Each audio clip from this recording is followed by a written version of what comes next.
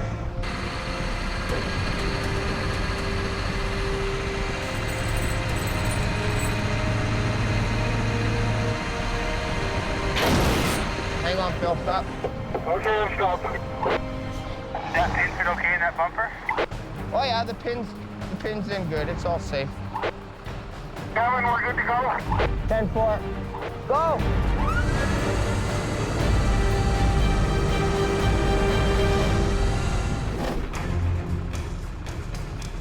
So that fell right on the ground, so now he's got no drive support at all, so he can't do nothing, push. Back up in Fort McMurray, Field Supervisor Dan Kosawin and the transport crew are racing to unhook a broken push truck from their convoy.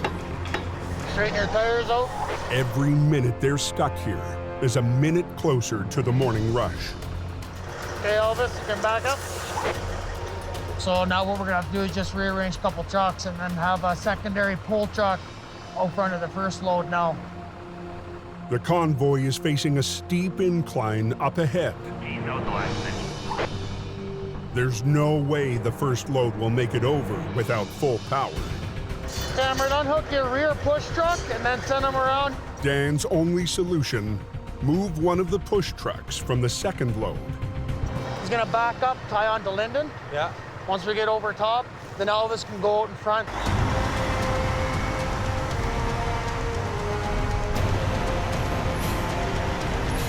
There we go, boys.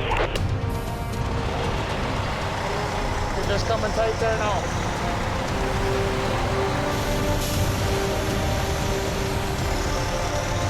Okay, here we go. We got clean harbors and one more coming here, and that should be it. Copy there, Tanner. But the breakdown has cost the crew too much time. The tanks won't reach the refinery tonight. Tomorrow night? Yeah, tomorrow night we're gonna do it again. So we're just gonna get through town and park, and then carry on tomorrow. They'll park in a pullout north of town and make their delivery tomorrow night.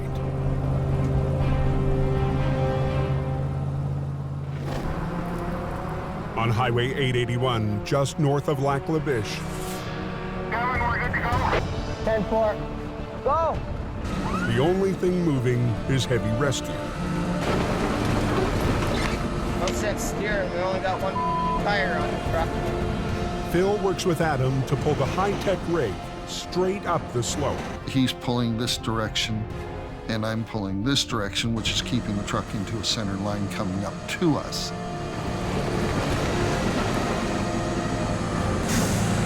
Now we're planting some potatoes. She's looking like she's coming out. We keep going. Go.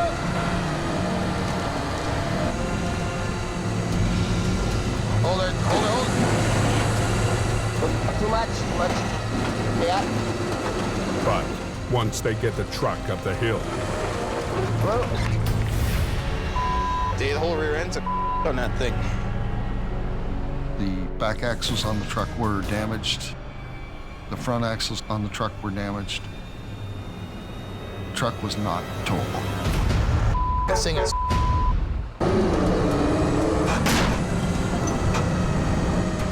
Too much.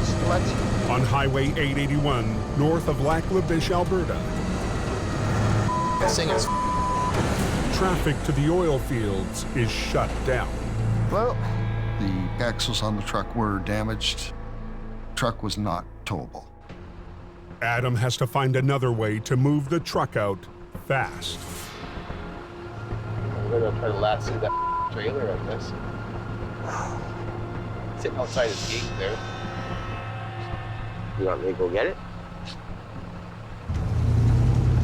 Adam and Kevin have gone to get the flatbed because bent axles and flat tires, and there's no way that I'm going to tow it in with the way it is. Morning rush is just 2 hours away.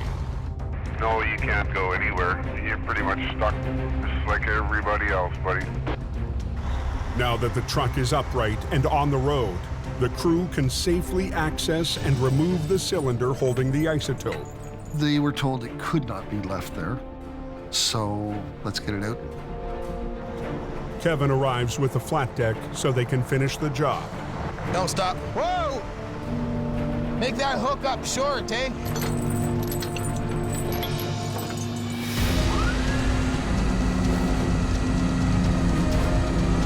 Turn it this way, son. A unique recovery for heavy rescue. More if you can. There you are. Comes to an end. Yes, good job. Everything went pretty well. We all worked well as a team. Everybody tightened it up and away you went. I have a caller wanting to know if DA1 is open again. Yeah, 10-4. 10-4.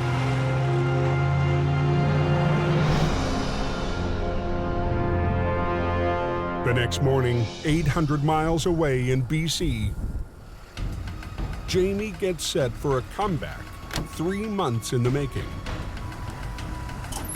They've got it ready for me to go.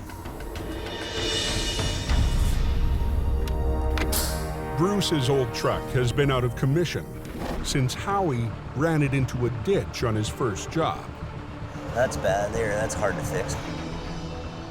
Whole fuel tank too, eh? It was sideways on me before I even got to the corner. The entire back end of the wrecker had to be rebuilt. Is it? There you go. Earn your stripes here, Jamie Davis. Howie worked to earn his way back into Jamie's good books. Howie won. Bruce's truck. 0. You win. Perfect. You know what else you can do when you get in the truck? Oh, no.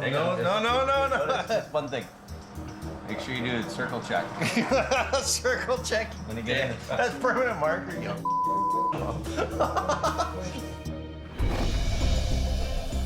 And today, Well, you put a new window in it too?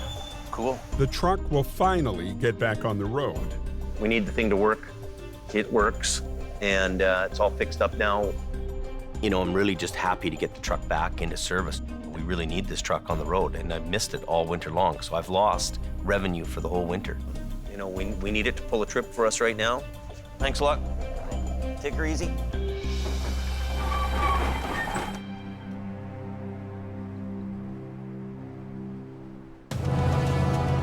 Just before dawn, the old Peterbilt heads to its first call. With a new driver behind the wheel.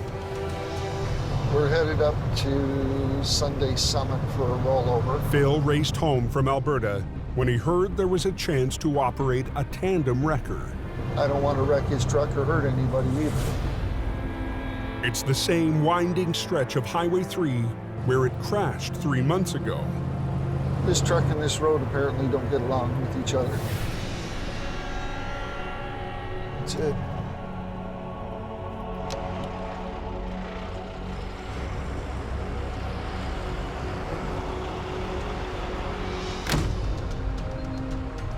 Well, it's just a crushed cab. He just came around the corner a little too quick. When the grocery truck hit a sharp bend, it lost control, flipped on its side, and skidded to the foot of a rock bluff. Just see a little bit of freight, and then there's a bulkhead for the cold. A recovery on this blind corner will be too dangerous without backup. I'm definitely gonna need help.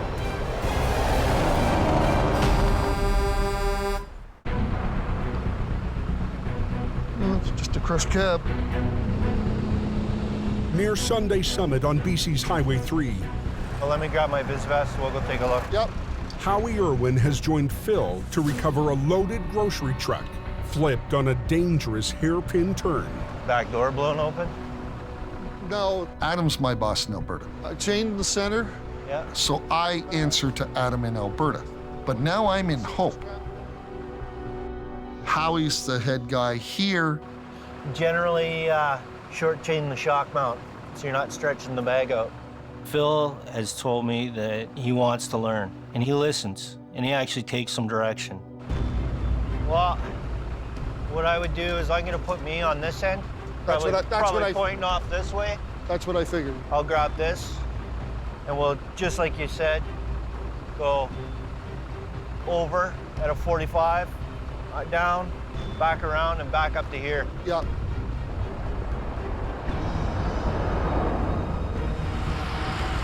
At 7 a.m., It's got some issues. I'll walk you through it. Jamie joins the crew. I think you We'll should go see. where the weight is. We'll see. Here, we'll start Have at a the quick back. look. Okay. I would just chain that to here. Yep. And then power buckle it like you're doing. Chain up the axle. Yep. And then let's just give it a try. The load inside the trailer is the wild card. You've got a load in this trailer too. And 225-ton trucks, you're really pushing the envelope of their capacity and their gross weight in order to roll that tractor trailer over. The basic idea behind rigging it is to exert the same force against it that caused it to fall over in the first place. So all that energy that it took to slam it onto its side, we have to do the same thing in reverse to stand it back up. Under the force of the pull, the loose cargo could shift and overroll the trailer. I don't think they're gonna have an easy job of this. If their second tandem hadn't made it back onto the road, they wouldn't stand a chance.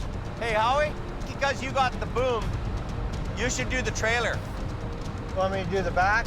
Yeah, you know, you can use a high line on the strap and a low line on the bottom. And we'll put him on the tractor. Okay. Okay? Using HR-66 with its extendable boom, Howie will lift the heaviest part of the trailer, the rear, while Phil and his wrecker pull over the front. For two tandems, it's gonna be tough.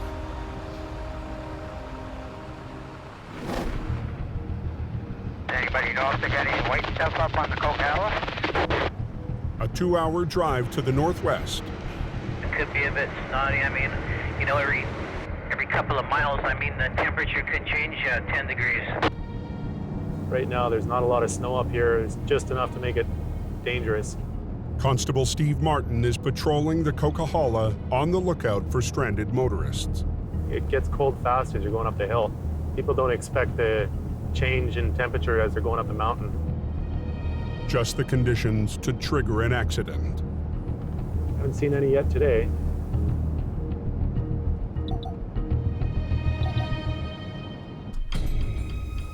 I think I spoke too soon. So he just hit the slush and lost control, or?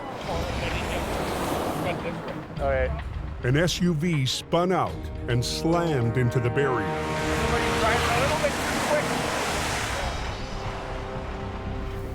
Where are you coming from today? You coming from Kelowna? The driver's in a rush to get towed away. He might have a reason. How come it smells like marijuana in here?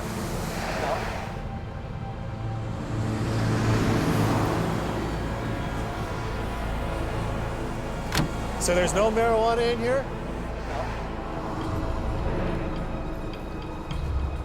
It smells like marijuana in the vehicle, and I'm just making sure there isn't any. I could smell it as soon as I walked up to the vehicle, and that's my grounds for searching the vehicle.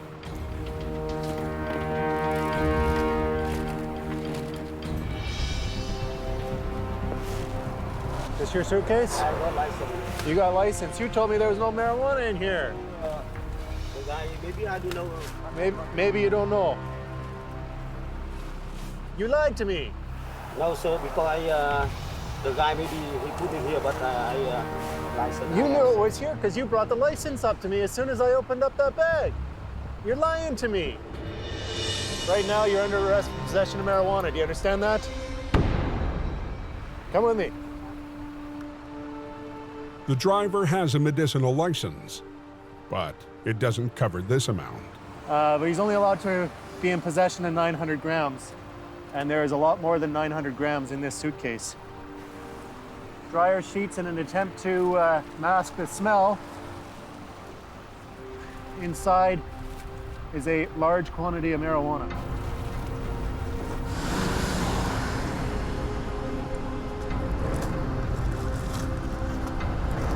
10, 11, 12, 13, 22. One of Jamie's competitors will haul away the car, but the driver's travel plans just went up in smoke. We will be putting forward charges for possession of marijuana for the purpose of trafficking. Typical for this job, it goes from not a lot going on to everything going on.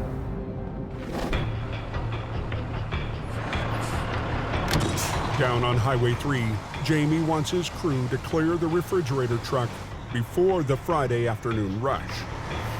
Turn your wheel straight.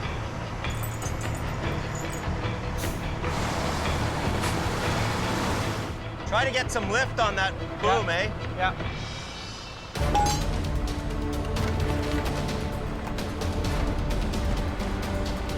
Should be your low pull guy. Okay. Look at these junk little hooks. Put this low to your rear end. Howie and Phil really have never been together on jobs. And when you're doing these big jobs with these big trucks. Can't get her? Got it. You need guys to be able to read each other on the side of the road. They need to know the other guy's move ahead of him. He needs to anticipate what the other guy's like. Just because we're not gonna get a second chance, you know what I mean? Yeah. It just went back into gear. Got it. Yeah. Anyway, we're just about ready. We're all rigged up and we're gonna go. Don't rely on the top first. Do your bottom end first. They're a little rough around the edges on this job, and Phil, you know, good hard worker, gonna get out there and do the job, but he doesn't really know how to make the 750 sing. Okay, I'm gonna show you something right now. So what I'm doing here is I'm coaching these guys with the equipment they have to make this wreck happen. You just keep doing this till your truck slides back. See how it slides? Okay, sliding back, next one. Do a little bit, right? Okay. Then stop, next one. All right. Okay? Just keep doing it that way. Okay, go ahead. It's coming, it's gonna go here. It's gonna bounce, right? Oh, it's gonna go all up. And as the rig starts to move, Jamie sees that the new team has made a critical mistake in the rigging. Just. You know what's gonna happen here, eh? Snatch block's gonna be under the tire. Howie needs a block of wood to prop up the tire. Yeah. Stand back. Just try to throw it under there. But the positioning Pulling it right down. Keep pulling her, buddy. is off. Watch out, get out of there. Watch yourself, Jamie. Anybody heard an update on Highway 3? No closed. On a narrow stretch of Highway 3, heavy rescues completely blocked off the road, It's gonna bounce, right? Oh, it's gonna go all up. trying to flip a loaded grocery truck. You know what's gonna happen here, eh? Snatch block's gonna be under the tire. But Jamie sees that he needs to prop up the tire before it hits. Watch yourself, Jamie. Watch out, get out of there.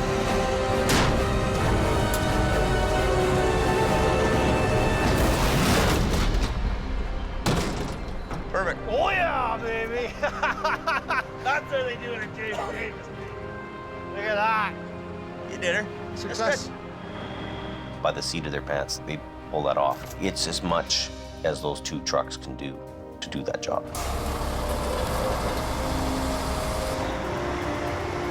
Okay, so as soon as he gets off the road, I'm gonna do single lane, okay? Okay. You know, that wasn't very long closure for a, this is a loaded tractor trailer, so, instead of unloading it, we were able to bring it up with the load in it.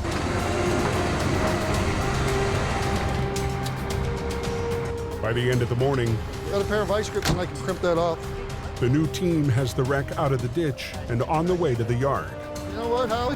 What? That didn't go so bad. No. Oh, I'd be more than happy to work with Phil again. He's all right. Everybody's got a different way of doing things. But if I take a little bit of Adam, a little bit of Howie, a little bit of Jamie, it's learning how to do the wrecks. And that's what I'm learning to do.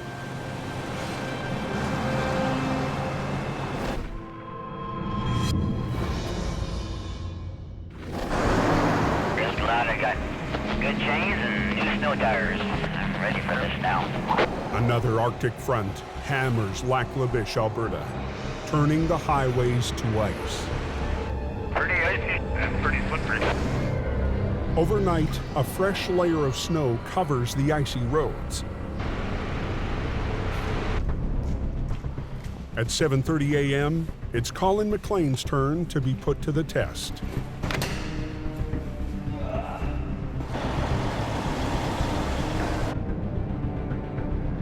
We're just heading up to a spun-out tractor set of B-trains just outside of Atmore on the 881. The rest of the crew is back in BC, but this should be a simple job for Colin to handle solo. What Adam expects out of me is professionalism, to be able to go out there and get the jobs done and not wreck anything. Okay, where is this guy?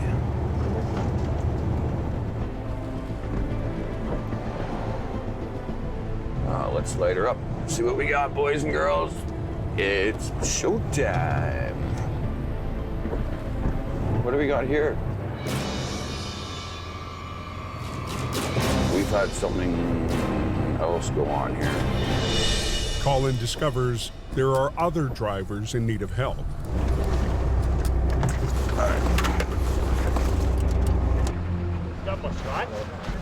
Well, I had an original complaint down here of a B-train stuck, so. A flat deck has plowed into a pipe truck. There's a driver coming down the road here who's headed north, another driver behind him, rear-ended that trailer pulling the pipe there. And then it just domino effect from there, right? The chain reaction has created a mile-long stretch of 9 stuck and spun-out vehicles. The highway was shut down. No traffic was getting through. You know, you had trucks that were northbound, you had trucks that were southbound. Yeah, it was pretty crazy. Wow, just wow. Chaining up is definitely going to give us the advantage over most of the other trucks here in the area right now. If the tow truck's stuck in the ditch, well then that would have been really bad. But Colin can't even find his customer. Hello. Hey, Carl, how you doing? Did you see those guys here? Yeah, I'm on the other side of the ambulance. Is that you on the other side there? Yeah, I'm in, there's 4 of us here, so you're gonna be busy. Colin will have to clear a path through the carnage.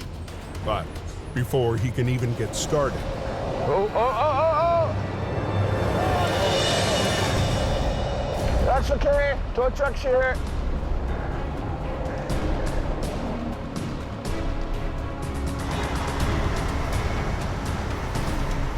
It's usually the firemen that come to our rescue. Now we get to go to theirs.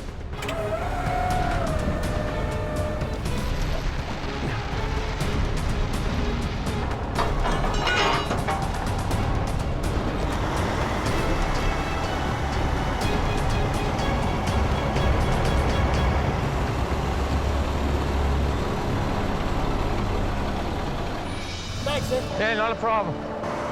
With a fire truck back on the road, Colin can start to clear the highway.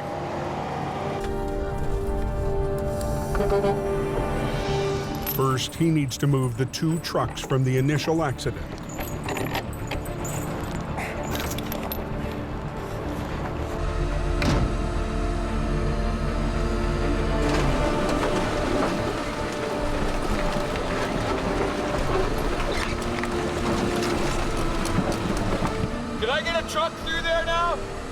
Yeah. My original call has been here the longest, but we've had to basically clear a path to get to him. Okay, mirror.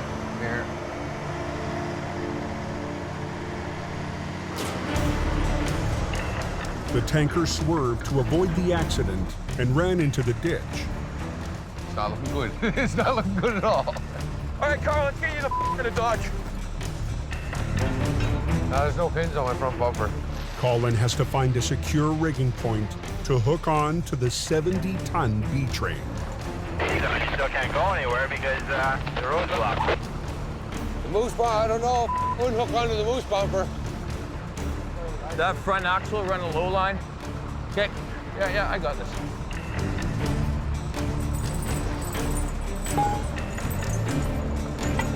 Carl! Yeah? You turn the wheel all the way to the right? Yeah. Good. Colin chains up to the front axle, near the wheel that's off the road. Turn the wheels to the left.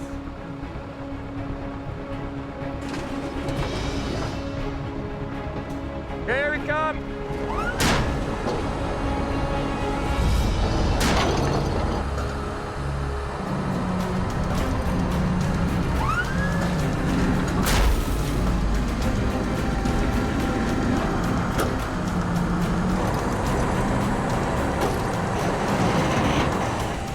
The tractor's on solid ground.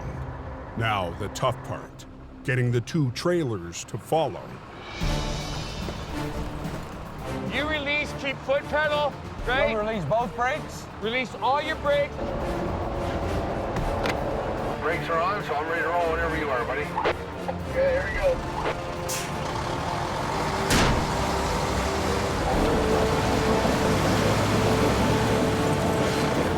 Colin needs the driver to help out with some extra power.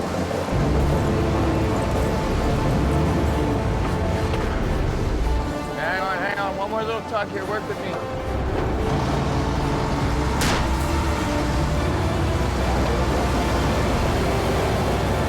Carl, hang on, you're just spinning.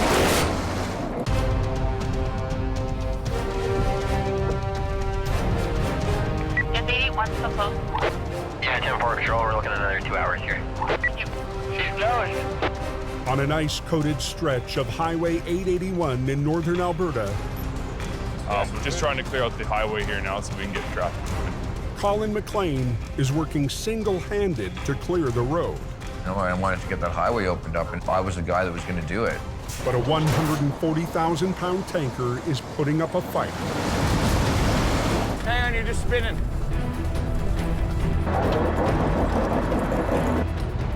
I'm just worried about that bridge going down into the shoulder there, because that's a lot of weight. If the tanker slides back down, it could drag Colin's record down with it. Colin re-rigs to pull more evenly from both ends of the axle. Put both winch lines on you. This time, he wants to make sure the driver gets some traction. Is it the right way? Wrong side. Told you I'm a rookie.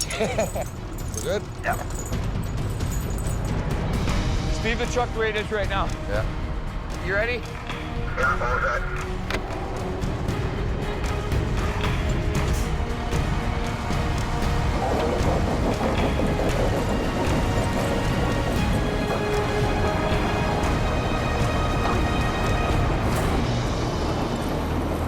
But you should be pretty good here by yourself, eh? I'm gonna try, yeah.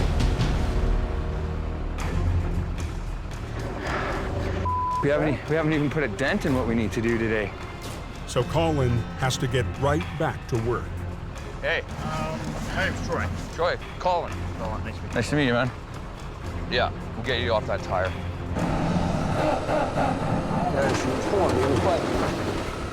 We're getting it. Plugging away. After 8 hours on the scene, You're up again. Colin will make 9 recoveries In neutral, off the brake. Don't touch anything. and open the highway. It was a good test for me knowing that I could do it. You know, that I accomplished that in that day by myself. There's a few new guys to heavy rescue this year. They're new to the trade. There's no better way to learn this job than actually doing it. 1 year from now, he'll be a totally different guy. I'm just one man.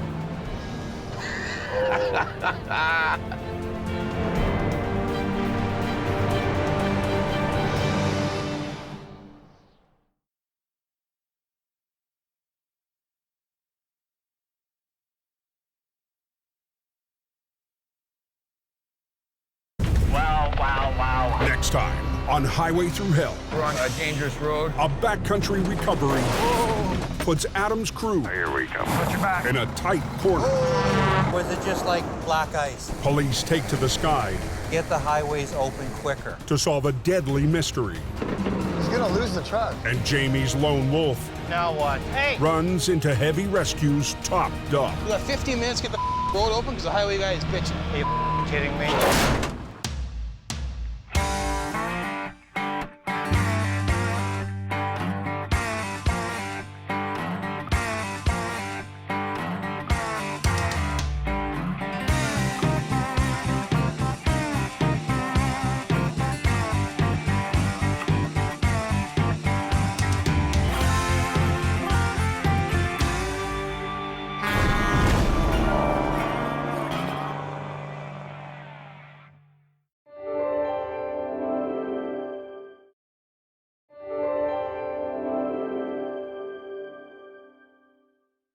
This time, on the season finale of Highway Through Hell. After a winter of battles on the Coke, Went off this tree. heavy rescue's toughest season ever Start pulling! is far from over. In Alberta's oil patch, Jamie's big gamble I could have been dead. Guys, back up! Oh, they're landing here. Is put to the ultimate test. They're backed up. And months away from home bring Adam to a breaking point. Go! Go! Threatening to tear Decisions. heavy rescue apart. On the Highway Through Hell, the last line of defense is a heavy rescue team ready to tackle any disaster. Because closure is not an option.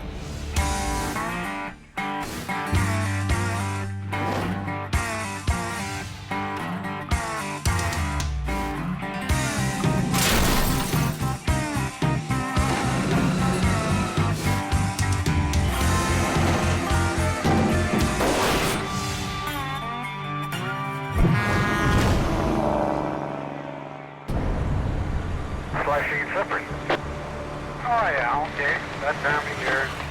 The first signs of a spring thaw have hit northern Alberta.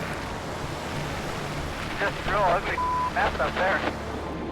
After months in a deep freeze, melting snow turns the oil patch highways into a slushy mess. It takes one bad decision to go from hero to zero. At 1 p.m., Peace Officer Larry Baker heads to a major accident. Charlie 1 from 8704. We have a call on Highway 63 for a transport truck versus a car.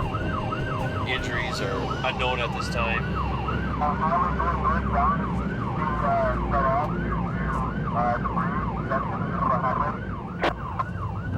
Highway 63 rescue has just gotten on scene and there's a lot of debris. The road's closed down. So that's a bad sign.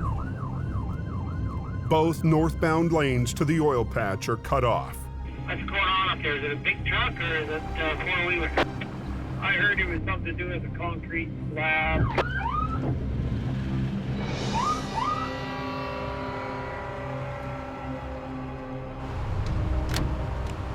He was on the road. I think she went up the pass, or she was in that pass lane coming across. Caught some slush, and it got hit on the passenger side. A pickup truck tried to pass in the fast lane, spun out in the slush, and got T-boned by a semi-trailer loaded with 30-foot-long slabs of concrete.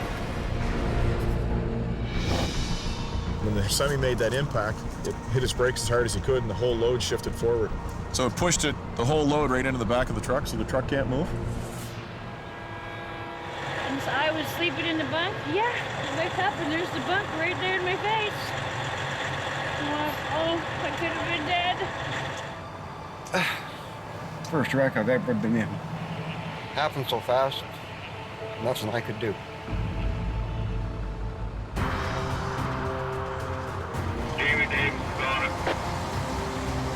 It's going to be a couple more hours before they open that up. Hurry, hurry, hurry.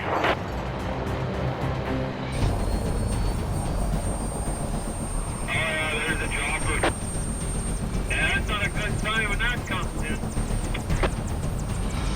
The woman driving the pickup suffered serious injuries. She's currently going to be airlifted to Edmonton.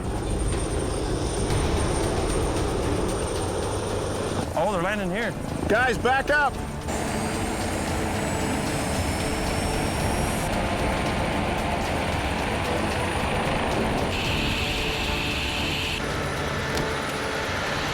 You want to go grab our yellow cone?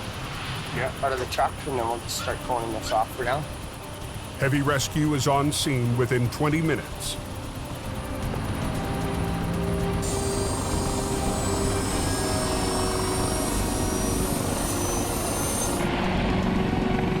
With the chopper in the air,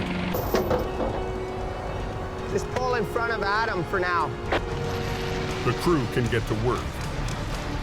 Tractor trailer smashed up and a pickup in the ditch. There was just everywhere. Ooh. 3 big concrete slabs had fallen off. Dirty, dirty, dirty road. They're backed up. Pull! Oh! The priority is getting one lane open. Heavy rescue has to clear the 3,000-pound slabs. My main concern is getting the highway open, just getting the job done.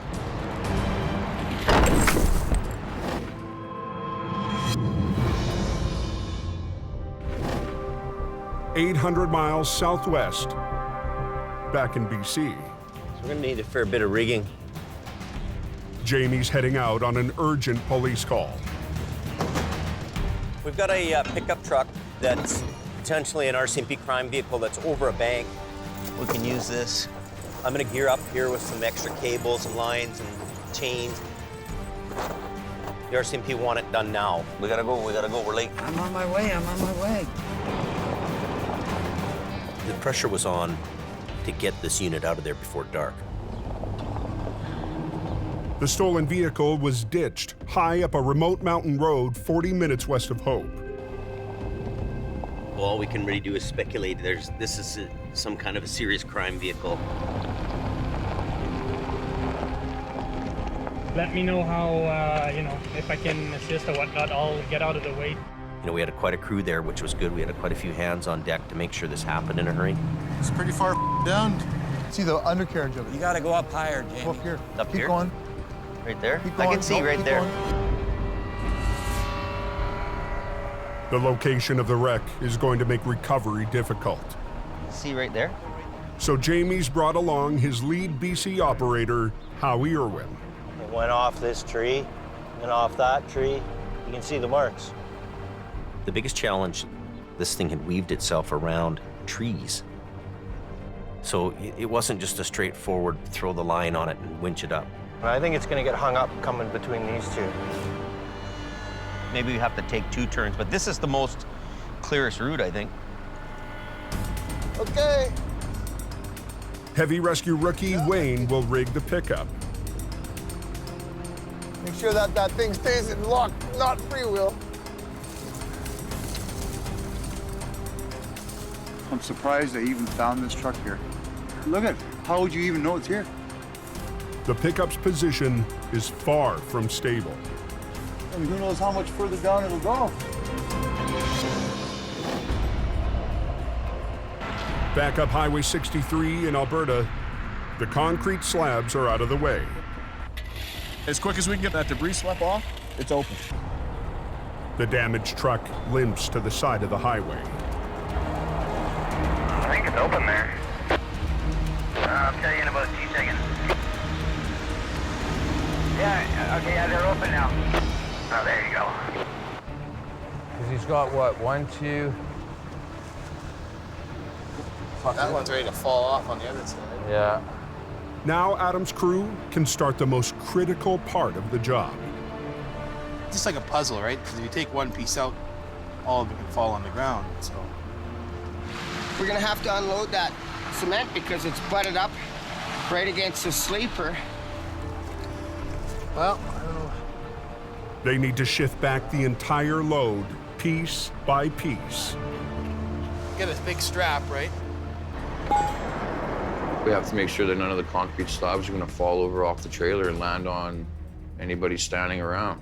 Well, if they start pulling, this one could come over or something. I don't know. We won't know until we start pulling it. It's dangerous. No, it's a long ways away from help. I don't want to have to call another helicopter in to save me or my guys. Hold up. All right. West of Hope, BC. I can find a place to hook onto. Maybe I can just chain it. He can flop it over from there. Jamie and the rest of the crew get set to flip the mangled truck onto its wheels. Start pulling! Winter up. Yeah, keep pulling. Looks good. It's coming over.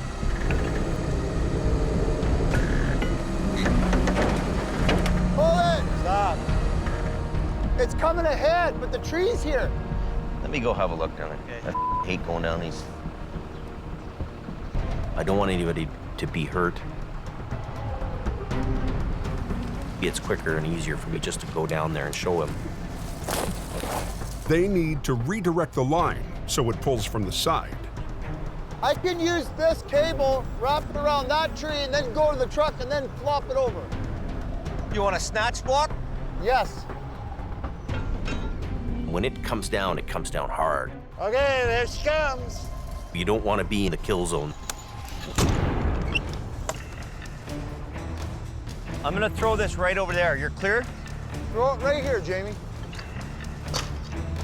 You be careful, buddy. Oh, perfect. Stop right in the tree stump.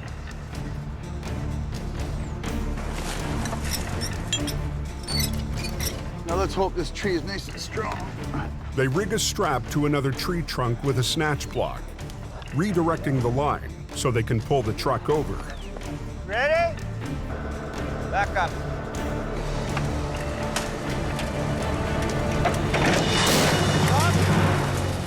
Pull it. The pickup is upright, but now they have to divert it around another obstacle. Take this and put it on each side of the bumper on that side of the tree. On those loops? Yep, on each side. Yeah. Wayne, he hasn't done this recovery work before. Kind of a new area for him. I want to teach him and show him why and what we're doing. This truck should come around this side of the tree and come up through there. Going up. Up. Here he goes, here he goes. Okay, look out. Watch out, watch out. Look, watch out. Good thing it's not snowing or raining. We're gonna be here a while. Get this big strap, right? Run it all. Chain it to that side. And then pull up and over. In northern Alberta, Here, gonna throw this to you. Adam and Colin have to shift 30,000 pounds of concrete before they can clear Highway 63. My biggest concern was just to get them blocks off the back of the cab so we could get the truck towed off the highway and get the traffic moving. There's 100 phone calls from the office. Hello. And there's a growing backlog of recoveries all the way up to Fort McMurray. Phone calls from the office, wanting me to do this, wanting me to do that. And I told them, well, I can't. But there's a new arrival to take off some of the pressure. Ken Monkhouse has been away from heavy rescue since a close call early in the season. I was too shaky. I lost my nerve for a couple months, sir. Get out of the... Buddy, I wouldn't have rode her that far. You done a hell of a job. Too old for this bull. So I had to go back to work and just work through it and get it out of my head. It took a long time. Up she goes. But after 3 months in the city, Ken's back and joining the team in Alberta. Oh, I like Ken, you know, he's got a different personality about him. I never felt like I was part of the team until I left the team. And then I kind of realized, well, yeah, you know, you were a pretty big key part of that team. So you had to come back and retake my place. I'm on my way. You bet. As Ken hauls the pickup away, Adam is tackling the B train. Good. Don't want to put a lot of pressure on these, do you? No, I don't, no. Adam will employ the rotator to lift the strapped stacks of concrete up off the trailer and then use HR-68 to slide them back into position. I want to make sure what I'm doing is right. I don't want to hurt my guys. I don't want to have a block slide into my truck. They shouldn't fall off now anyways, I don't think. It's like a big game of Jenga. You got to be careful of what you do. There you go, there you go.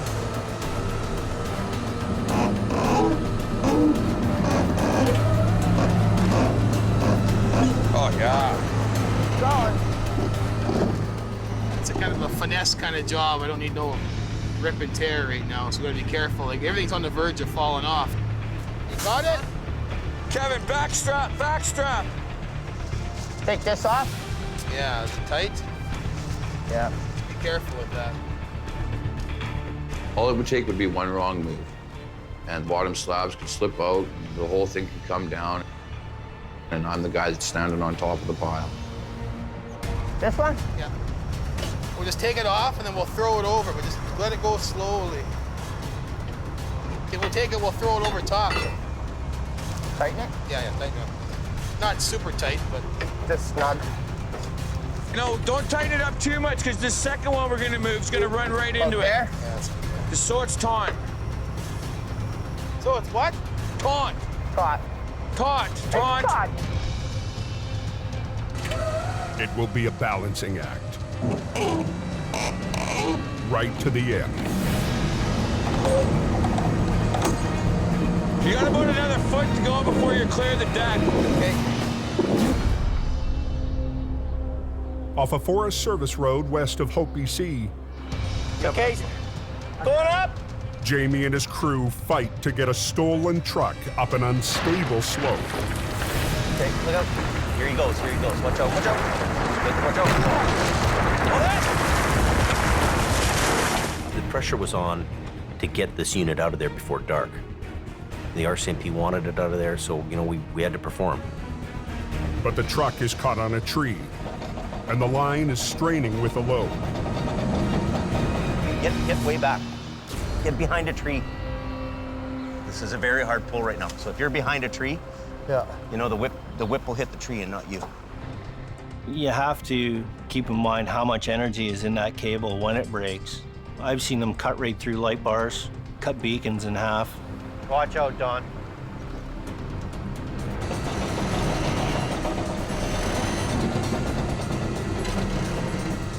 That's perfect. That's what we wanted.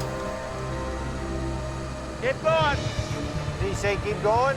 I hope so, because I'm still pulling. Heavy rescue has to pull it up through 500 feet of rough, dense forest.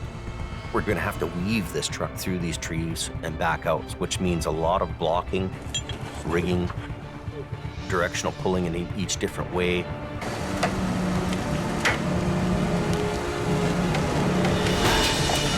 Perfect. You think it'll come through those trees? So just go as much as you can.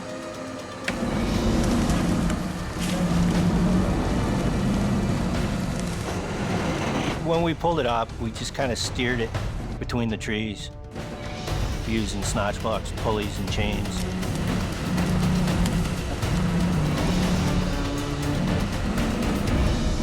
You okay there, buddy? I'll get her.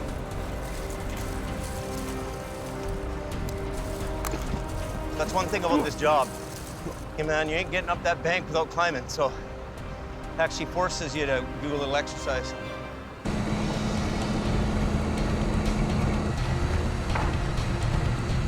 There it goes. I knew it would roll over when it came up to the top.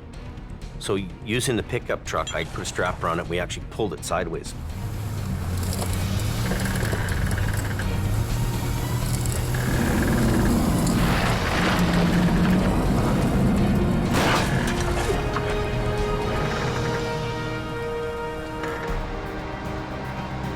We've kept the RCMP happy in their investigation. and it's not staying over the bank one more night. You don't want to be, hanging over these cliffs in dark. You really don't. It's a daytime job for everybody's safety. Best way to do it.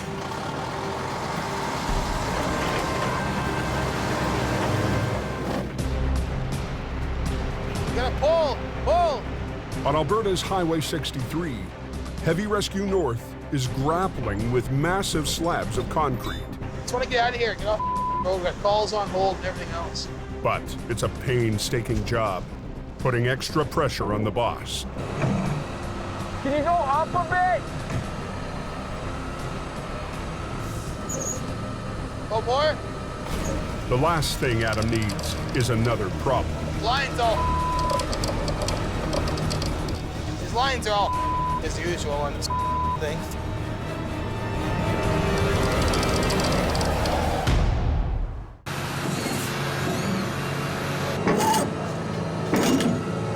Adam Gazzola is fighting to secure a load of concrete on a wrecked B-train. The truck hit a pickup, forcing its entire load to slam forward into the back of the cab. All the pieces need to be moved back, but Colin's tangled winch line is causing a delay. These lines are all as usual on this thing. I'm not trying to rag on you, but it seems like every time we use that thing. It's been a long season for Adam managing Heavy Rescue Alberta. The first wrap off and everything else, that first wrap doesn't really matter. It's a common occurrence. Every job I go to with them, we're constantly yard lines out with another truck. But Adam's struggles here have paid off for the company. Hook your winch line to the back of that trailer and yard it out. Well, I think it went okay. It takes a group effort. Pull on that cable. I think I done great, Oh, hey. Me, man. We had a lot of good months there, but it's lots of hard work. I've always kind of looked after things if Jamie left town or something like that, but never to this extent. We're gonna use the red or the blue one? Well, hopefully it works. With the line straightened out, the crew can return to the delicate balancing act. The biggest challenge was making sure that we kept the integrity of the load together without anybody getting hurt or injured or killed. That's everybody. And we got it done in a nice, timely fashion. We're gonna tow the truck and trailer back to our yard. As Colin prepares to haul the trailer away, Go up more. Adam's mind is already on the next job. I got people relying on me. I can never really relax. Being away from the family, being out there, handling new people, being a manager. I think this year for Adam had to be his toughest year ever here. The work I'm used to, but I'm not used to the mental exhaustion. And the worst hardship up north has nothing to do with work. My biggest sacrifice was my family. They sacrificed the most.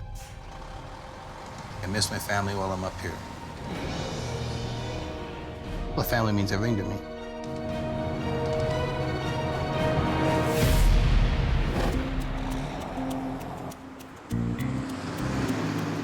Later that day, Enjoying a nice sort of end of winter, beginning of springtime up here. back at the crew house, You said breadcrumbs, right? Not bread chunks? Adam's local family is unwinding after their tough day. Working around the clock and no sleep beats you down, so it's hard for your body to adapt to all that. Adam likes Bannock, and we're gonna have Bannock burgers tonight. Now that's a burger. Oh, that's a burger. Good job, boys. Thanks, Jamie. Hula. This looks good. Hopefully the old salmonella don't catch up with me. It's a rare chance for Adam to relax and call home. Hello. How's it going? So how are the kids doing? Is Kayla gonna be awake later on? I come out to Alberta to work. I'm sacrificing my family time to be up here to try to make things a go. Oh, okay. Well, I'll try to call before it gets too late. I don't want her to forget who I am. So it really makes you think twice of what the hell you're doing. Okay, I gotta get going here before they burn the house down. Talk to you later. Okay, love you. This is a rough business to be a manager in. You're demanding somebody to work anytime, anywhere, in any conditions. There's not many people who could take that on and run with it.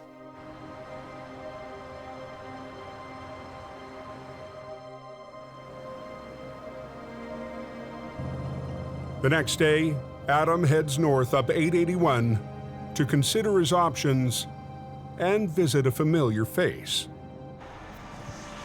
Ta-da! Yep, new truck finally. Couldn't wait with Jamie anymore, so back to the oil patch, brand new truck. These days, Scott Bird drives an oil tanker. But until last summer, he worked for Heavy Rescue. I just kind of walk around it once or twice and see if you can come up with something that sort of makes some sort of sense. Let's just give this a whirl. Okay, is everybody out of my way?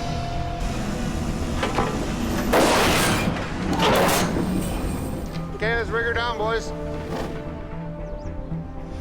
Right on. How you Good to been? see you. Come and check out your digs. Adam's here to get a taste of living conditions for truckers in the oil patch. Snacking fridges and the ice cream fridge. No wonder why we can't get any drivers, eh? Hey, you like this? Laundry room that doesn't take any quarters. These are our digs. Nobody sleeping in the bathtub like our place? Nobody in the bathtub, man. You know? Can I borrow your quarters for laundry at home? If you need to, you can. Well, I can't even say you guys are spoiled because it's what you guys deserve. Well, that's what everybody in the oil patch gets, Especially when you're away from home all the time. There's our slots, our pay stubs are all in there, you know? I better not show you that. You'll get you hanging off the end of the boob. I think Adam's getting to the point that he's needing to do something different, you know? Okay, buddy. Appreciate it. Yeah, be safe. I'll see you around up here somewhere soon. Yeah, you betcha. Thanks a lot, eh? Walking through Scott's camp and then heading home to what I gotta go home to, it's like, holy yeah. Like, when you go and look at accommodations or a workplace like that, you get confused, you know? Like, are you making the right decision by doing the job you're doing? Maybe it might not be a bad idea to go work for the company Scott's working for. Decisions, decisions, decisions. Go home on my time off, run my tow truck, and be closer to my family.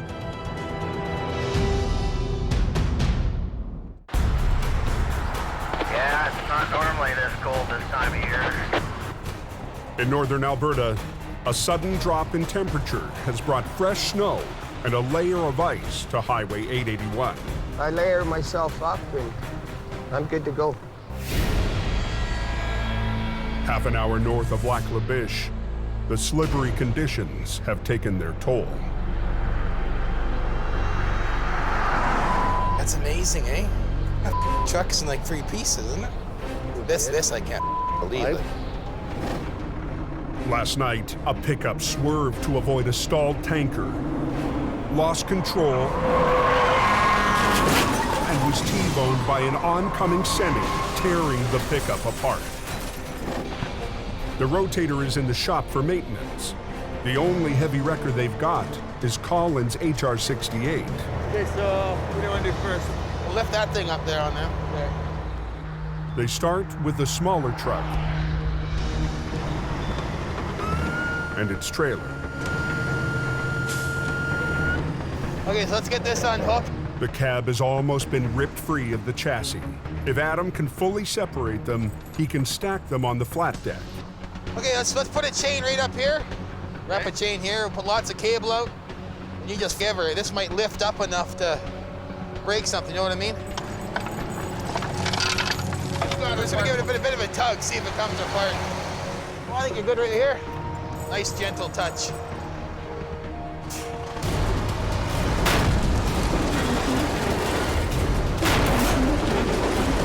Keep going, go, go, go. Go! Go!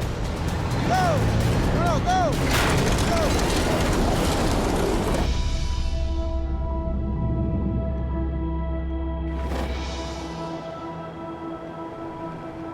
Back in BC, a late blast of winter is hitting the Coquihalla.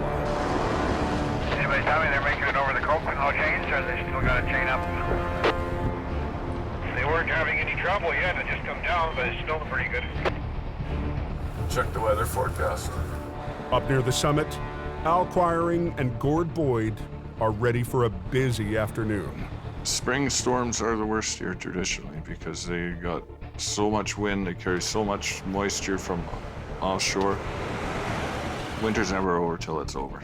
At 4:30 p.m. Yeah, this guy right in front of me, he ripped up all his chains. You can come get him, please. Copy.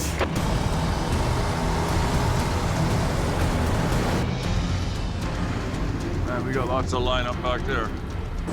It's been a long, eventful winter for Al and Gord. We were just here. It's like a reoccurring nightmare. Working with Al, Now we're cooking with fire. it's a full-time job just trying to keep up with him. Whoa! Whoa! He is without a doubt the best recovery guy I've ever been with. Just like that. With Jamie's new focus on Alberta, Unbelievable. they've had to work harder to keep the Coke open.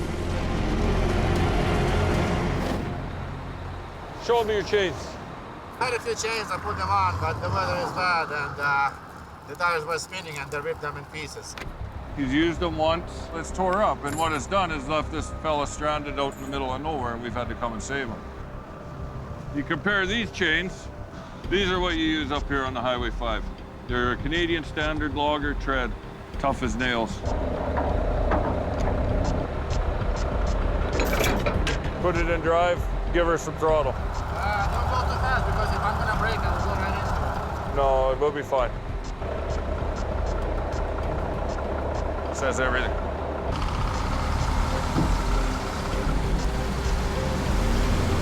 I enjoy going to work in my grandpa's family business. Up there is a high volume of recovery work, high volume of towing, and if you enjoy that, that's probably a pretty good place to be. This might be the last blast of winter, but Al will be ready for next season. But I can spend the next 6 months fixing my truck, get ready for more action. All right, pal. Safe journey, Alec.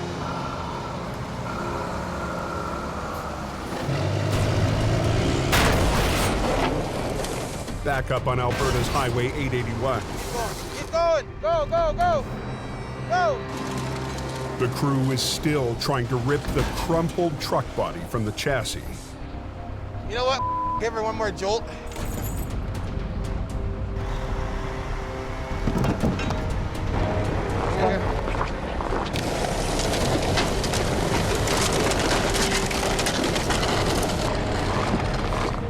Now we're just trying to load the top half of the frame onto the cab, so let's get it all up on one piece.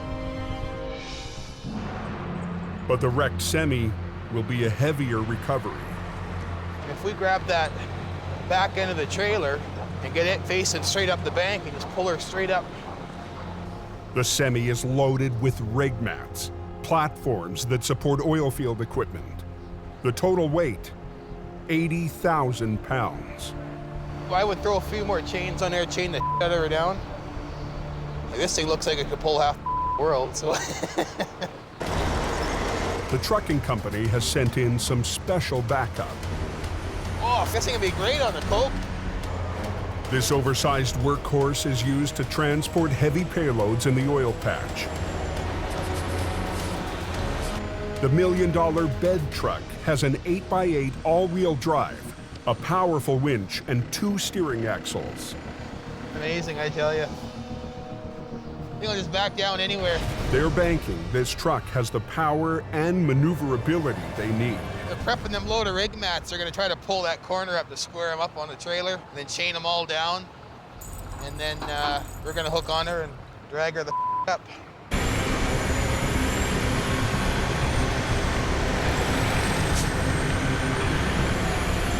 The bed truck's spade digs into the snow to anchor the pole. Let's Let's see what this baby can do.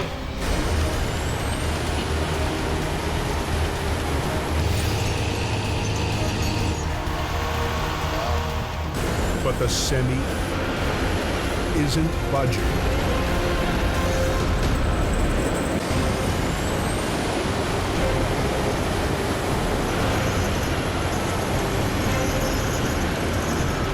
In northern Alberta, the bed truck struggles to pull a wrecked semi up an embankment. It was pretty hard to get that semi up the bank. It was quite a distance down the embankment. It was fully loaded. The whole thing probably weighed close to 80 to 90,000 pounds. It was in a pretty bad spot.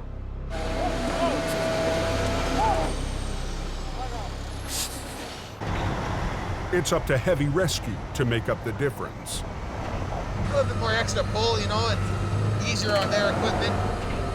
We gotta get in the front there somewhere, the front of the trailer, like even around by the kingpin or somewhere. So he's gonna pull on the back, you're gonna pull up here. The bed truck needs to get ahead of HR 68. Holy, look at this guy. But instead of navigating the narrow road, the driver takes a shortcut. To see a big truck like that driving in the ditch was pretty wild. That thing is huge. I'm gonna buy me one of them. That's unreal. That is one impressive truck. With a 40-ton weight so deep in the ditch, Adam wants the two trucks side by side for maximum leverage. Adam's truck looks like a 1-ton compared to this. This could be the rotator, and Adam's could be the 1-ton right now. The trucks were on a bit of an angle. You know, we couldn't T-bone everything to get direct pulling powers. Heavy rescue shuts down both lanes, and the traffic is already backing up. Okay, Garth, let's take a little strain there. Up you go, Garth. Boom in. Yeah, pull it. Both lines, keep both lines tight. Get there in high gear.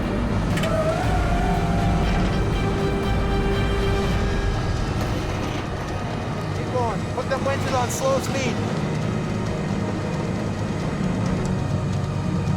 There, it's coming out of there good now.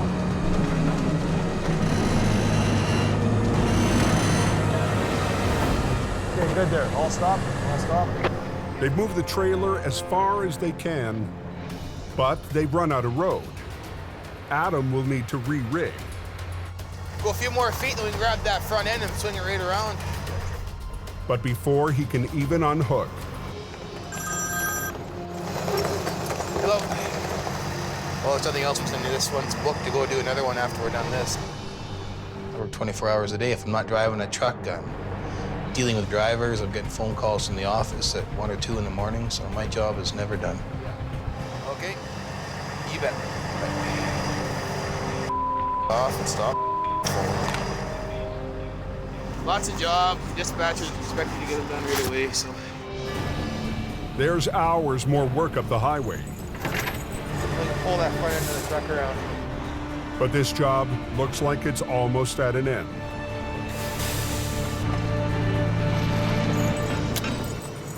Good.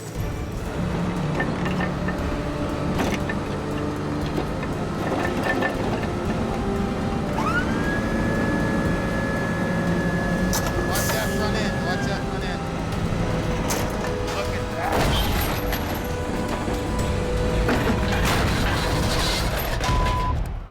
They just said that it was closed. Oh man, that sucks. Okay, thank you. Pull that front end of the truck around.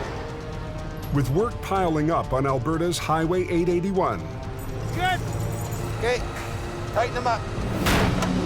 Adam's crew has almost wrangled a heavy wreck up onto the road. Watch that front end. Watch that front end.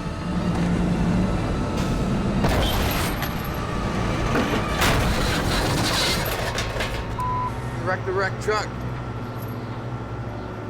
There's nothing strong enough to rig onto on the front of the mangled tractor. Well, maybe get that trailer out of here first, and then I'll send it back for his low boy, and then we can load it without work over here. Yeah. Adam re-rigs around the fifth wheel. Perfect.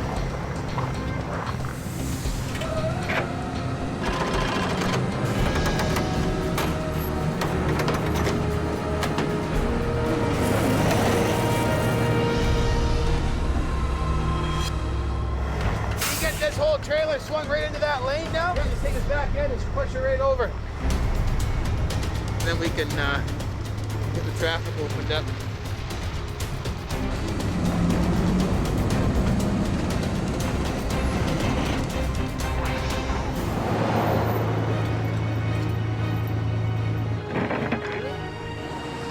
Get these guys off the road here, and you can start sending yours. What are you thinking, Adam? Drag it out of here. Now it's gonna get this thing separated. Let's give her a try. Get her out of here.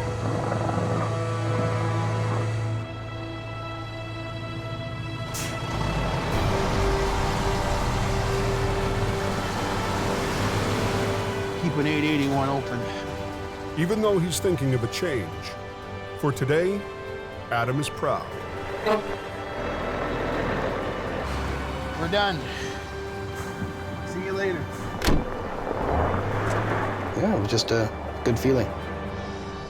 It's the perfect end to a season where Jamie gambled, moving his fleet. I was the wreck. And that's what happened to me this season. So I had to rebuild the wreck and fix it and get it back on the road again. He put his top driver in charge. Go ahead. It wouldn't be easy. Welcome to Siberia, boys. Volume and the black ice and the way people drive are just unbelievable. Scary. Watch out. Holy. We want to get that in the forehead. This is a place that's in the middle of nowhere. You break down or crash here, you could die. Industrial-sized oil patch recoveries would challenge every member of the team. Come on. Don't roll back, whatever you do. Whoa! Here, chop, chop, let's go. Keep going. Come on, come on. You have to run the wrecker, right? And even fighting for survival, Jamie refused to abandon the Coke. Yeah, I want you to roll everything you got there. Stand back. But it would be an uphill battle for the skeleton crew left in BC. Come on, dude. We need some help. We leave the guys in Hope with basically all the older paid-for equipment. Don, you gotta pull. Just pull it. All right. They're working on a wing and a prayer trying to make this work. No. In the worst winter in the history of the Coke, It's a monster crash. heavy rescue turned to a tough-talking, head-down operator named Howie. He was the guy who, almost single-handedly, he was doing the wrecks. He was just doing it. Keep pulling on it, man. Yeah, here she comes. Okay, you can clear traffic out. He made the difference between us being here or not being here. He was a warrior. He's gonna lose the truck. The stress of the tough season kept emotions running high. You got 15 minutes to get the road open because the highway guy is bitching. You go, 3 people here trying to come up with ideas. well, then don't chuckle when I tell you something. You're supposed to check the truck. And pushed Adam to rethink his future. I surrender. I wave the white flag, man. The biggest struggles weren't always the recoveries. It's the same poor decision that somebody else made 9 years ago that killed my dad. Now back. I know. There you go, mama. Hot damn, if we knew what we were doing, we'd be dangerous. Even with a crew full of rookies, Heavy Rescue got the job done. I opened it. Fast, I want efficiency, let's go. I hope Brennan sticks it out in Heavy Rescue and he can learn and move on. Get over it! Nice, decent, Jimmy. Decent. Despite early stumbles, city tower Colin hung in and earned his place. There's no better way to learn this job than actually doing it. It was a good test for me knowing that I could do it. They fought the odds We're getting her. to make Jamie's gamble pay off. Here she comes, watch out! Woo! That worked well. Just needed that little extra bit. So happy with you, Phil. I'm gonna give you a hug. Oh, well, there you go, buddy.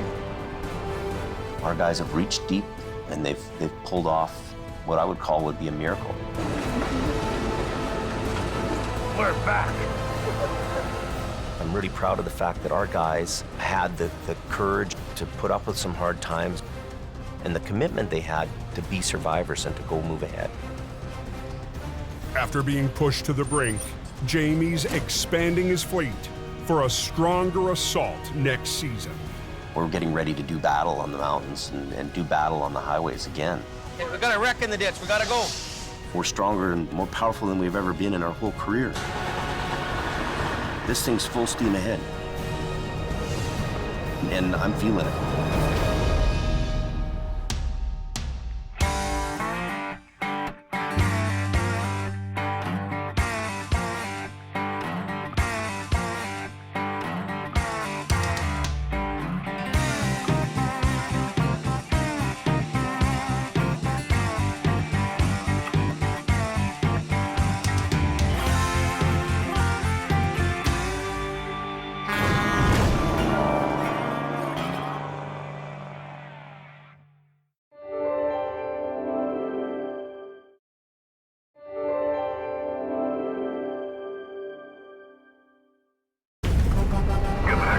This time on Highway Through Hell, We have a high avalanche hazard. Stay in your truck. an avalanche paralyzes the coach, Nobody can go past. We're getting everybody out of it. pushing heavy rescue There's one fatality. to battle disaster in the canyon. And a tight space recovery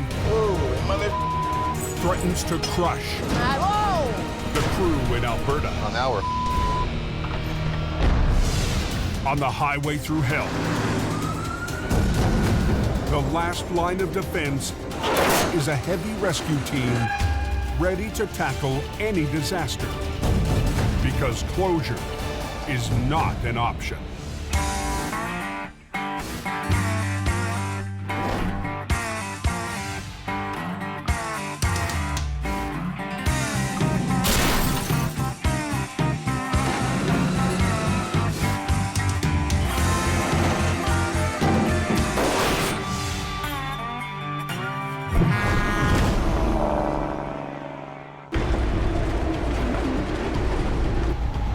It's been a bad week all over, I think, eh? Poor highways here, they've been taking a beating. All through the mountains around Hope, BC, I don't think it matters what highway you take anymore. It's gonna be ugly up all of them. drivers are struggling It's bad, guys. after record-breaking snowstorms buried everything in their path. Is it supposed to snow all night, or what's the deal? Yeah, it's just crazy. On the roads, the plow crews keep up by working every piece of equipment around the clock.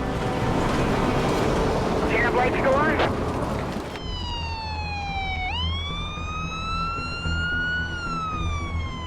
Just after noon, trouble hits on Highway 1 west of Hope.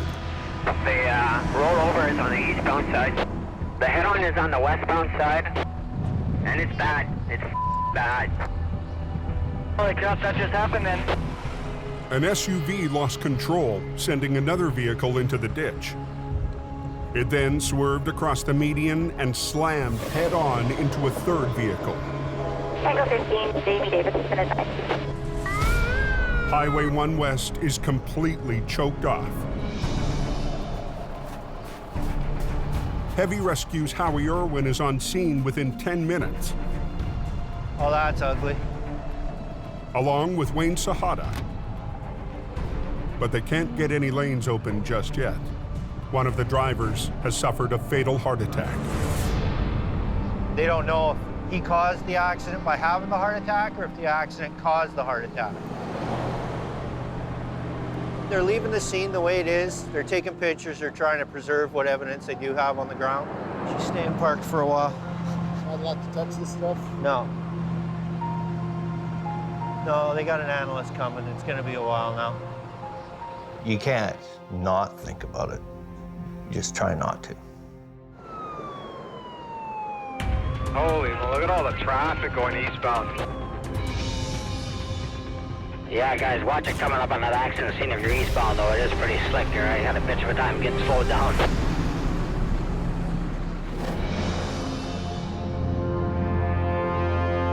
In northern Alberta, It's all off-road on ice, so. Heavy Rescue's Adam Gazzola responds to a call 20 miles down a private road. There's a gravel truck and trailer that have rolled onto its side. It's the only route in and out of a remote oil patch operation. These are all narrow roads up here, so there's not much room to work. Oh, mother. That's a dirty, dirty, dirty.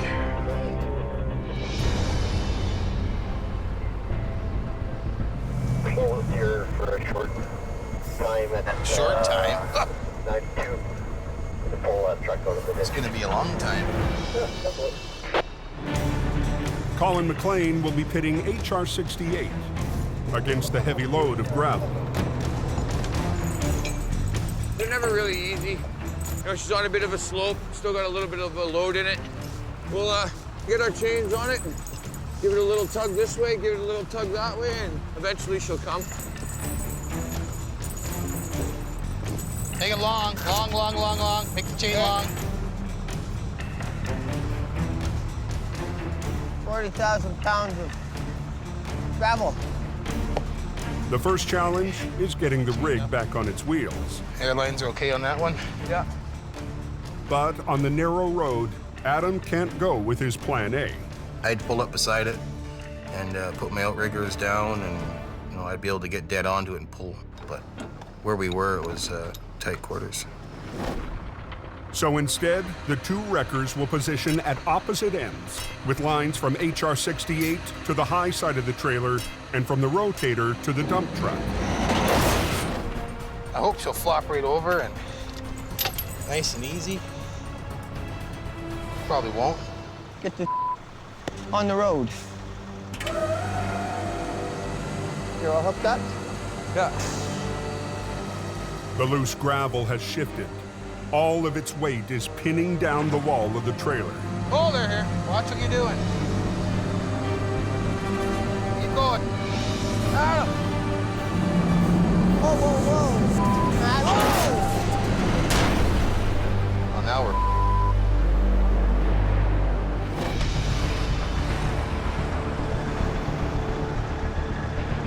Are we good to go? Is that the deal? Okay, thank you. Back on Highway 1 in BC, Howie's finally got the go-ahead to start the recovery. Just drag it back. Are they welded together? After 2 hours waiting for the investigation, Let's go. I'm ready to go. I'm ready to pull. there are 3 vehicles to recover. Next driver, tell me why the westbound traffic is at a crawl. And Heavy Rescue is feeling the pressure to get the lanes open. So did they open that westbound yet, number 1? No, not yet. They're still working on pulling the cars apart. Good. Close quarters combat. You're in the ditch with them and you're sucking them out and getting them on the road and getting them moving. Try that. Suck it in, yeah. See you back at the yard. After 20 minutes, 2 wrecks are cleared.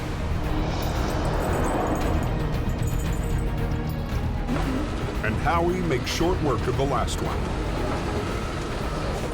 Oh, westbound is open. But today, the snow and the work show no signs of stopping. It's coming down fast and furious up there. The record snowfall pounding the coke This is ridiculous. is causing a dangerous new problem. It is getting pretty nasty up there. Unstable cornices have formed above Avalanche Alley. Ready for some bomb. 2 days ago, News lit. Bomb away. Avalanche technicians made a bombing run during a brief window in the storm. Okay, we got a little result there. Yeah, that's a beauty. Good result there. That's a good one. They reduced the snowpack, but they couldn't completely eliminate the risk. Oh, come on.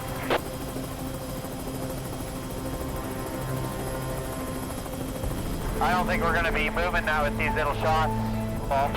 With tonight and tomorrow's storm, we're really going to have to watch that one spot. With the added snow, the unstable layer could break loose at any time. Welcome to BC. This year has been the worst in 30 years. It's like Snowmageddon happened. And most of Heavy Rescue's fleet is 14 hours away. Bottom line is there's not enough gear here to handle what's going on. I mean, we were forced to move our stuff to Alberta because of competition. Nowhere is the snowpack more threatening than just below the summit. Within a very short period of days, we had 3 meters of snow. It's time to not fool with Mother Nature anymore. We've got an avalanche here between Falls Lake and Rocket. It's shut right down. It's an emergency situation. You wouldn't believe how much snow is on that first hill out of Hope. After days of relentless snow on BC's Coquihalla Highway, Hope to get pulled up here before it snows anymore. the mountains have hit their breaking point. We've got an avalanche here. It's about 4 feet deep in the center lanes, and there is some tree branches in the mix. Highway Supervisor Richard Enns is first on the scene. Yeah, Highway 5 is closed. Avalanche up top. Don't come this way. Richard Enns has a huge weight of responsibility in his shoulders. He's the eyes and ears of what's going on around there. There's some tree branches in it. 10-4. Oh, that came from above. We're going to go to high hazard, and we're going to close the road down until we reassess. Copy that. We have an avalanche that has run further than it has in a long time. We have to expect some surprises. We need to recognize that maybe this won't be business as usual. Highway closed, or just nobody's going anywhere? It's closed for a while. At either end of the debris field, a long line of traffic sits trapped in the avalanche zone. When you have avalanches occurring, there's a high likelihood that there'll be more. Yeah, Pete, can you and AEL start turning around all traffic at Box Canyon and head them south? You guys in the plow trucks, you copy that? Widen out both north and southbound sides of the cross over there so that we can turn all vehicles around there? Yeah, you bet. But nobody can go past. Yeah. Obviously, we don't want anybody heading south into the zone. We're detouring everybody around and heading them back to Merritt. We're getting everybody out of here. Richard's priority? Turning around the traffic stuck on Snowshed Hill. We have a high avalanche hazard. We're at risk right here. Stay in your truck, close your window, and the tow truck's coming to get you. We will be U-turning everybody and sending them on their way.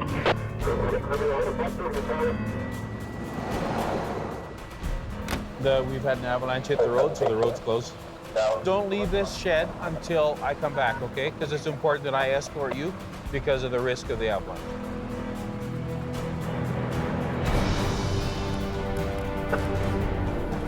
Now I'm turning the small ones around, and I'll get Gord to take these semis up to the top and turn them as up. Less than an hour, there's been at least another natural avalanche. Yeah, copy that. Yeah, turn around, follow me, thanks. Have to get them off the hill here. An accident waiting for a place to happen. Get the heck out of here. Just gonna send these 3 small ones through, Leo. With the final blockage removed, Richard and his team send the traffic out of the danger zone. But the Coke remains closed indefinitely. This is a wicked mountain highway, and we've all run from that mountain with our tails between our legs. We all battle the mountain, but if Mother Nature wants to win, it wins. Watch yourself on these cables. In northern Alberta, heavy rescue struggles to flip a gravel truck and trailer that ran off the road.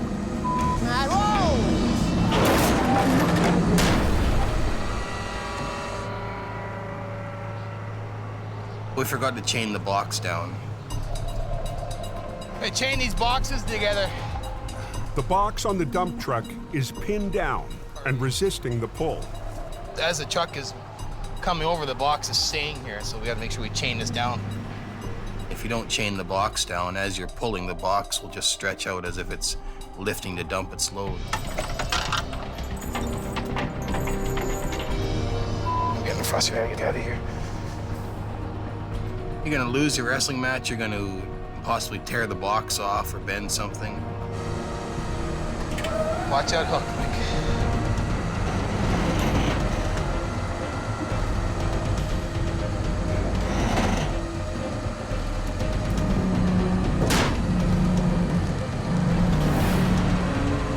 Go a bit more. Doesn't want to sit down. So we got all that gravel on that side, eh? Yeah. I don't want to with it right now. We with it, it's gonna go over. Colin will reposition for a better angle, but first, he has to unhook from the trailer. Go down and get turned around as quick as you can. I was taking a pretty big gamble unhooking the one truck to reposition it. What do you think this guy does? Do you think he can do it a little quick, or? The gamblers are gonna turn this thing back upside down again and lose all the work we just did. Possibly do more damage to it. I got this.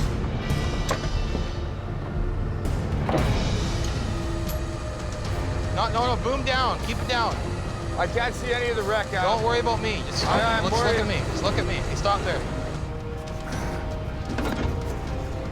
The trailer is out of the ditch, but not yet securely on its wheels. You just want me to put one there? Nope. We got the chain on it. Let's just worry about getting this thing sitting flat first. Yes. I was pretty concerned, right? I thought, oh, this thing's gonna go back over. A little at a time, right? Don't get greedy.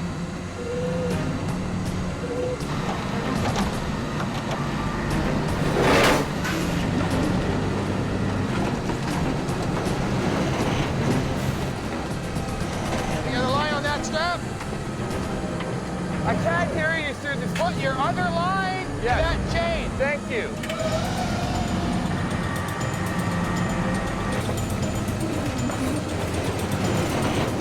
Trailer's on the ground.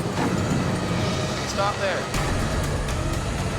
Adam does a final pull to get the dump truck back on the road, while Colin holds the trailer box in place. Get these chains off the front axle. Take it right. Take them off.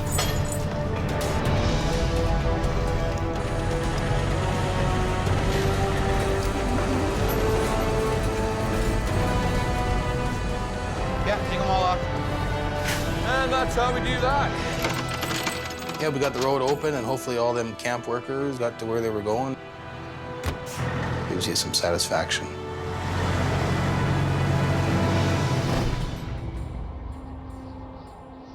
Back in BC, It's not open. It's closed, boys. avalanche danger has closed the Coke for the last 9 hours. All traffic through the mountains diverts to highways 1 and 3. The minute Coke shuts down, the accident risk almost doubles on these other two highways. At 11:25 p.m., They got a truck blocking both directions at Sunday Summit, so. Howie Irwin heads an hour east of Hope on Highway 3. I gotta go out there, straighten them out, and get them off the hill. Anybody know what's going on with Highway 3? Pretty scary out there.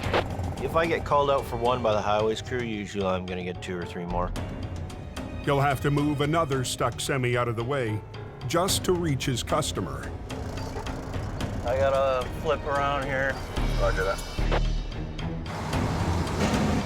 Howie backs up the hill to line up for the tow.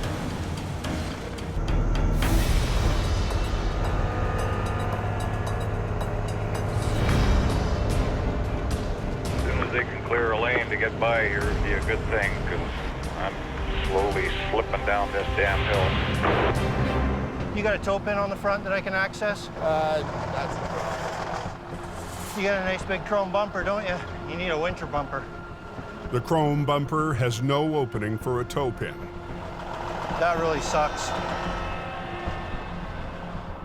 Chrome don't get you home, but it sure helps you look cool on the side of the highway. Instead of towing the truck away, Howie hooks up to the back end. The only option is to swing the trailer over and get it out of the way.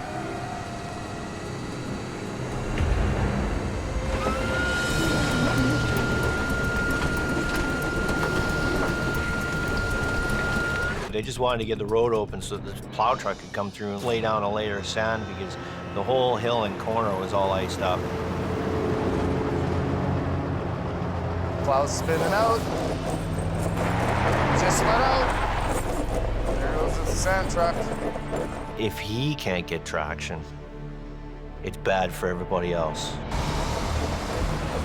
But that's not stopping impatient drivers from making a run for it in the open lane.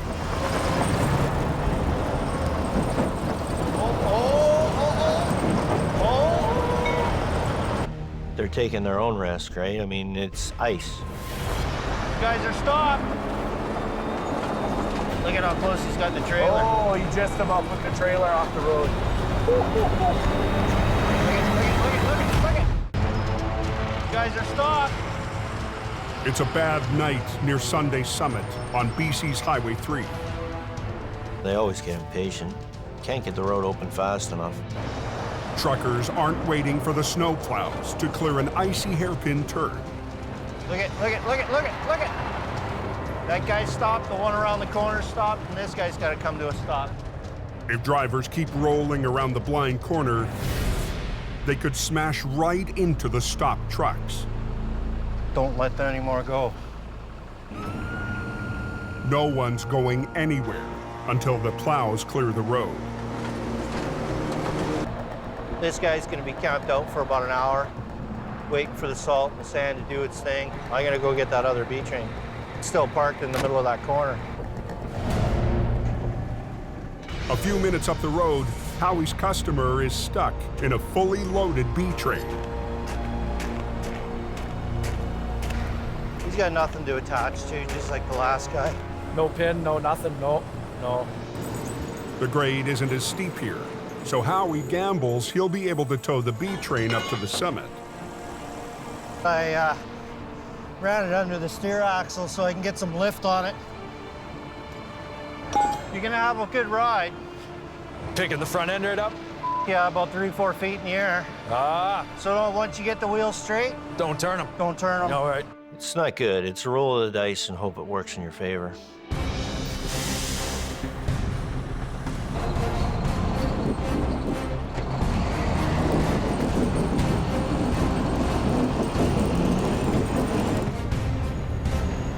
Come on, dude. Give me some help.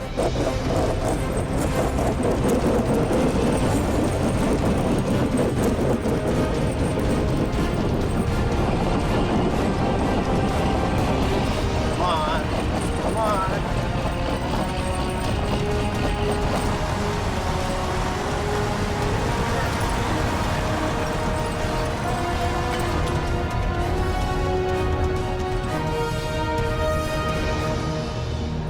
Smell the rubber. Is that your excitement for the evening? Yeah. Never done a wheelie up the hill, and especially in a Super B. 2 for 2. I'm gonna head back. The sun will be coming up here in about 3 hours. I don't want to be awake when it happens. The next day in Alberta, the northern crew gets an update on the conditions back home. Not a vehicle on it. When the Coquihalla is closed down, most truckers will make the decision to travel the canyon. Not everybody's familiar with the twisting and winding roads, you know, the ups and downs of Highway 1. Every idiot and their dog is going to be running the canyon. Somebody's going to die tonight.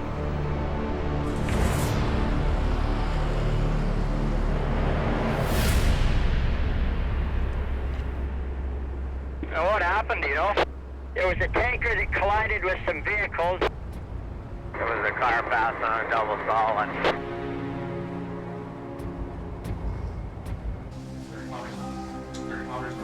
Just before sunset, Heavy Rescue's BC Dispatch Center gets the call.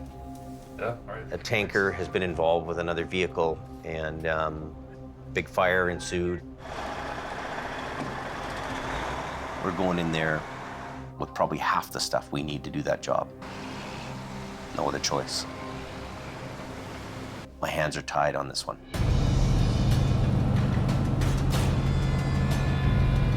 First man out of the gate is me.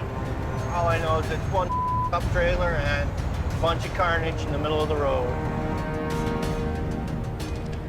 It's an 1.5 to 2 hour drive to where the crash is. It's gonna be a mess and it's gonna take some cleanup time, so we need to get up there as quick as possible. Should be right here somewhere. Got flashing lights up ahead, there's cops way up there.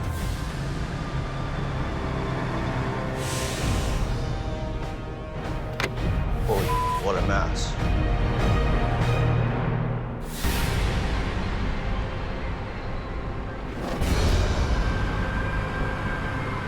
An SUV lost control while trying to pass a camper on a bridge. It hit the camper and the barrier, then headed straight for an oncoming tractor trailer carrying 45,000 pounds of flammable formaldehyde. That tractor there's nothing left of it. The back tires, there is rubber on it still. Is there? Okay. The fuel tank is still smoking, it's hot.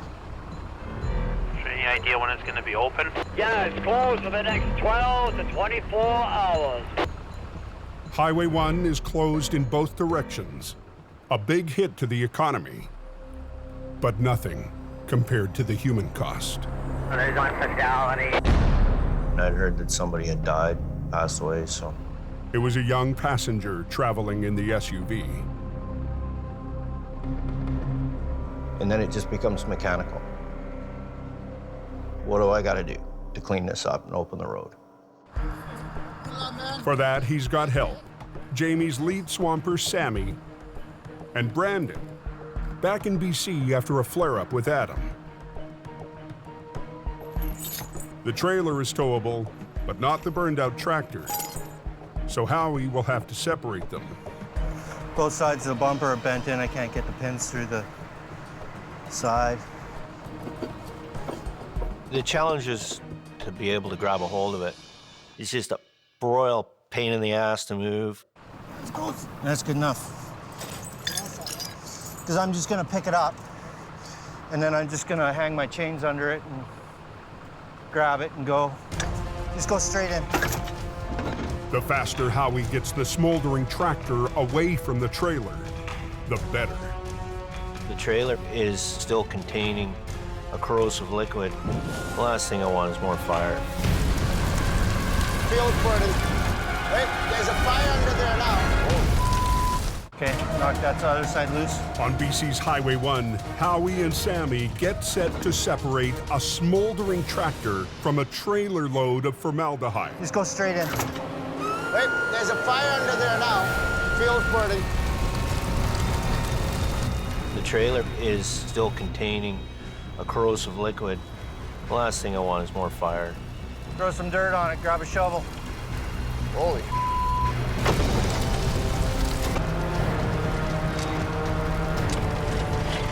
You gotta get the fire out, you gotta work harder, faster.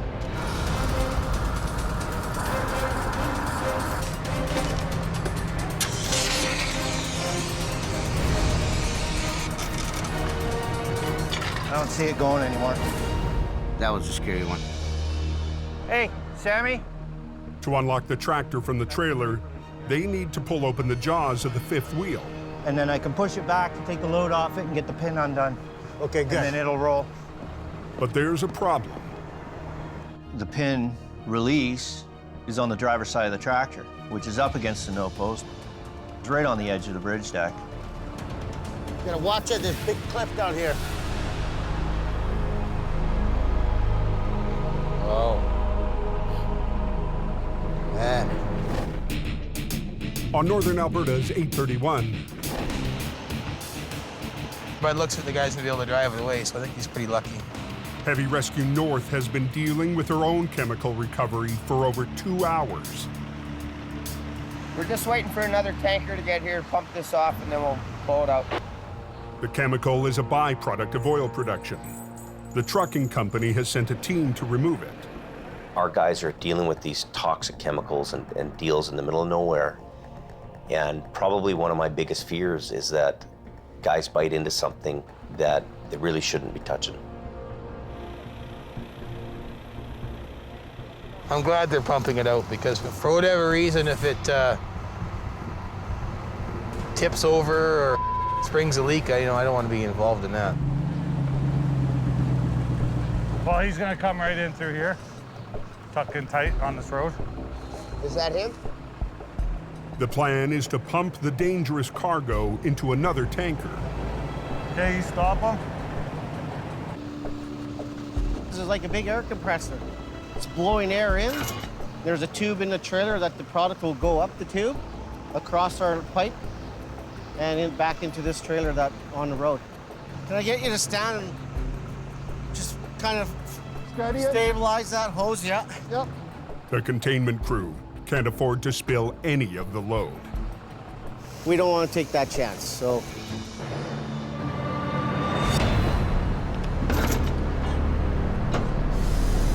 Okay, we're gonna start pumping.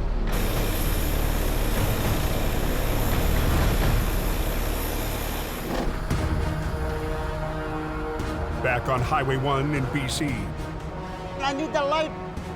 Heavy Rescue is working to clear a damaged tanker off the narrow bridge. Oh. Man.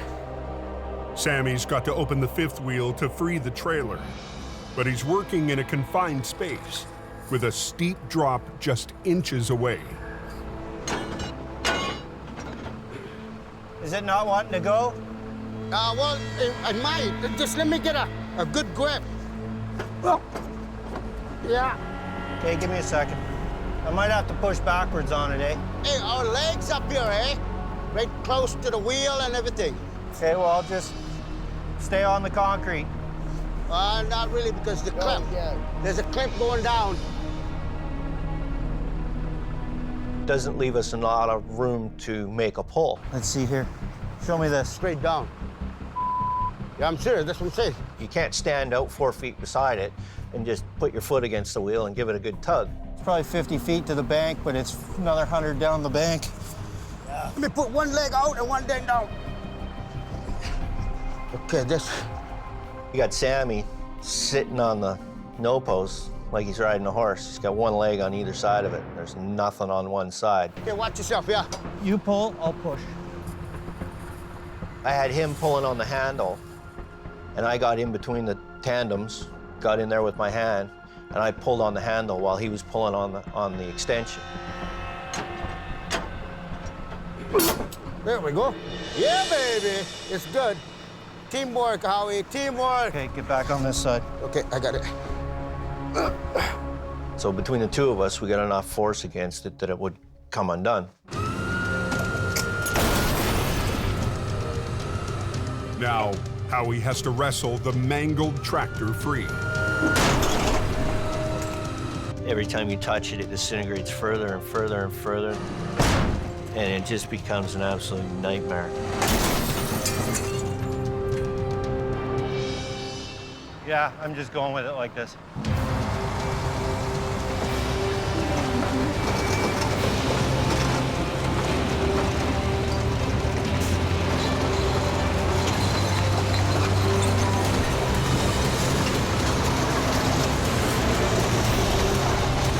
They've got the tractor off the bridge.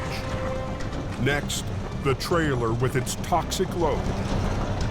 Heavy Rescue's newest hire, Wayne, will hook up to haul it away.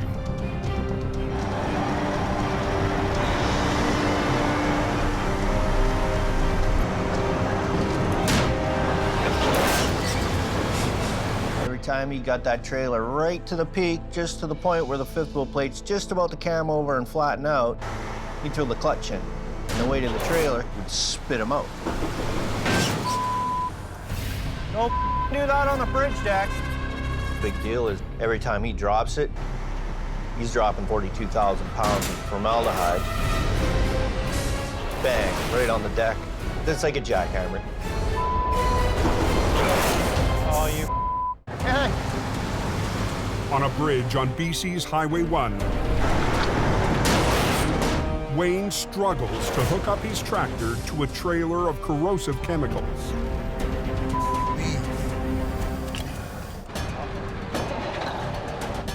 You're aware that this is a pressure vessel full of formaldehyde, right? Well, how am I gonna get under it? I know. Well, once you get under it, don't slow down. Don't push that clutch in.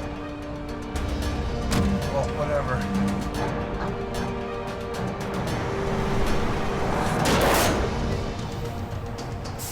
What in the is holding this thing?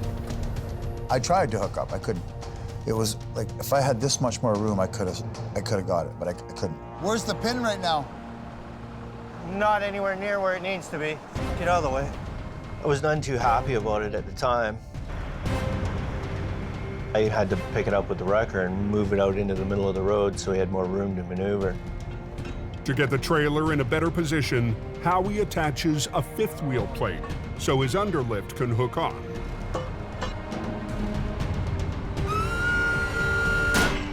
There we go. I couldn't get the thing off the ground with my underlift. All I could do was get the plate to it, get attached to it, and then roll it out into the middle of the road. Good. Stop there, Howie. And then get him underneath it again.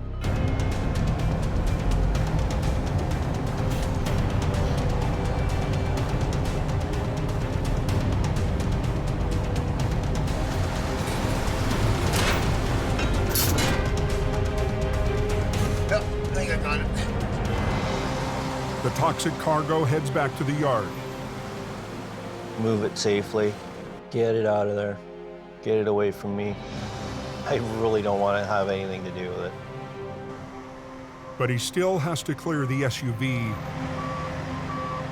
where a young passenger lost his life. The hardest kind of recovery for Howie. Somebody makes a poor choice. It's never good. It's the same poor decision that somebody else made 9 years ago that killed my dad in a traffic accident, so.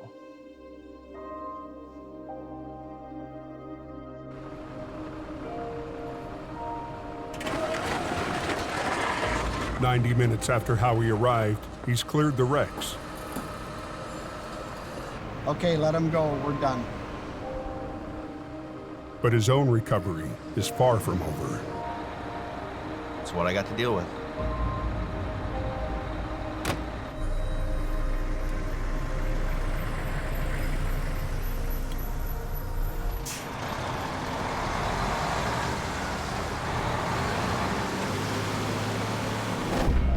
On Highway 831 in northern Alberta, You okay there, Norm? We're good. They're pumping it out so that we can pull it out. the chemical recovery crew has pumped out the liquid Beautiful. so heavy rescue can get to work. Colin makes it to the scene just in time. Well, because I know you don't drink coffee. Any chain damage when you chained up? I don't think so. I mean, you don't think so. Well, I didn't hear any clank, clank, clank, clank, clank, clank while I was driving. Please tell me there's no chain damage. There shouldn't be any chain damage. Okay, grab two of them tow hooks. Is it closed? I would just turn around. You ain't gonna get passed up here in the next couple hours anyway. Holy crap, look at how deep the snow is. Traffic has been backed up on 831 for hours. Hey, you're good to go there. You just want to double check that? Yeah?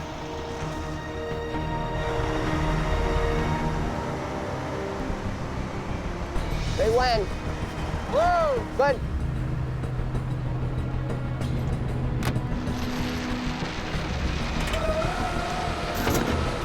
Good. Good.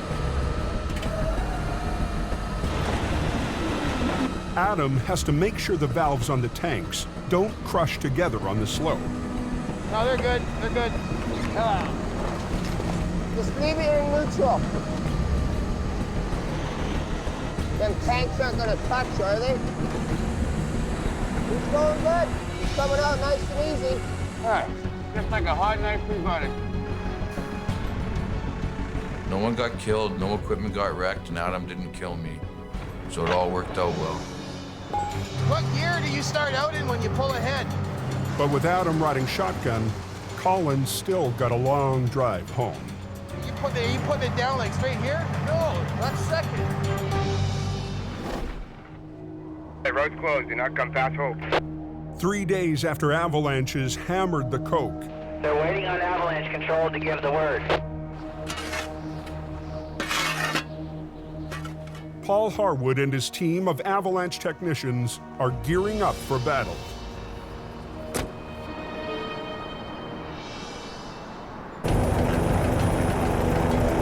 The techs have a small window in the weather to break up the snowpack that threatens the highway.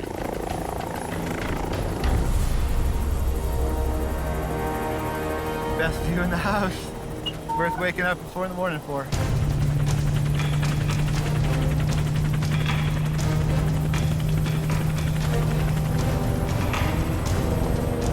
That cornice is gonna go. You're hitting the ones that are most likely, that you think are the ones that are going to generate the largest avalanches. So that nice fat pocket on the right. Okay, right up on top. Yep. Okay, safety's off. We're just a few seconds out here, Paul. Yeah, 2 seconds out. Just above that rock. Right in there, right? Bomb away. Bombs away. Good, it's hard in there. The techs have hit some of the biggest risk areas. Now onto their final target. That's hard in there, that big pin. Surprising. Whoa. It's a monster cornice over Snowshed Hill. If they can clear it, the highway could finally reopen. And that's that big overhang? Yeah, that's the one. So right here? Yep. Safety's off. Safety's off.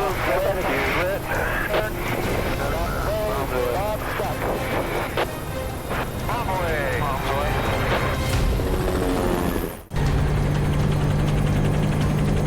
High above the summit of the Coke, Avalanche techs are fighting a mammoth cornice of snow. Okay, first one's a 12. Okay, long final here. If they can knock it down, traffic might finally start flowing again on the Coquihalla. This is a pretty big cornice. This is a big cornice here. Richard from Paul, we're doing the shed, so if the loader wants to stay out of the southbound, that'd be great. Copy that. That's hard in there, that big pin. Surprising. Whoa. So that big one that's over, that big overhang? Yeah, that's the one. So right here? Yep. Safety's off. Safety's off. Okay, got a burn. Stuck. Okay, let's head down.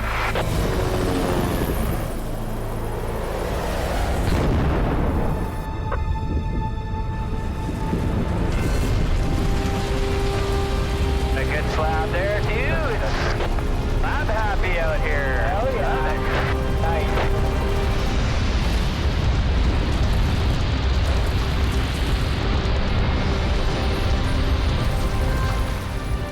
They might get a little dusting down there.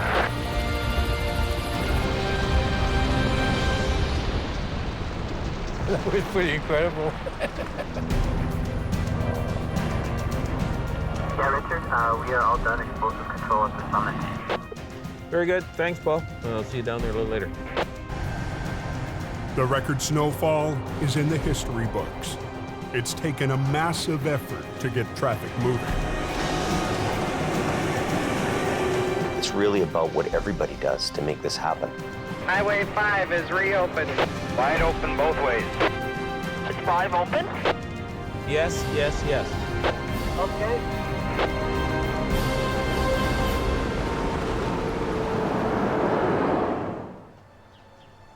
Down at the yard, there's one person who's not in the mood to celebrate.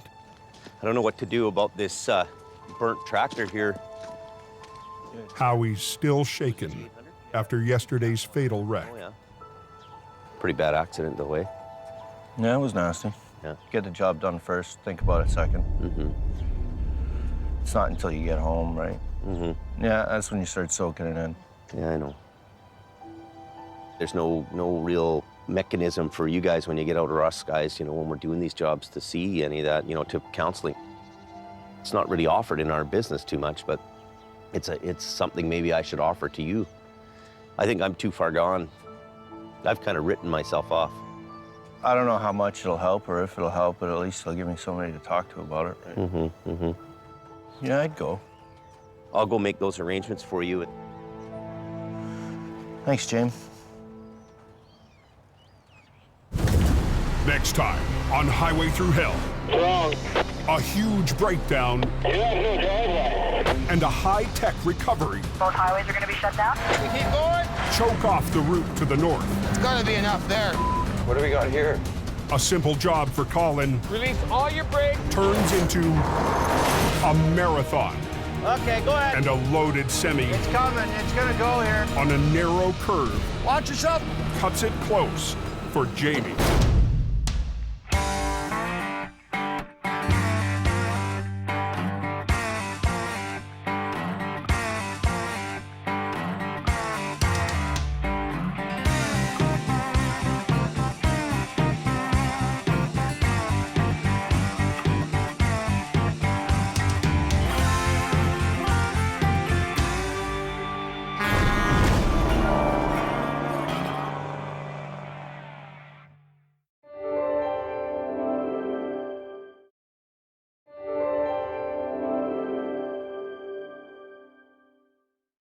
This time on Highway Through Hell.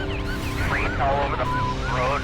The biggest wreck of the season It's a damn tangled mess. explodes on Jamie's doorstep. Yeah, Jamie and his rotator must be all excited. But it's all up to Howie. Highway is closed. Like the fist of God came down on it. And in a blinding storm, And this is just the beginning of it. there's no end of trouble. It's like a reoccurring nightmare. On the Highway Through Hell, the last line of defense is a heavy rescue team ready to tackle any disaster. Because closure is not an option.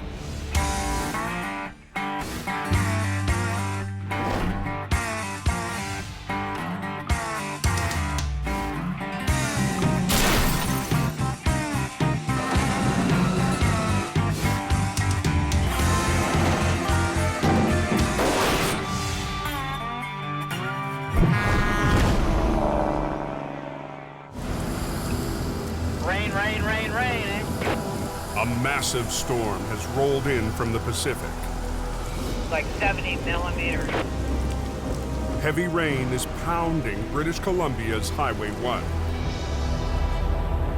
Get ready. Yep, they're pretty coming down hard up there. Up on the Coke, where it's colder, it's blinding snow. Snowing pretty good on the Masha there.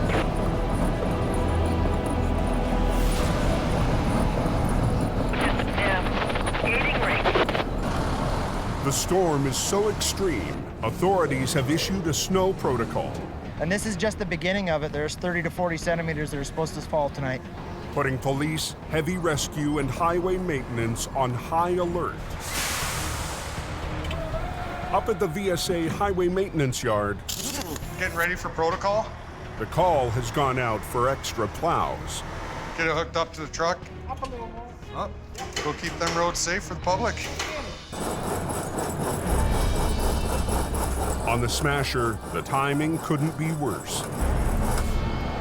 It's the height of the overnight freight run, and more than a dozen spinners are spread across the hill. They can't get a hold of Jamie Davis? Quiring's up there. Al Quiring is doing all he can to keep the trucks moving.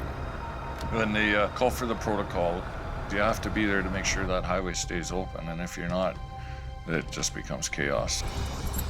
The first one on his hook, a heavy load of lumber, jackknifed just below the summit. Happy this is a good day of fishing, that's for sure. Try and get this guy backed off the road here. There's no time to waste, and as fast as you can keep slaying the dragons, they keep coming. Beautiful. One down, many more to go. And we got lots of lineup back there. About 40 trucks, cars spun out on the Smasher.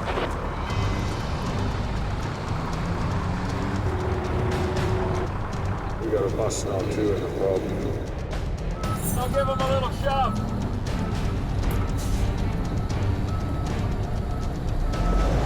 That's what happens when you don't chain up here.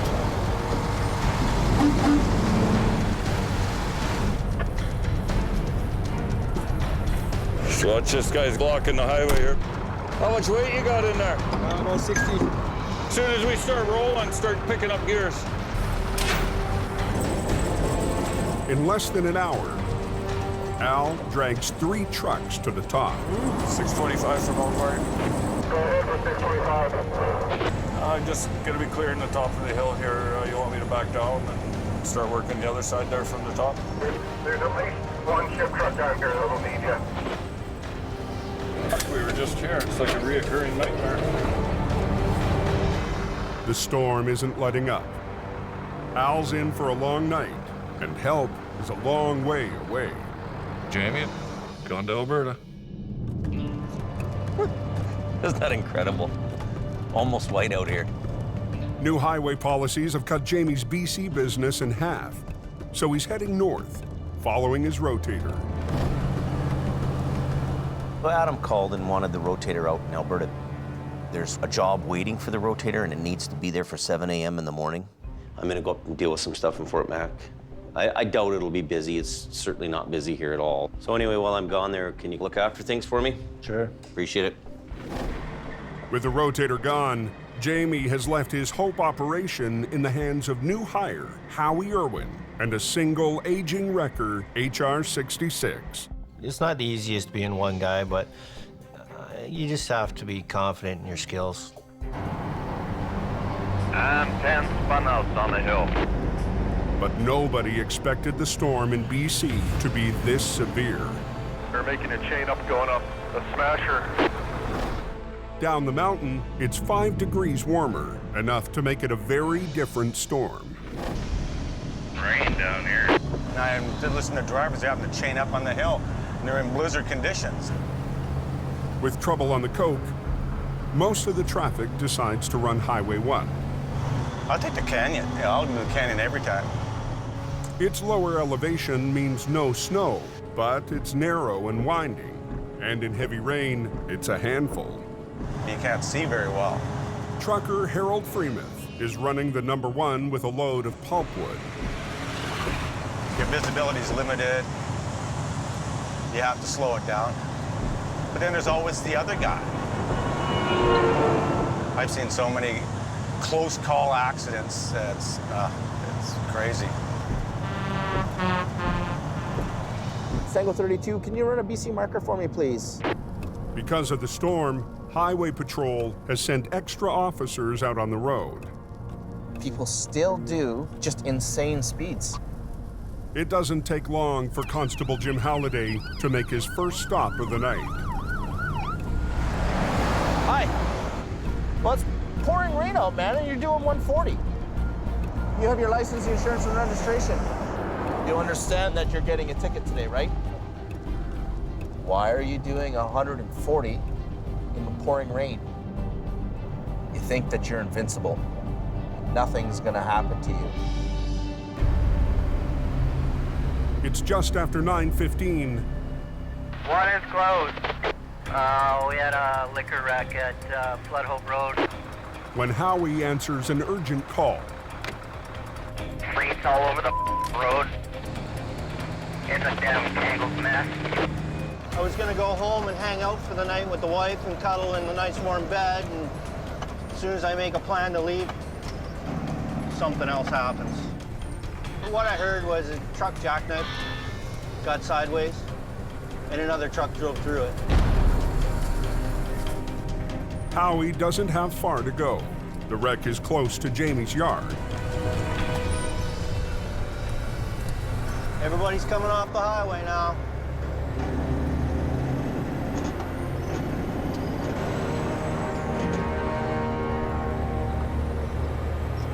.66 to base. I got a line up on the right lane, and I got disco lights at the front, so we're here.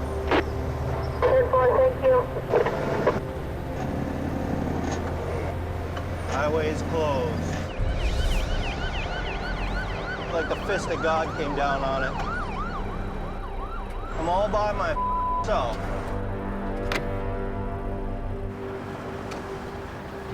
Ten minutes after leaving the yard. What a mess. Howie finds one semi-trailer hauling expensive wine, sliced in half. It's multiple pieces, in multiple pieces. The debris is spread over an area the size of a football field. It's gonna be ours. The wine semi crossed the median into the oncoming lane, right into the path of a truck traveling the opposite direction. The massive impact sliced the trailer in half.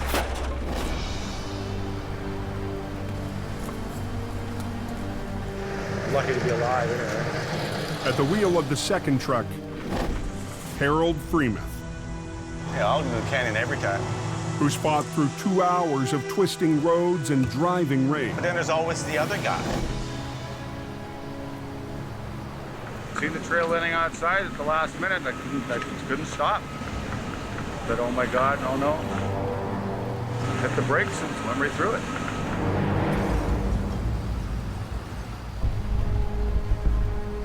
Nobody's getting through.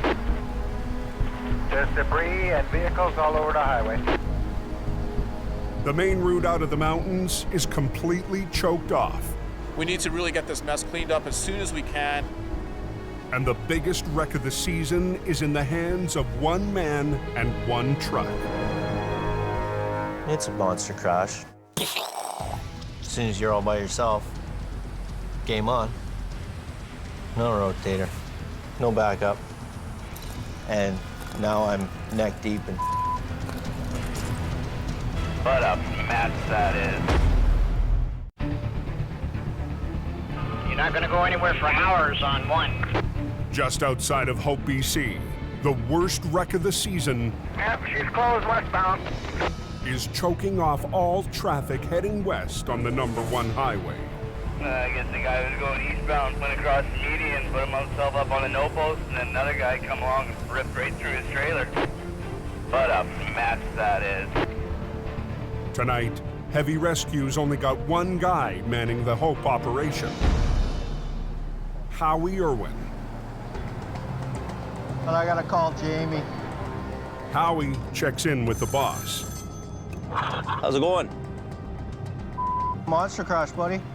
Yeah, I got a 53 foot. It came through the center median, laid on its side, and a truck loaded with pulp drove right through the middle of it. Well into Alberta, there's nothing Jamie can do. Well, the moment I move the gear out, rotator's not around, then Murphy's Law is something's going to happen. 18,000 vehicles use BC's Highway 1 to get to the West Coast every day.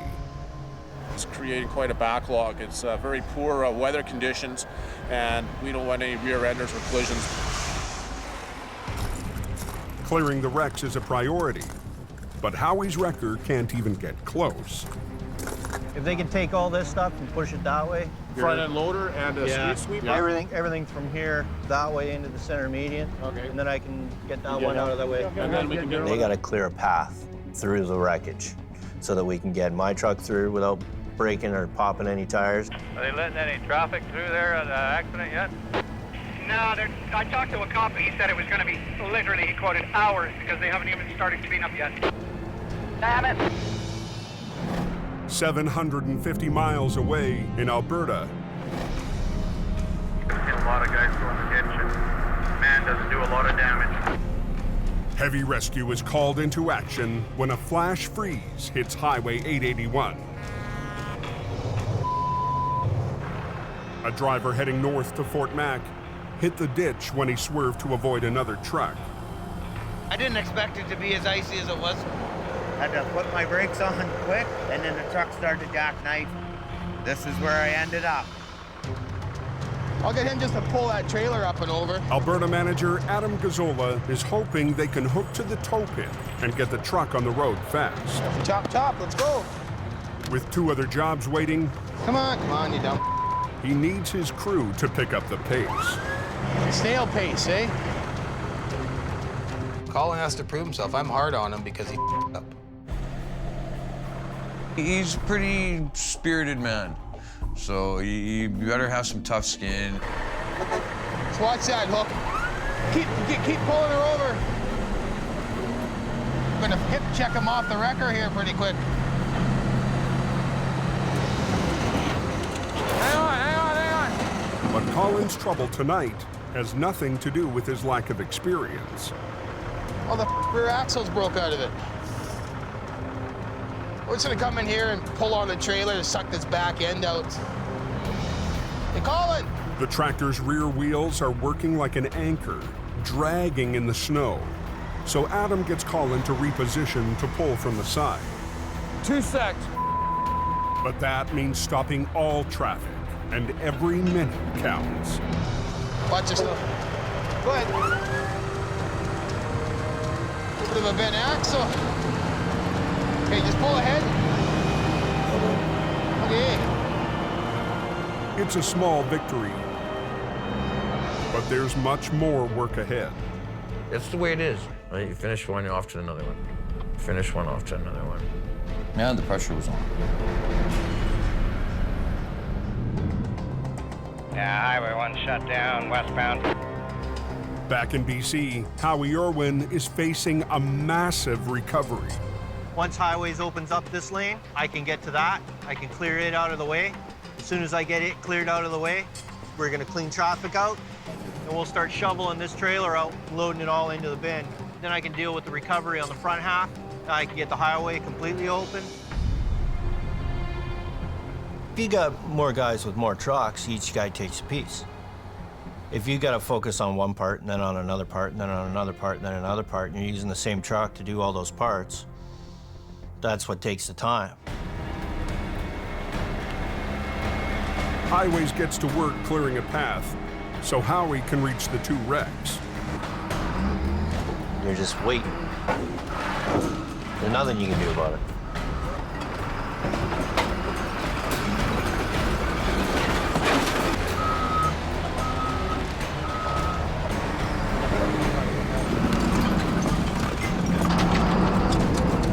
An hour after his arrival, Thank you. Howie finally gets the go-ahead. The priority is getting 1 lane open to traffic. The first thing we got to do is get the one that's upright out of the way. Let's get rid of that truck, and then we can get traffic flowing.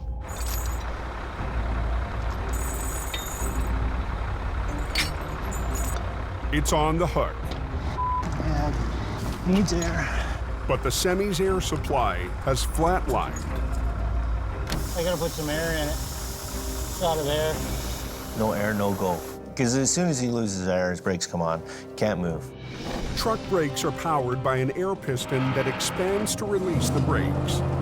Without air, the brakes clamp shut. So I gotta put a plug in it, hook an airline to it, air the whole works up, V-train it off the highway. The damaged semi can't generate its own air pressure. So Howie runs an airline from his wrecker. The highways guys are getting a little antsy. I'm gonna move it out right now. Are you taking the whole thing? Yeah. Okay. I'm doing it as fast as I can. I'm one man, one truck.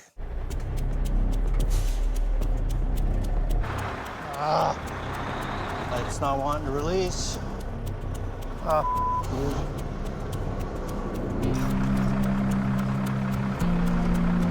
Trailer's not wanting to release.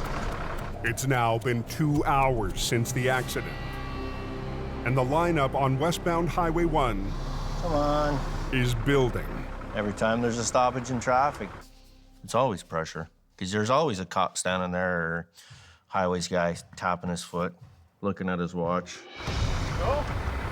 I'm waiting for air. Air? It's taking forever. It doesn't want to release a trailer for me. I can get the tractor to release. The trailer doesn't want to come with me. You're not going to go anywhere for hours on one. Up in Alberta, Snow covered with large sections of black ice here. Copy that, thank you. Heavy Rescue's northern crew is already on their 5th job of the night. I was following the traffic. I looked down to pick up my can of pop. When I looked up, I was off the road. The gravel truck was hauling a trailer with a total 50-ton load. No, there was no harm done, no injuries, nothing. Just my pride. Hey, Colin! What? Waiting for you to hurry up so we get the hell out of here. Grab 2 tow hooks and put them in the front bumper there. Pulling on frozen cable, up and down embankments full, you know, walking through 2-3 feet of snow, it beat us up pretty good. Adam's patience with Colin ran out 2 jobs earlier. He's taken command of Colin's wrecker. You know, somebody boots you off your machine. It's a feeling, but, you know, Adam's the boss. Come on.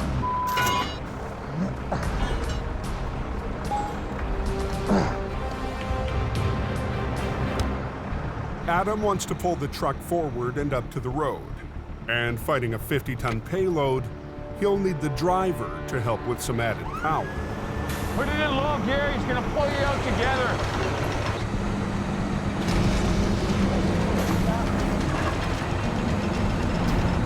Turn the wheel. Atta baby. I got a hot knife through butter. Decent, Jimmy, decent.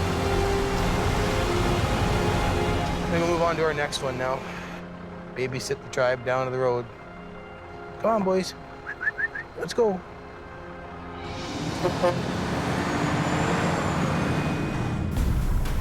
I gotta put some air in it. It's out of there. In BC, Howie's recovery is stalled. He's pumped air to the wrecked semi, but the air brakes on the trailer still won't release. Oh, you're gonna be like that, are you? We got the airline broke off the air pot. The culprit is a broken fitting on one of the brakes in the center axle, letting the air escape. You got an air pot fitting? For which? The fitting busted off the center axle, the far side. Just gotta be different. It won't happen. But I did not have one that size. The wrecks aren't going anywhere, and neither is the growing lineup of traffic. Like a parking lot out here. Said no estimated time, and we'll see. I'll just say the least, I'm really pissed off. Trailer's not wanting to release. On Highway 1, Howie Irwin's recovery is going nowhere fast. Some of the air brakes on the wrecked trailer won't release until he can reattach a broken airline. Just gotta be different. But he doesn't have the right part. Around. You feel the pressure, but you know, have to stay focused on the job. And it's a monster job. A truck loaded with wine flipped across Highway 1, and a semi coming the opposite way smashed right through the trailer, slicing it in half. Can you imagine blasting through a 53-foot trailer loaded? That action is quite the mess. Traffic's already been held up for 2 hours. I gotta clean some of that glass out because I gotta labor it in there. It's shards of glass everywhere. I'm worried about cutting myself because if I cut myself at a point where I need attention, everything stops. I grabbed my zip ties,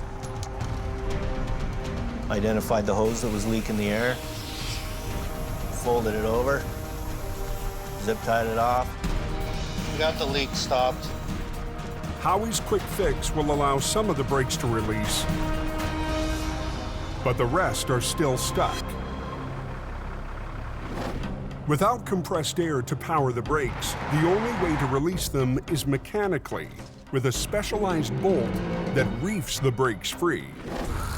Come on. But it takes valuable time. I got 2 caging bolts in here. So hopefully that should be it. Come on. At 12:30 a.m., 6-6, I got it mobile. 3.5 hours after getting the call, Howie gets one wreck off the road. All right. You know, let traffic go. Looks like traffic's moving here. Have they got lane open now? One lane is open to relieve congestion, but it's only temporary. It's one down, another one to go. Howie will have to wait on the rest of the recovery. Watch it. Okay, we're gonna load the back of your truck up in a bit. The insurance company wants the $500,000 worth of wine salvaged. There's 15 to 20 feet of trailer there, and it's full, right from the opening to the front wall. Watch it, Jim. It's broken open cases, it's individual bottles, and I know what it's like playing pickup sticks. It's the same thing when you're picking up bottles. It's one piece at a time.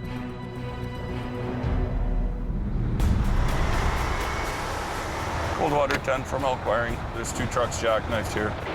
Howie's not the only solo act working BC tonight. Close, southbound. I'll have them untangled here in a few minutes. Well, copy that out, thank you. The rain hammering the valley is heavy snow high on the Coke. When I'm working on a Coquihalla corridor, it's a very dangerous place, and a lot of accidents happen as a result of a chain reaction. I was following a semi-truck who was sliding the whole way down the hill, and then all of a sudden he jackknifed and hit the curb, came across the entire road. There was a semi-truck coming behind me. Really lucky I put it in reverse and slid out between the two of them before they slid into each other. You're okay? I'm fine, sir. Okay. You're empty? Yep. I'm just gonna grab your ass trailer there and straighten you up. And you're okay? Yes, sir. Okay, we'll just get you tangled up. There's probably about 45, 50 trucks sitting there waiting already. We want to clear this out as quickly as possible. When the highway's closed, it's costing money, and I don't want them pointing at me. You got winter tires on here? The driver of the car doesn't need a tow, but Al needs her out of his way. Very slowly. Just go ahead and you can go past that guy, and I think the road will be clear for you. Very slow. Stay up in that soft stuff, okay? Don't use your brakes. Come on. Just let it roll slow, slow, slow. Put it in the first gear.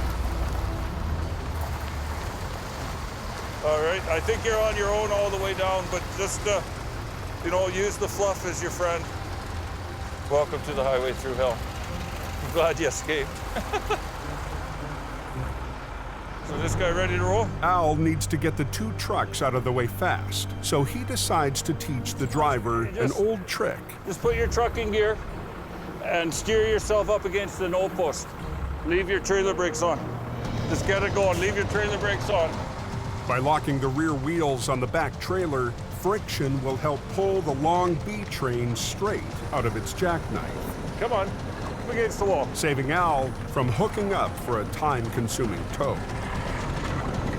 Come on, keep coming, keep coming.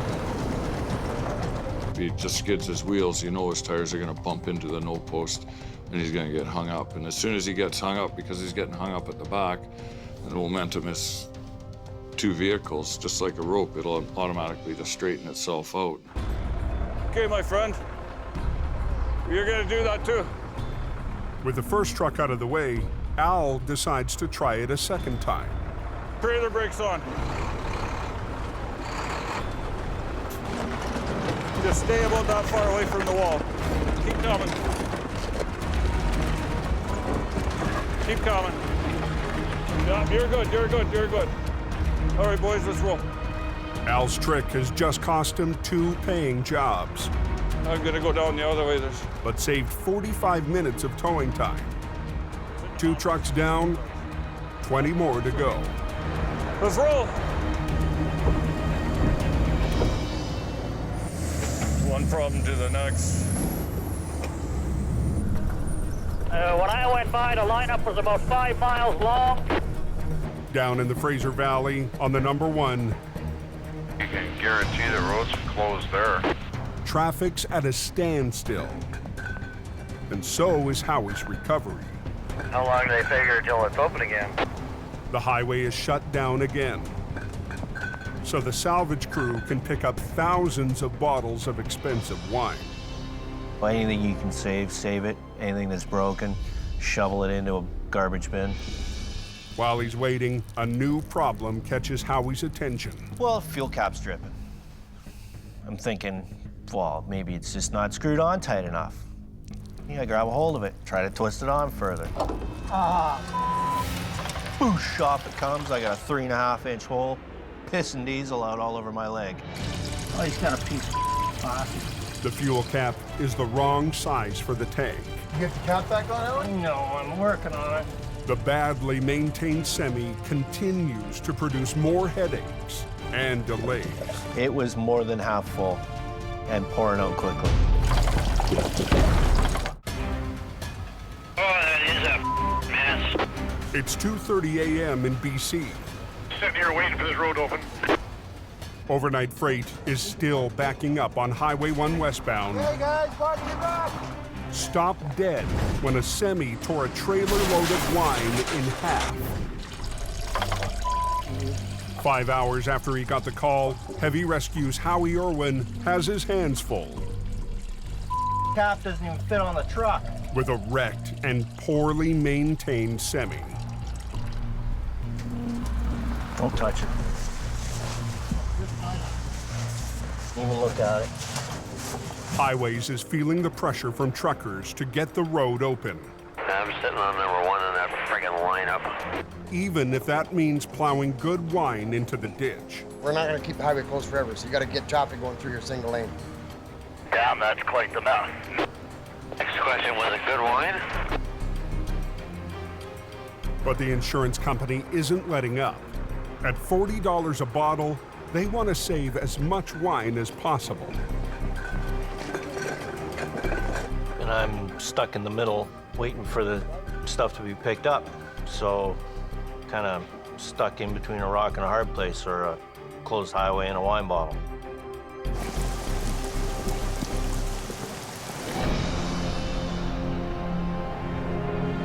In Alberta, This single vehicle, probably a winch up out of the ditch and tow away. Colin's at the shop, grabbing another record. Relentless, non-stop, go, go, go. The crew's so busy tonight, they've had to split up. Take her easy, make sure you get there. Colin is sent 45 minutes north of Lac La Biche. Okay, what do we got going on here?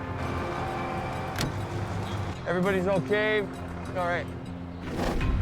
A truck hauling a pickup on a flatbed lost control on black ice and plowed into the ditch. The force yanked the pickup partway off the trailer. She's right off, eh? The angle that it's on, I need to get the truck back onto the trailer before I decide to pull it out. It's a job that needs 2 wreckers, so Phil shows up in the Army truck. You want me to spin around and pull them out frontwards? So I'll just use the one line to pick it up, and I'll use the other line to pull it over. It's an easy maneuver if they shut down the whole highway, but Colin's determined to keep one lane of 881 flowing. So he'll redirect and anchor one of his lines to Phil's truck to pull sideways, while his second line will do the lifting. Guess we could do that. We just run a chain to a smash block right there. But keeping the traffic moving comes with risk. It's just a 2-lane road. It's very narrow. One of the worst highways I think I've ever kind of played on. You really got to keep your eyes out for everything. Give that a quick pull, Phil. The guys want to get off the highway fast. We can both get it now. No. It's all knotted. But a stubborn winch line won't budge.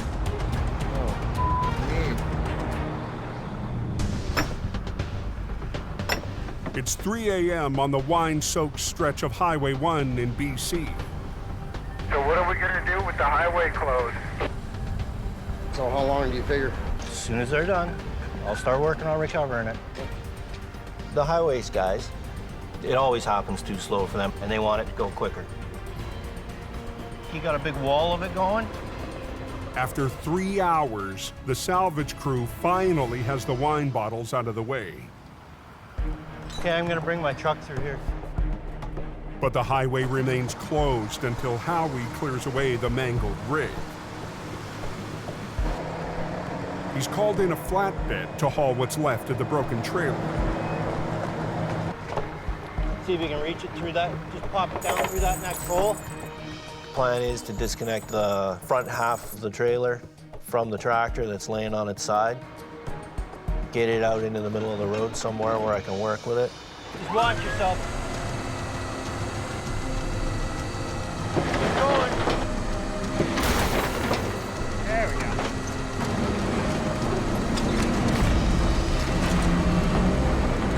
Look at that. God, it's gonna work in our favor. Oh yeah. The front piece of the trailer's free and in a good position to get it onto the flatbed. Just put it in here because there's a gusset right here. Will it go? Oh yeah. Perfect. Fastest way to do it is hold one end of it in the air, scoop it up like a spatula, drop it on there, pitch a couple straps, and get it moving down the road. Keep coming!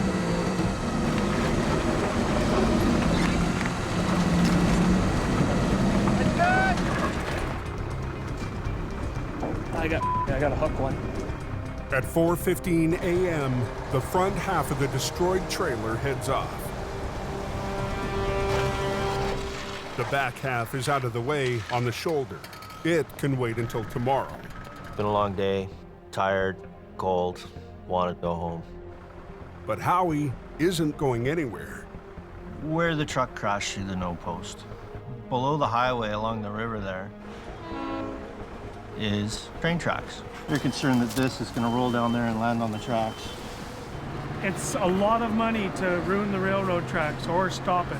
So anything you touch with the railroad, bad. Millions and billions of dollars at stake, and you their up in your.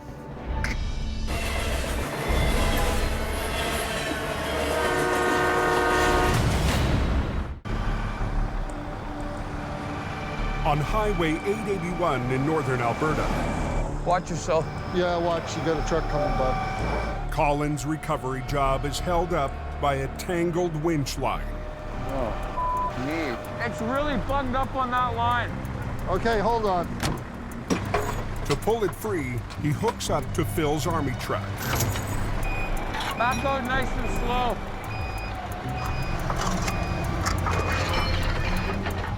Okay. Finally, they can get back to rigging. I need to get the truck back onto the trailer before I pull it out. So with my one line, I'm gonna lift it up. My second line, I'm gonna slide it over. We'll get it back on the deck, we'll get it secured. Skating rink, and watch yourselves. The biggest risk is the traffic coming in behind us. Okay. Good, good. Brakes are on, everything? Brakes are on. Playtime. Okay, let's go, Phil. Phil, can you just go see what it's doing on that other side? Whoa, whoa, hold it. Drop it down, Colin. You're gonna tear the sidewall out of the tire. Ah, we should be all right. Another little bump, just keep an eye on it, coming up slow. Okay, you're almost onto the trailer. Okay. Okay, little more. There you go. Okay, you guys want to down to my D-ring, right underneath of the trailer axles? We're just gonna give him a little tug here, see if we can't get this guy out. Get him to give it some gas. Okay, give it a little bit. Gently. Whoa.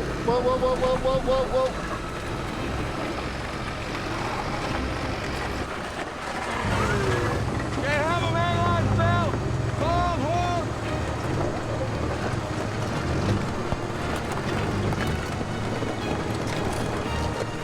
Okay, hold it there.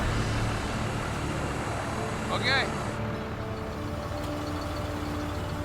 I'm starting to learn. I'm starting to be a little wiser. I'm gonna go. Okay. Highway 1 West is still closed. Down in BC, Howie Irwin's night is far from over. It's gonna be a couple more hours before they open that up. It's been 6 hours since the wreck happened. Howie needs to clear the flipped tractor that's hanging over the no-post.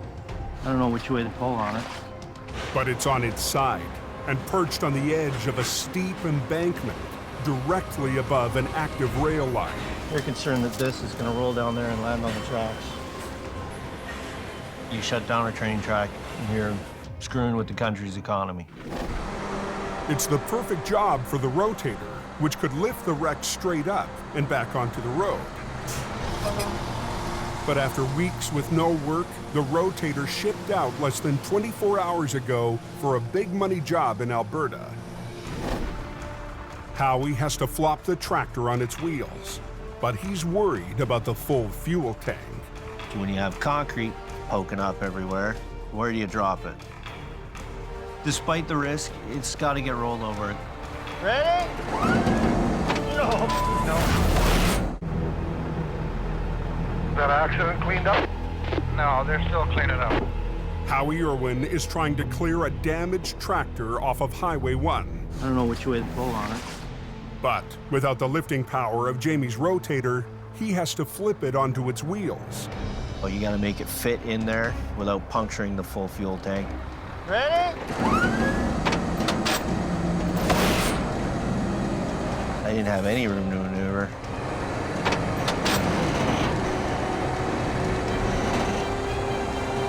And it was just coming down wherever it landed.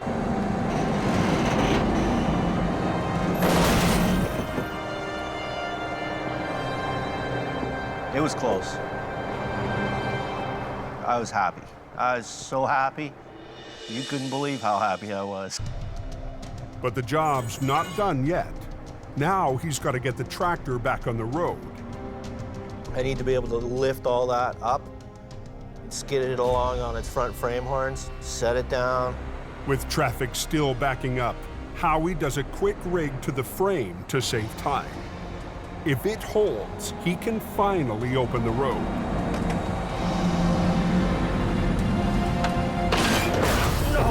No. Kind of grabbed a hold of it where I shouldn't have. And the bolts didn't hold and pieces went flying. Well, it wasn't exactly what I had in mind, but... Well, the chains held, the cross member didn't. Broke all the bolts off. That's my own fault. I should have known better than to grab it just by the back end like that. Took the chains that were attached to it, just grabbed it by the next piece up that's solid and keep going. I really want to get the road open. I'm hoping the chains hold this time.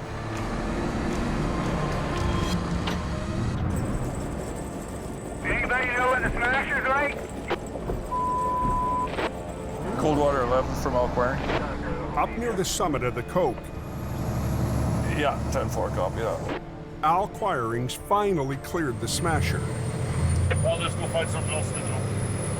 When I'm in the thick of it, holy crap, I can't stop. I'm just up in the brake check here, just making sure everything's okay on the hill. It doesn't take long before Al's called back into duty, Thought we were gonna make a clean break. rescuing a stuck plow. In a storm this bad, highways can't afford to lose any of their equipment for even a few minutes. Just throw her in gear and drive forward a little bit. Go forward. Come on, go forward. Okay, whoa, whoa, whoa, whoa, whoa, whoa, whoa. You're driving away with my tow truck attached. All up to you, Ronnie. With the plow on the move, Al's marathon night has finally come to an end. Shut her down. It's time to go. Curiosity, wondering what's going to happen next, I think, is the biggest thing that brings me back every day. Trailer's cut right in half. That's what I heard. Not a good thing to happen. Down in the Fraser Valley, Howie's re-rigged to the wrecked tractor. If he can pull it off the no post, he can get traffic moving again.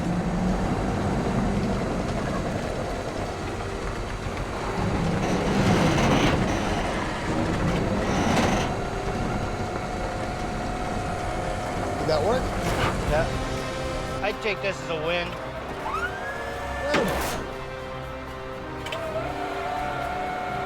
At 6 a.m., almost 9 hours after he was called out, Howie's cleared the biggest wreck of the year, solo with just one truck.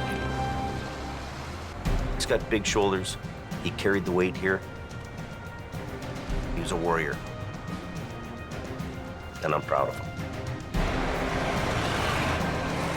It always feels good when you accomplish something. You know you're right at the outer limits of your abilities. Are they opening a westbound lane? Looks like traffic's moving here.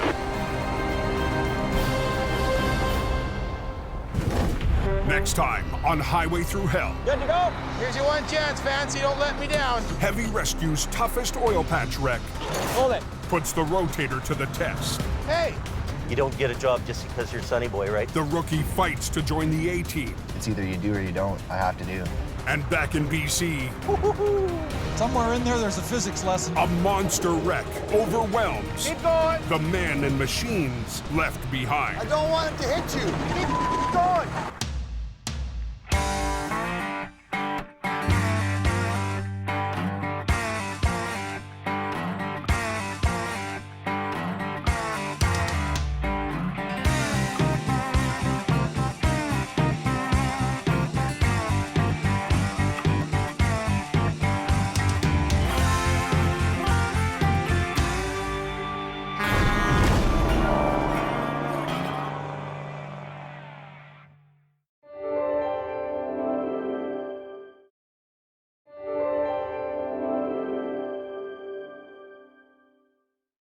This time on Highway Through Hell, Yeah, put the damn chains on. the heaviest snowfall Pretty scary out there.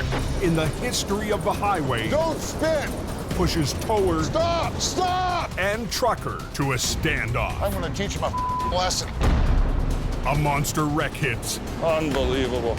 at the height of the storm, and Brandon faces off Finally showed up to work.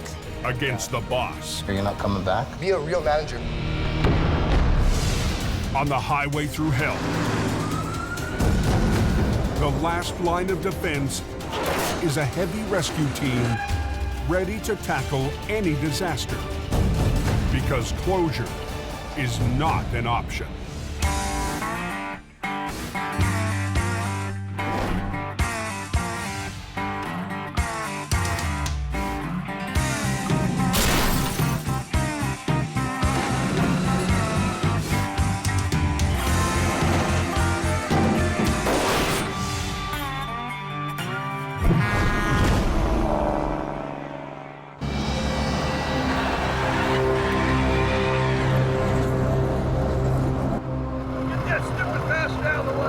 It's 2 a.m., and for drivers all along BC's Coquihalla Highway, nerves are frayed and tempers are flaring. Get out and put some damn chains on. I need to get on this low side. This is where I get traction at.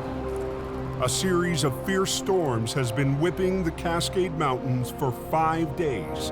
Driving conditions have gone from bad to brutal. What's the word on the Coke? Is it a mess up there? Everybody's spinning out, getting stuck. And the overhead sign just went chain up heavy snowfall.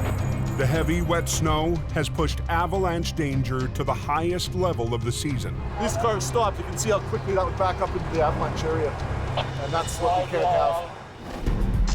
Over 70 avalanche paths threaten the Coquihalla, one of the worst stretches on the continent. The storm has left dozens of truckers stranded in the avalanche zone. Yeah, someone said they're supposed to get like 2 feet up there tonight. Yeah, I hear it coming. Drivers up and down the Coke want one thing: Pretty scary out there. to get off this road before things get any worse. Well, it's backed up probably about 2 or 3 clicks by now. Tow truck's backing down the hill. With the bulk of heavy rescue's fleet in Alberta, Jamie's competitor, Al Quiring, has the run of the Coke. Hang on to your hat. We got absolutely zero visibility going backwards here, but we got to hustle down there and get the jammers out of the way. Tonight, Al's working along with his partner, Gord Boyd. I love mayhem. To keep the Coke open. They get stressed out when they're holding traffic up in the avalanche zone, so it's important we get down there quick. Al's son, Kerry, is riding shotgun. I got a student with me here tonight. Father-son bonding moment. We're gonna grab hold of this guy. Kerry's getting his first taste of tow-ups on the Coke. Learning how to pull trucks up the hill and learn from the best.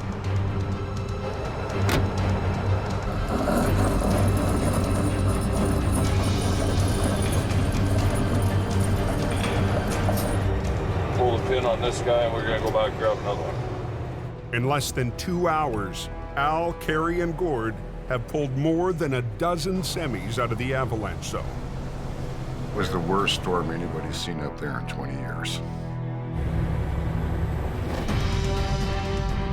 800 miles away in northern Alberta. You want to bring the pickup around the back? It's Jamie's last day before heading to Texas to check on a new addition to his fleet. Let it warm up a minute. And the guys are about to leave for an early morning recovery on Highway 63. I don't know where Brendan is. I don't know, from what I'm getting from this kid, he's about as handy as an ashtray on a motorcycle lately, so. I just don't really know what you're getting into. Like, it's the harshest environment I've ever seen in my life. Yeah. 2 weeks ago, Jamie gambled that his stepson was ready for the extreme conditions in Alberta. Your mommy isn't around here, right? No, I know. But Adam had his doubts. It's minus cold. And so far, Brandon has hit some rough road. I'm gonna buy some heated boots, man. Oh my God.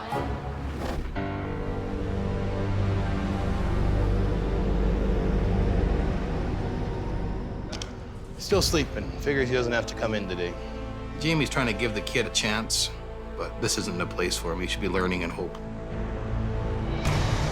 They're expecting a storm here pretty quick. They're expecting another 5 to 10. That might be very unpleasant. Jamie and his crew have no time to wait for Brandon. It's icy, eh? I can feel some ice. See that? It's very icy right here. Our risk on this highway is somewhat more than being on the Coquihalla. You know, all it takes is for one second, a split second, for something to happen. It looks like we're coming up on it here. The truck's in the ditch upright, but there's something in front of him here. Oh, I think it's his trailer. Wow. The semi, loaded with plate glass windows, hit ice, spun 360 degrees, snapped the trailer hitch, and crashed into the snowbank. That must have been one hell of a ride, eh? Hard enough to break the hitch on. Got one tray of glass on it. Do you think that skid of glass will stay on? It's still strapped on there. Jamie needs to recover the tractor and trailer without breaking any more glass. You gonna grab the trailer first or the truck? I'm gonna pull this guy out. We're gonna winch the tractor out here, the glass truck first. And they have to work quickly because some huge loads are headed their way. See how big this load is coming? See it.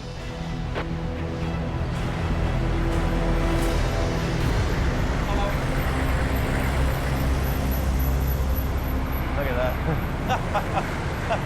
That's like having an apartment building drive by you. Just blows my mind every time. Makes a rotator look small, eh? Yeah. There's 4 wide loads altogether. 2 more are coming out of Boyle. And they're as wide as both lanes, so we told them we'll just not be in their way. Wide loads are very, very expensive. The equipment that's being hauled is going to huge job sites.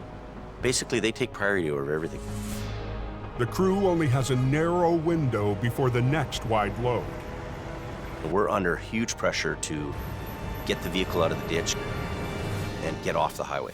We want to get that in the forehead. So I'm just gonna put these in a big long loop. Put the big hook in the middle of both the loops. Okay. So I'll back up and I'll get in here and we'll get hooked up to it. How's we do that Yeah, first? then Lacey can drive up to the service road right there. Yeah, okay. Then you can call a tire guy. Yes, sir. I like it when you're the boss and I'm not. Working out. Brandon down here now? Coming right here. Okay, let's go. Grab your sign, let's go. Got the traffic block? Yeah. Okay, I'll pull up. Let's go here. I hope they know we're on the way. I'm not stopping. Hey, we got the other wide loads coming right now. One of them super maxi loads is coming. We gotta get off the road. Here he comes. Go ahead, yeah, up here. Just go down to that, pull out over there. Tires, big cut in it. I'm gonna get off the road.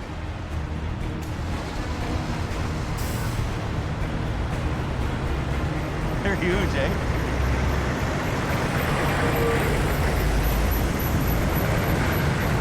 Slowing down. You don't see that on the Coquihalla. The truck is out of the way. But there's still a trailer full of jagged glass left to recover. Watch yourself, boss. Someone like a bitch down there, fellow here. No place the size of baseball. Can't even see where the hell I'm going here. Back in BC, the worst storm in the history of the Coquihalla is still hammering the mountains. Ugly, ugly, ugly. Veteran trucker Sheldon German runs the Coke almost every day. He rarely sees anything this bad. It's that damn slush. It's just sending me everywhere. Sheldon is battling his way up the Coke to pick up a load of scrap wood. Hey, southbounders, as you're approaching the summit there, so just be careful.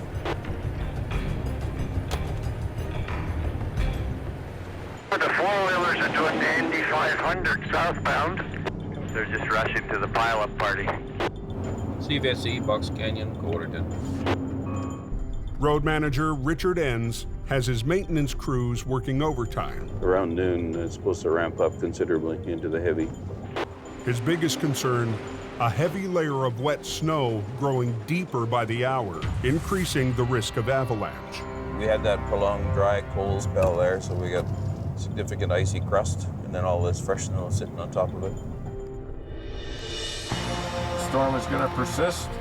At the Coke summit, Al and Gord are catching their breath after a long night of tow-ups. But it isn't long before duty calls again.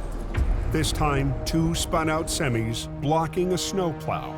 One of the stuck drivers is claiming that he doesn't need a tow. Okay, I'm gonna send Al or Gord down there and motivate him. Sounds like we got a problem on the hill. Within a minute, Gord's backing down the smasher. It's all about keeping the highway clear. That is our main priority here. Because when these guys are all stacked up on the hill like that, the plows can't get through. And if the plows can't get through, this hill will get ugly in a big hurry.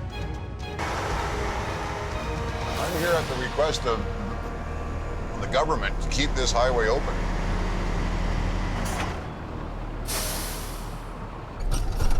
We are not going to be long.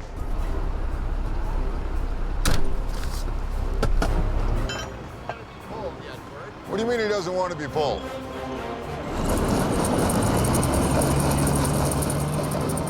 Oh, buddy, you're gonna tear it apart. Easy. What are you doing? Don't! Stop! Stop!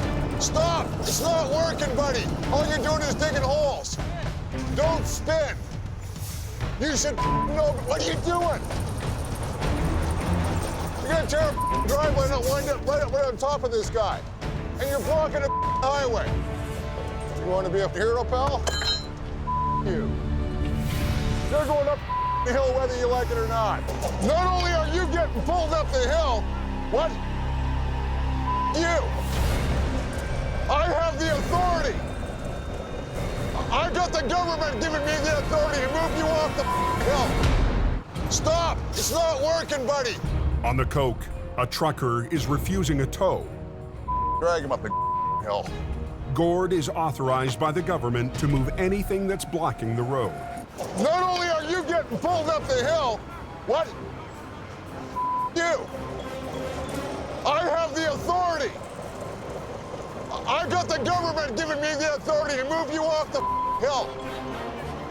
Hey, you, get in the truck. I'm dragging you up the hill. Wanna bet? Wanna bet?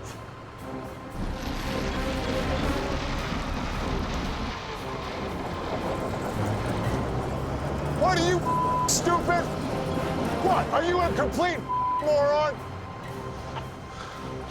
You can help or not, but you're going up the hill. You're blocking. I don't care about the money. Shut up. Get in the truck. I gotta get you off the hill. Yes, I do.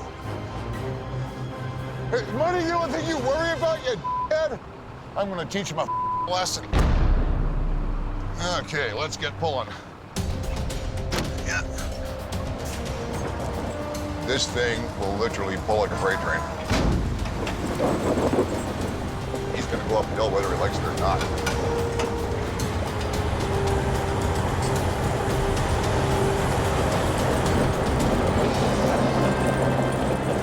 Got this guy lifted out. Welcome to the party, Gord. You just wrap the frame? In Alberta, with a storm on the way, Jamie and his crew rush to flip a trailer loaded with glass. Last one is the loaded Freightliner with stuck in the back. The big loads are passed, but the danger isn't. Roads are icy and it catches people off guard because they're clear.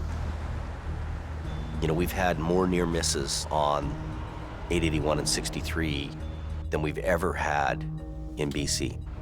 And then Brandon, after that truck goes by around the corner there, hold yours, okay? This is a whole new world for Brandon. I'm just scared of the potential of him getting hit by a semi. I don't want him getting killed on this highway.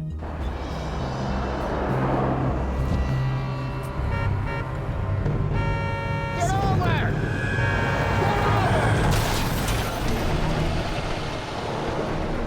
Hit the pickup. Did he hit it?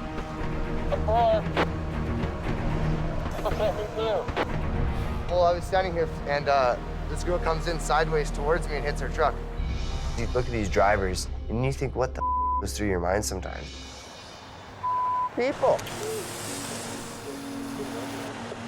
I just about lost it. Scared the absolute bejesus out of me. You gotta be extra hyper cautious here. The towing gods aren't always there to look after you. That was crazy. Can we run some line out here? We're gonna pull this over with the glass on it, and hopefully the glass will stay. Maybe. Any issues with the glass actually coming off, do you think? Oh, yeah. Really, eh? Heavy rescue needs to ease the load over. Shattering more of the glass could be costly for the customer and dangerous for the crew. Watch yourself. If that falls, you're gonna be wearing it.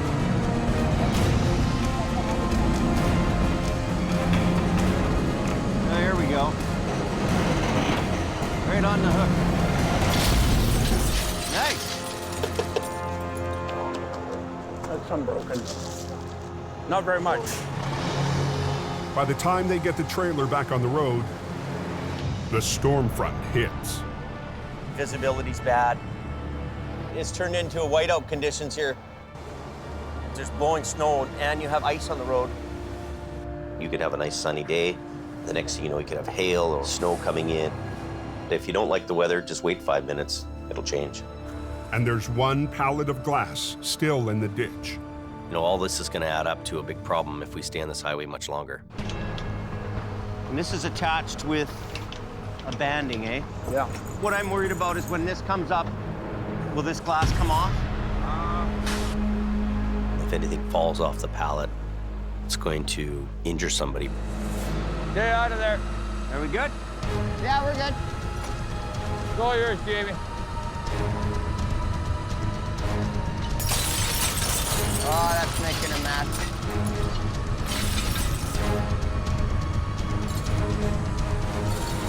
Don't want my hand in there. I don't want to lose it.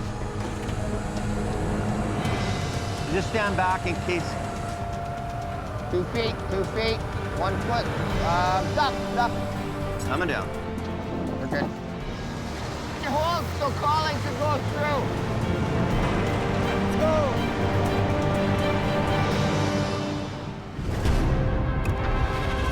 Yeah, sometime tonight it's supposed to get another 25, I heard.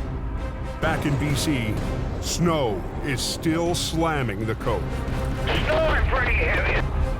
You can't see the roof. It doesn't take long in the mountains to accumulate a couple of feet of snow. After a nerve-wracking day on the roads, Sheldon is faced with a white-knuckle return trip home. We were starting to get into the Avalanche areas here, and look at where the plows have been piling it up. It's almost as high as my truck. I had my eyes open the whole way down. For the past 5 days, Al's been running flat out to keep the avalanche areas clear of spun-out semis. Running into some reduced visibility down to nothing with the blowing snow. The last thing he or anyone needs is a major wreck. It compounds, and once things start compounding, boy, woo, this place becomes trouble. Just before midnight. Yeah, there's a bad accident just seen here westbound on the Coquihalla. You for a rough night. Unbelievable. In the middle of record-breaking snow on the Coke, Unbelievable. Al Quiring is first on scene at a massive wreck. Coming out here, it was down to like 30 feet visibility, and then right down to 0 visibility. In blinding conditions, the loaded reefer truck slid down the bank of the center median. With the weather getting even worse, Al makes a decision. Yeah, no good visibility tonight, unsafe to recover. This guy is, like we say, he's on ice. Whether we tow it or not, doesn't matter. The truck is safe. Missed all the fun in the snow. How are the roads this morning? Oh, a little slimy. And did they ever get a dump of snow there? That's unreal. The next morning, there's finally a break in the string of snowstorms that have been pounding the Coke.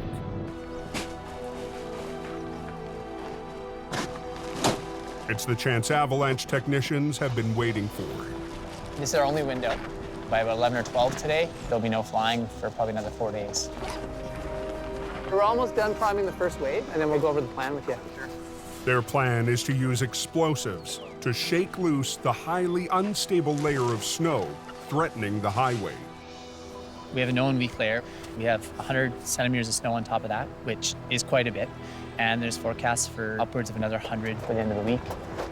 Okay, you want me to shut them down? Yeah. Okay. Close traffic, please. Paul, if you copy this radio, the switch are done. They get the all clear to launch their air attack. Okay, copy that. Ready for some bombs.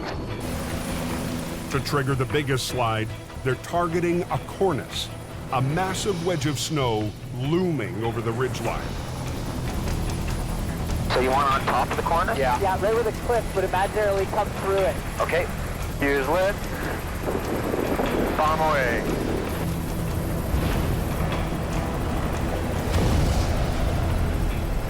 Bomb away. Bomb away. Got it. Okay, we got a little result there. Good result that's a beauty. Good result there. That's a good one.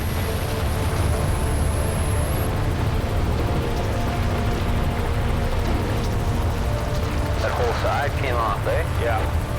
That was a very good result, guys. Right on. So we're looking for. With only a few minutes of road closure left, the heli bombers head for the summit. This is a pretty big corner. This is a big corner, too. Use lift. Bump away. Oh, this goes good. Oh, but the bump's stuck. Go away. Oh, come on. I don't think we're going to be moving now with these little shots, Paul.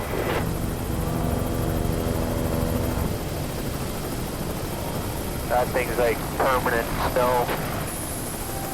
The Avtechs have done all they can. With their weather window closing, they'll keep a careful eye on the mountains. With tonight and tomorrow's storm, we're really gonna have to watch that one spot. 2,200 miles south in San Antonio, Texas. We're going to basically take you through the plant and show you the entire assembly process. Wow. Jamie's at the Toyota truck plant to pick up a couple of pickups. Another addition to his fleet for his quick response program. I'll just go there and touch it. Is that okay? Yeah, that's okay. A pickup is no different than a wrecker for me. So that gets put on right now. Well, I travel all around the United States or wherever I need to go to look at the equipment. And we use them for traffic control. We use them for fuel delivery, service truck. Oh, okay. It's really cold there, and people can actually die if they're left out on the highway. So if we have a customer waiting for any reason, we'll go out in the tundra and pick it up, pick them up, and bring them in. We're touching it before it's built. I want to know what that pickup looks like. I want to know how they build it. The engine and the axles and the frame are all coming together. So the cab's coming from overhead. We're bringing the frame in here, and we're going to marry the two together. Okay, all pin, eh? Yep, yeah, here you go. Wow. In a matter of seconds, you know, a frame becomes a truck. Beautiful. There you go. So is our red one coming soon? Pretty freaking cool. Back in BC, the wreck that Al discovered last night is still in the ditch. The tractor and trailer is flipped right over. But Al's too busy with pull-ups to tackle a tough wreck. Doesn't bother me in the least. I'm not taking it on. I'm okay with that. It's a perfect recovery for Jamie. And even though he's away, the wreck is still going to a Davis. He's gone. He's in Texas, isn't he? My brother Jason is a hardworking guy. He's very attentive to detail. You know, not as good looking as I am, but he's a great guy. It's not very often that we get an opportunity to upshow Jamie in his own territory. Probably would have scooped us on this one anyway if he was it. Jamie and Jason ran a heavy recovery operation just outside Vancouver before Jamie moved to Hope. That's your cousin. With her matching rotators, Jamie and Jason have tackled some difficult jobs together. Okay, pretty soon I'm gonna have to boom out, Jamie. Hold on. But Jason isn't used to jobs like this one. The wreck is not on the roadside, but down a steep, snowy bank. Wow, it's in there. The severity of wrecks that happen up here isn't an everyday thing for us down on the coast. You gotta make sure that you take enough equipment, enough personnel. What kind of stuff am I taking out? Jason has brought along some extra family firepower. We want that one at the back of the trailer. My daughter Mattia is 16 years old. She drags all the heavy gear, chains, because she wants to be one of the guys. We're going from somewhere around these bogies. Okay. I was always a tomboy, jumping off things, getting hurt, cracking heads open, breaking collarbones. I just can't imagine not having it in my life. 50,000-pound pick. Wow. The heavy load has shifted onto the thin trailer wall. If it's gonna be too much, it's gonna start crumpling. Jason would like to unload the trailer's cargo of frozen food, but the client has a different idea. The customer is adamant on us bringing it up with its load intact. But that comes with a big risk of wrecking the trailer. He's just too far away from the road. He calls on his big brother for some advice. It's got a 15 to 18% grade here. It's almost vertical, the ditch on the side, eh? If I pull, it's going right, pulling right through the trailer wall. It's not that strong, and that's going to expose everything that's there. There's a 70% chance it doesn't work. So after that discussion with Jamie, that the only way we're going to get this vehicle out was with a crane. A 75-ton crane with a massive 130-foot boom. Even a rotator and a tow truck, you would not be able to get that vehicle upright and out of the ditch. Where do you want the crane? Where do you want me to pick? Jason and the crane operator have to find the best position for the lift. You're going to pretty much be taking the whole lane. But space will be tight. Highways will only let Jason close one of the two lanes. With the avalanche threat, it's too risky to have heavy daytime traffic backing up on the mountain. Do you have to stick your outriggers out that side? I can go halfway out that side. You got a semi coming through soon?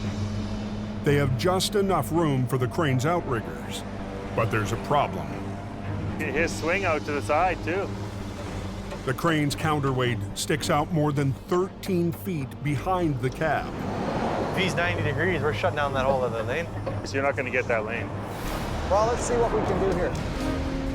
They need the crane to reach the wreck without swinging the ballast into the second lane.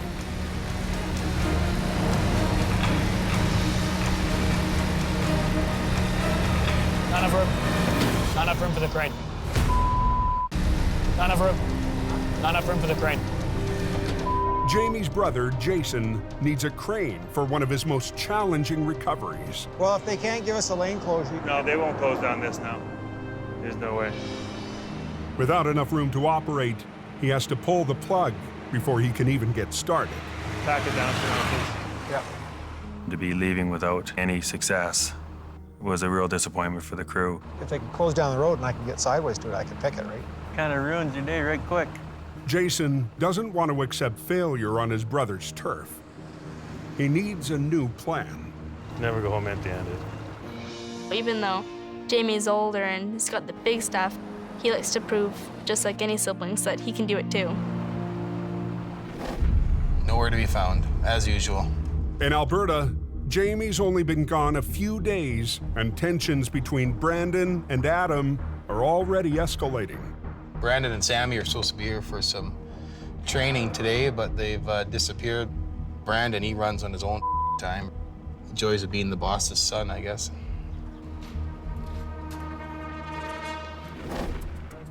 It's freezing, holy.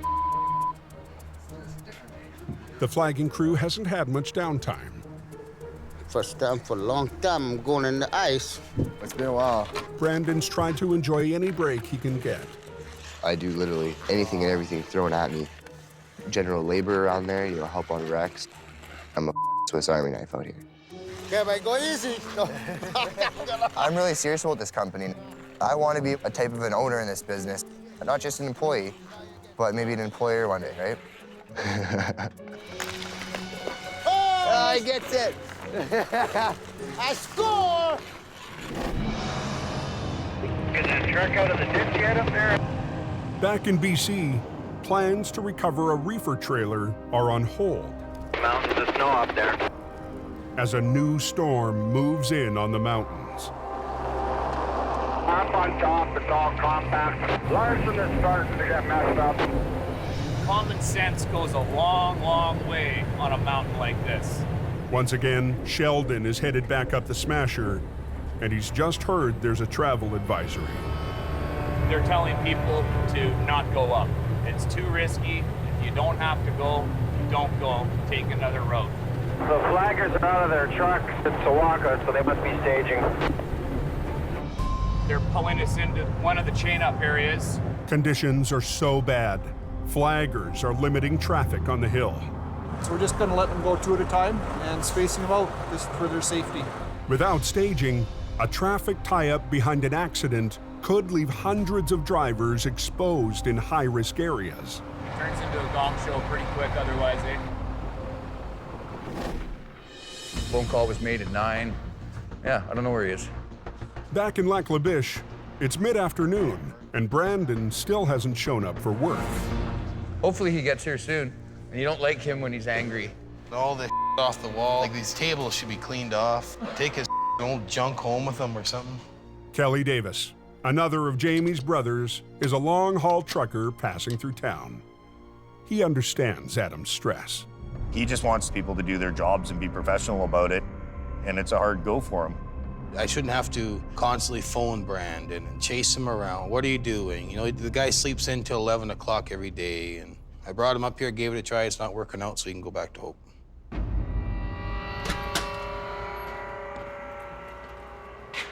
Oh, you guys finally showed up to work. Well, you said we were off Monday, right? So. You guys still have a company truck or no? Yeah, we do. So then if you should be off, then the truck should be parked here, shouldn't it be? No, we're on call, though. Okay, well, from now on, the Toyota stays here, and you guys can get your own transportation. Why does it need to be here, though? Because he's the head flagger. That's his flag truck. Head flagger, my ass. Have you worked here 10 years? This is your last go around here. You're not coming back? I am coming back. No, you're not. Yes, I am. Nope. You know what? If anyone's not coming back, it should be people that sit on their candy ass and don't. You don't get out of bed till I don't get out of bed. o'clock? Every call you guys have said, get to work. I haven't missed one call, not one. End of the day, call. you're not coming back because you don't listen. I'm coming back because I do listen. No, you don't. Yes, I look do. after this place. No, you not professionally. Yeah. I don't Look at believe yourself.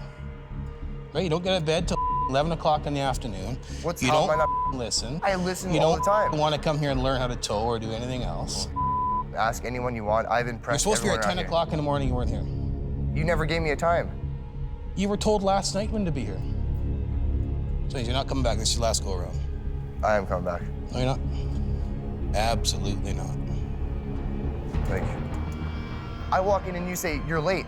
What the am I late for if you don't give me a time? How can you be late with no given time? This is unreal. I've done really It well is, here. yeah, You it can is. anyone, ask anyone. Yeah, I know. I've done really well out here. Oh, I know you have. You've done really good. Man, you need to learn, if you want to be a manager in real life, be a real manager.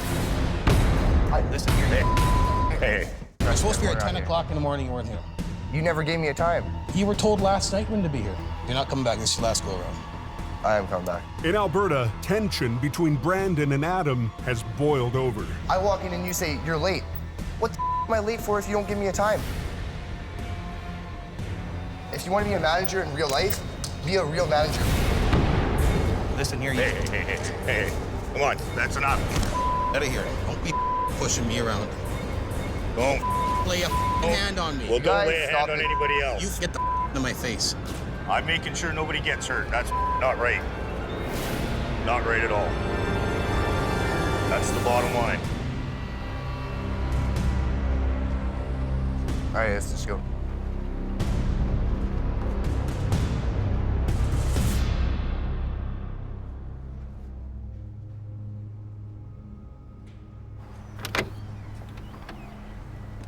A real manager. A real manager would have fired his ass the first day.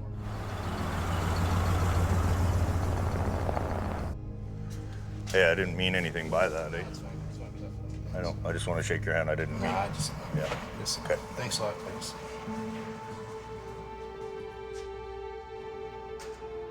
You got pissed off Brandon because he called me a manager. For that little say something like that. He doesn't even understand the meaning of hard work or hard times. You try and help the little and he just disses you at every turn. I surrender. I wave the white flag, man. I'll go to work for somebody else.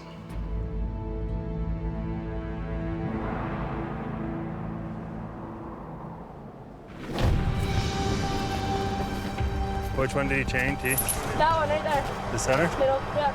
Just after midnight in BC, Jamie's younger brother, Jason Davis, is back for another attempt at the wreck he had to leave behind.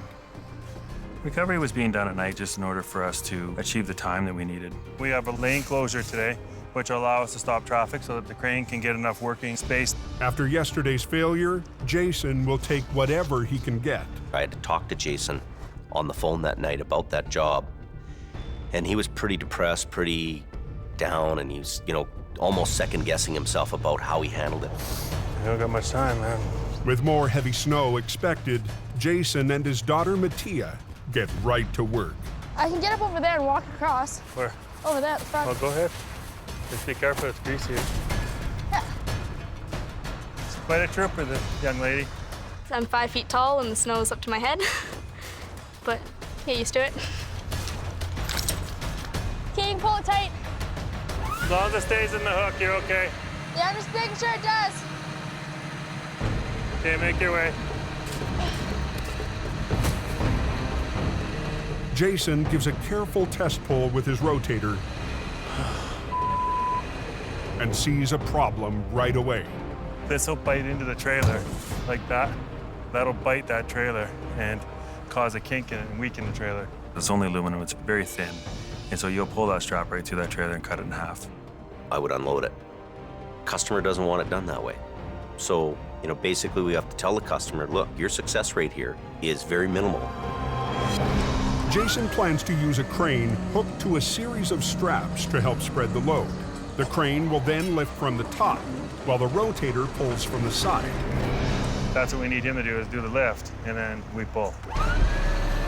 The strap's got to go underneath and come up the roof, and then this way in order to create it to roll. This sucks. This portion of it sucks. Dig your hand right through to try and get to the bottom. You want to get to the bottom of the trailer. Yeah, I'm on compact snow and it's on my face. You'll live. Snowshoes applicable. Holy. At 12:30, the rest of Jason's crew rolls up. I'll give it a little yank and then see if we can get it enough to get another strap on that bottom. With his rotator, Jason pulls just enough to make space between the trailer and the snowbank. Okay, the sooner the better, guys, eh? We're trying. Can't really see. Tyler and Wayne bringing them down. Okay, we're ready for a crane back here. Something's coming up the road. That'll be our crane. At 1 a.m., the machine arrives that will make or break this recovery. By the way, Tate. So now what we're gonna do is get the crane to come in behind me, throw some more straps to support the load. Yeah, fold it. There you go, how'd it go? Now their straps are almost in the center, eh? That's where you want me to That's be? where the load is. So how far out do you want me to pit? I want you to go right in the middle if you can. I'll get my boom out there and I'll tell you exactly what I can have. That's a long ways out. Like that's probably, what, 60 feet? The farther the crane boom extends, the less weight it can lift. I'm gonna put a stop on traffic, okay? I'll stop. Go time. Okay, Ralph, we're shut down, buddy. Swing over.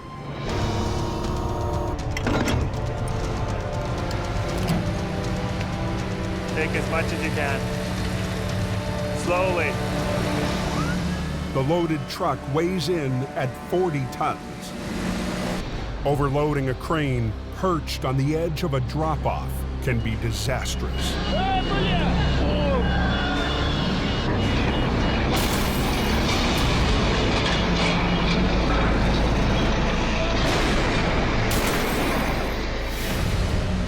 Nice and easy, Ralph, nice and easy. Keep going. Hold it! If I create too much of a horizontal pull on the crane, it's going to skid. In BC, it's 1:30 a.m. For Jamie Davis's brother, Jason, time is running out to recover a fully loaded semi. Nice and easy, Ralph, nice and easy. Hold it, hold it, hold it. So are you loaded out right now? That's 27. I'm good for 22. The crane operator has extended his boom so far, he can only use a fraction of his lifting power. Hold it! Or risk pulling himself over the bank. It's this job. It has all the ingredients to go sideways. You've got a loaded trailer, a customer wants it uploaded, but you know, the Davis boys don't give up. With a crane maxed out, Jason has to come up with a new plan. Stand back, guys. Using his rotator, he inches the wreck closer to the crane. We had to be over top of it in order to create the lift. With a boom shorter, the crane can lift more. We good? Hold on, hold stop. What do you see? Starting to buckle the top. Where I am? Yeah, both. Front and back? Yeah. If those straps were used in the wrong place and pulled on the wrong angle, that trailer could easily just break in half. That one's pulling down. That's where all the weight is. There's so much pressure building on it. The trailer wall is buckling around the straps. Jason needs to redistribute the weight. I'll send somebody with an angle iron for me.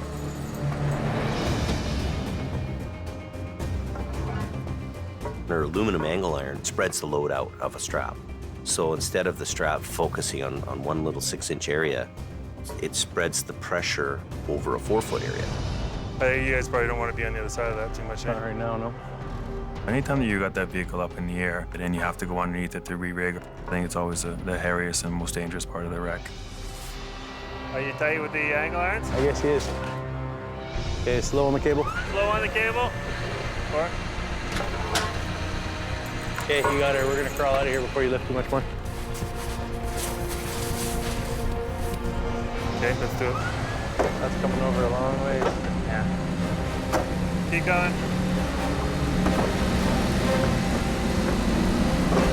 Okay. The wreck is almost upright, but now they need to winch the truck up the bank before the trailer wall collapses. Getting it up and out of the ditch and on the roadway, that's another whole job in itself. Pick up from this far side now and just drag over as hard as you can. Pull it right into the bank, and then we'll use the other one to pull it around. Jason's crew rigs a 50-ton wrecker to the front axle to help muscle the semi up the bank. We need to make sure that we hold it until the tractor comes up. It's the big pull.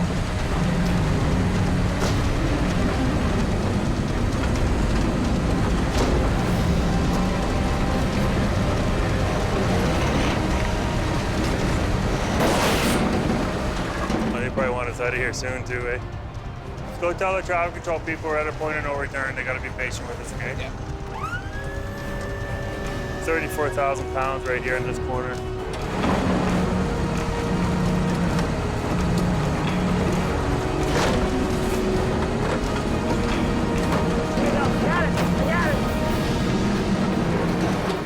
Yeah, she's out. Now we're at the home run. We gotta unhook and get this traffic through. That was quite an accomplishment, man. Send them through. Thanks, eh? Sorry to keep you waiting.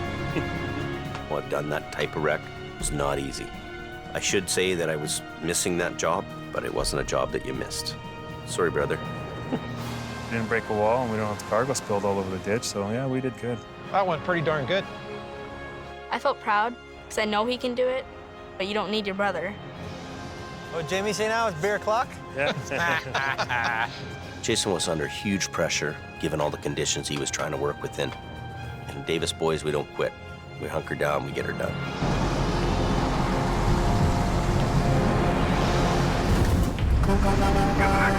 Next time on Highway Through Hell. We have a high avalanche hazard. Stay in your truck. An avalanche paralyzes the Coke, We're getting everybody out of here. pushing heavy rescue There's one fatality. to battle disaster in the canyon. And a tight space recovery threatens to crush the crew in Alberta. Oh, now we're...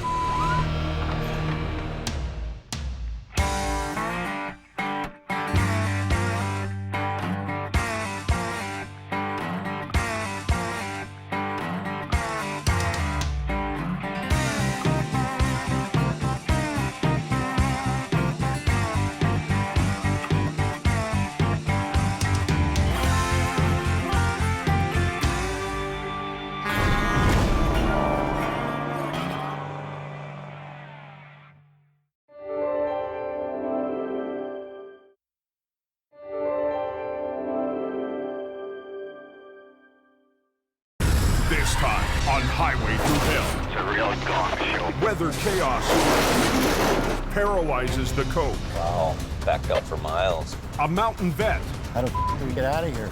and a city boy How's my front wheel? They're good. battle an icy hill.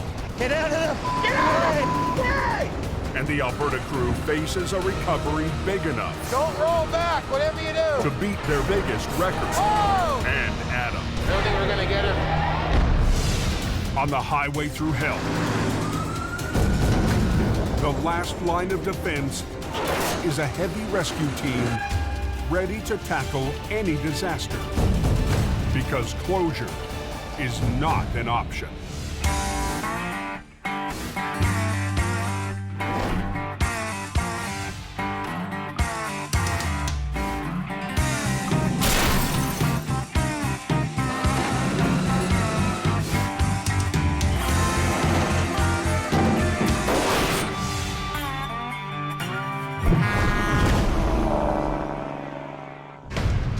Traffic will be thick on this road today.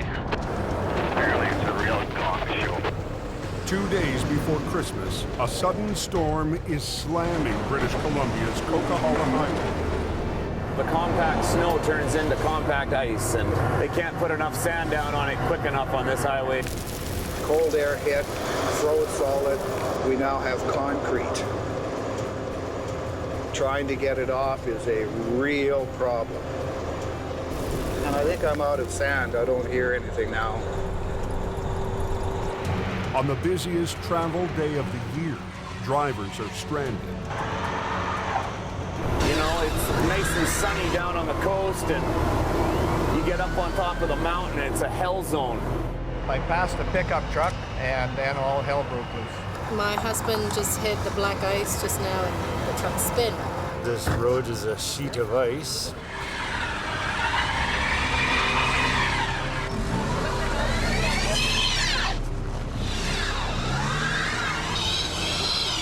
At 2:30, just south of the Great Bear Snowshed, There's an ambulance upside down. the icy road claims its first casualties. They can't even get out the accident. Blocked up so bad. Just down the hill from the ambulance, 2 semis have tangled up in the slow lane. Nobody's gonna make it up this hill. This hill's just way too slippery. Traffic is at a full stop. What, you're not even plowing it or sanding it, doing anything? They can't get by all the trucks? So is the road closed? Yeah, it's gonna be a while.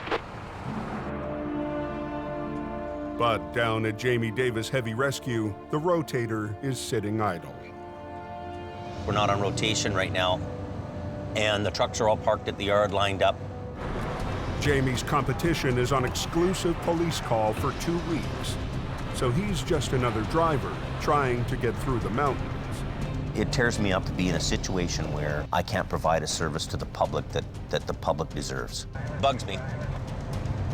Bugs me a lot. Since he can't work for the highways today, Jamie's heading to Merritt to pick up his stepson Brandon and get him home for the holidays. I'm being Joe Citizen today, and I'm just driving. Oh, Highway 5's closed, it's saying. Uh-oh. Oh, they've got it closed right down here. We may not be able to go to Merritt. Wow. Backed up for miles. Christmas traffic is stopped dead, and the one guy who could help open the road is off duty. I don't think any of this stuff would have happened if Jamie would have been up there. A 14-hour drive northeast of Hope, there's one place where Jamie's trucks are hard at work. There's a load of traffic. On the highways that form a lifeline to the oil fields of northern Alberta. With Christmas only 2 days away, It's like a parking lot out here. workers are racing to get out. It's real greasy when you get out of Aquafish all the way up past Convoy. But an Arctic flash freeze has coated the highway with a thick layer of ice. Feel like I should get my curling broom. Heavy Rescue has their hands full and are fighting to keep the road open. Okay, you're gonna come up to that semi in the ditch there, you guys. Set up your sign. 30 minutes north of Lac La Biche, a low bed coming around the curve hit ice and slid off the road. Brutal, man. It sucks. Sammy already has one lane closed. But to get the truck out, they'll have to shut down the entire highway. Hold traffic. Get this out of here. It's already been a busy week for the crew. Be the second one of today, and we got a couple more after that. It's really picking up, almost scary. I'm not even sure if I'm going to be able to make it home for Christmas. Brakes are off. I'm just kind of steering up the bank. What's going on here? The road's closed both ways. Put your boom down. Boom in. The crew would like to quickly pull the truck out sideways, but the low bed is impossible to drag through the snow. Hey, just hold your brake on. So Heavy Rescue decides to pull it straight ahead. Adam needs Colin to lift and pull at the same time. Lift your boom up. Hurry up. I'm not allowed to think for myself. We'll get the truck out so we get to the next one. Yes, we're getting to the next one. Nothing tow truck up the road. I know, we saw him. We already talked about it. Hop in and drive her. With traffic backing up, Colin has to move the wrecker to position for the final pull. Put her on high speed. Same direction you are, just head right there.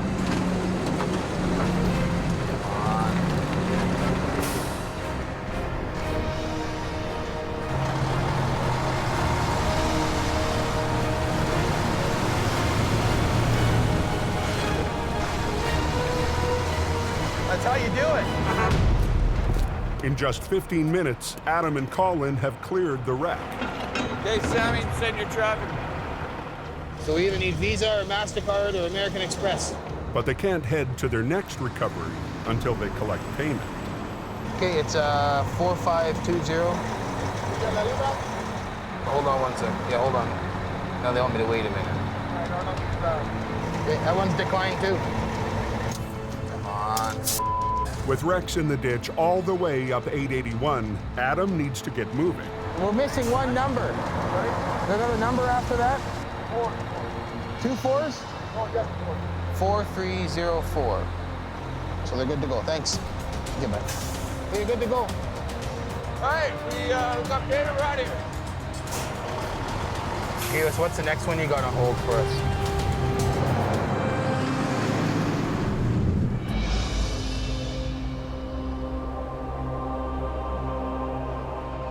Hey, I just heard they shut the Coke down. Is that right, guys? Yes, it is closed. Multi-vehicle accident. Ambulance upside down. Back on the Coke, the highway has now been blocked for 2 hours. Oh, this is crazy. Dozens of trucks hauling Christmas freight are trapped. And holiday travelers are in for a long day.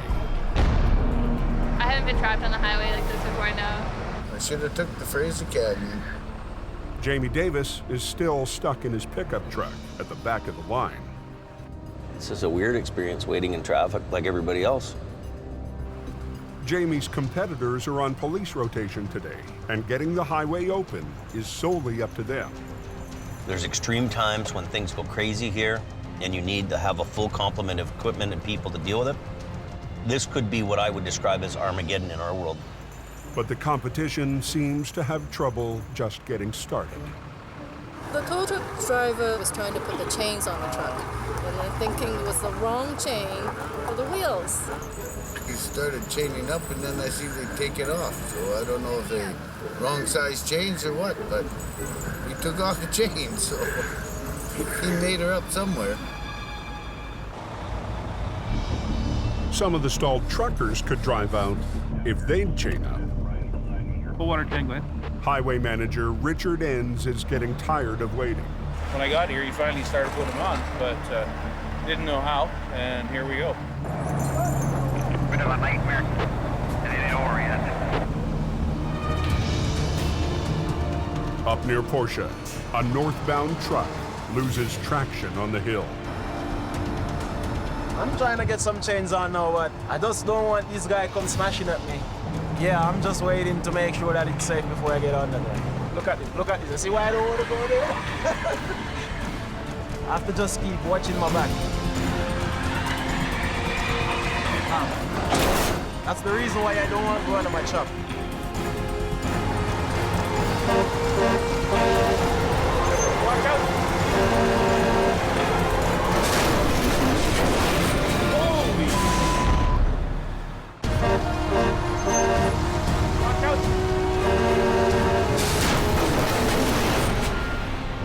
minutes south of Box Canyon in BC, 3 separate accidents have shut down the Coquihalla Highway. All of a sudden, over I went. Good thing he was here, or I would have slid up against this. The trucks will have to chain up to get moving again. Not good. There was at least half a dozen that really had no idea how to put their chains on. First time I had to put them super singles on since I bought them new 5 years ago. Hey, gotta go. Oh, he's going. God, I love BC. I can't wait to see it in my rear view mirror. Come on. The last 2 stalled trucks are finally chained up and ready to go. 10-4, he's gonna start moving, so I need him to move up to where that yellow sign is. He's getting up right now. The sand truck gets through. Lunch is when the roads are safe. 106 to base. And at the back of the lineup, Jamie finally starts to move. Traffic's moving a little bit now, so get through a little bit, so you know that. In my mind, I'm thinking to myself that one day somebody's gonna figure out, hey, look, we need a guy like you to make sure this road's open. I'm having a real hard time to just say, hey, we're moving everything to Alberta.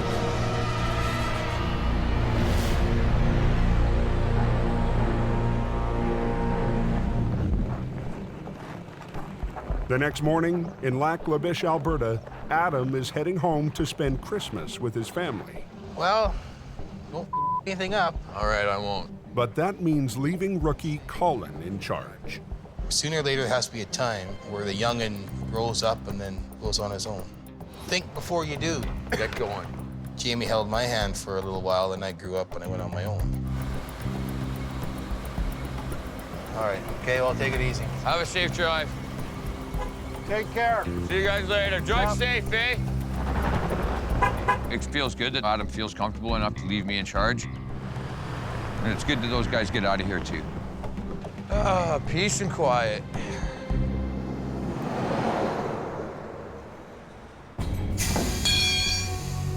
On his way out of town, Adam stops in at the local garage where wrecker HR-68 is getting a safety inspection.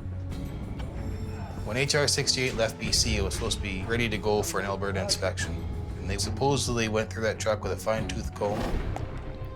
Jamie's new mechanic prepped the truck for its trip north. We're changing all the fluids to make it so that Adam can go all over Alberta. And once he gets to Alberta, I don't really give a because he's out of range. How you guys making out with this thing? So far, we found 3 wheel seals gone. Yeah, they just done them rear ends too before we brought them up here. Is that right? Yeah. Yeah, the inside of this tire has oil on it. Okay. That indicates a wheel seal leaking inside, so we'll be pulling this one apart. The wheels are ready to fall off, axle seals were leaking, and nobody ever caught it and hope. I've told them straight out, this is going to fail. I'm a little bit pissed about the rear end stuff. It's not putting Adam in the Christmas spirit on his way home for the holidays. See, they were just done 3 weeks ago. Now my truck is going to be down for a couple days getting that stuff fixed that should have been done in hope.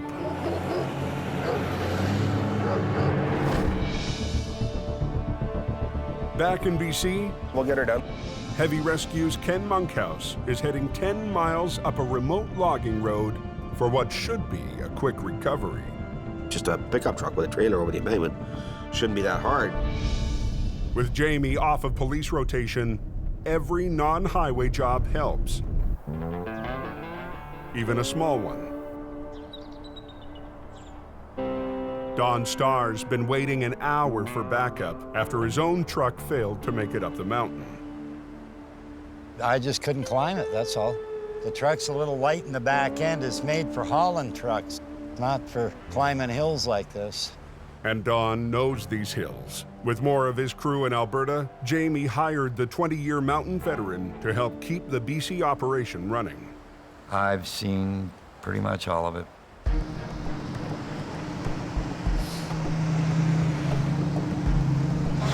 I was. About another 2 to 3K.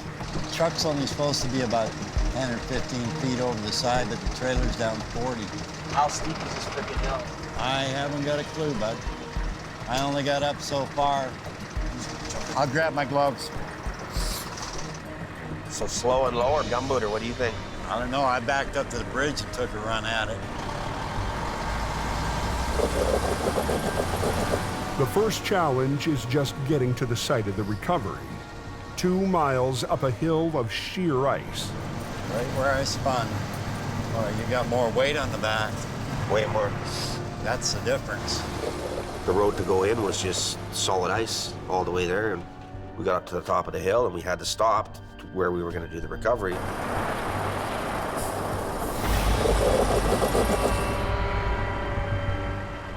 We're sitting on pure ice. Can't go backwards, can't go forwards. We can't do anything. Helping this guy is not really an option now, because I won't be able to back up that hill. No, that's out of the question. We could never get a bigger tow truck in there to do the recovery on it, and you're not going to get a bigger truck in there anyways because the road's so bad, it's so narrow, and it's so covered in ice. But Ken and Don realize their problem is a lot bigger than not being able to recover the pickup. It's got a layer of ice right underneath. You can see where your chains were digging. How the do we get out of here? I don't know what to do here, Don. I really don't. This is sheer ice. There's a big steep embankment over here. There's a nice big ditch over here. We can't get nothing in front of it. If I try to come back down backwards, you need to end up in the ditch or over the embankment and die.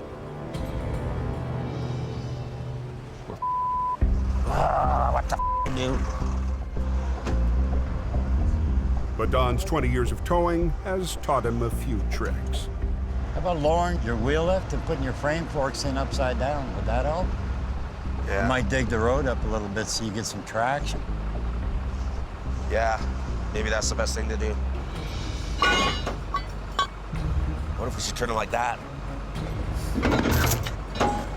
I just wonder if that's not gonna dig in and make the front end swing out that way. Suck it in and see what it does. There you go.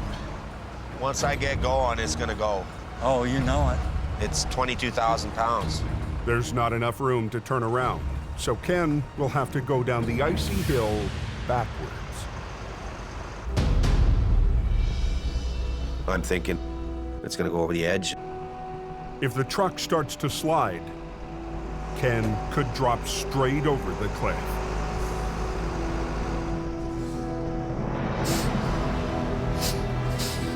Straighten her up.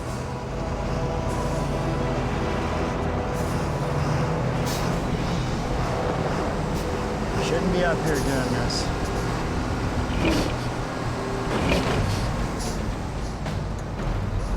Right at that real snotty part.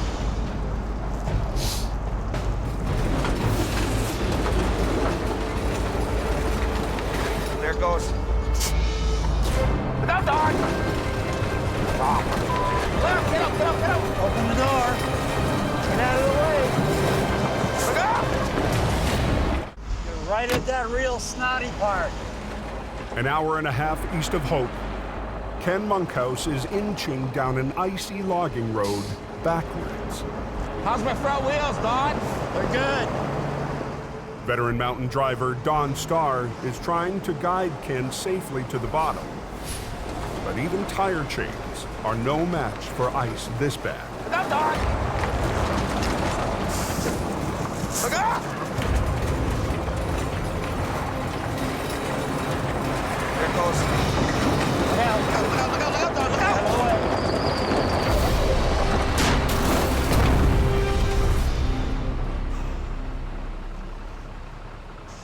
Well, we almost made it.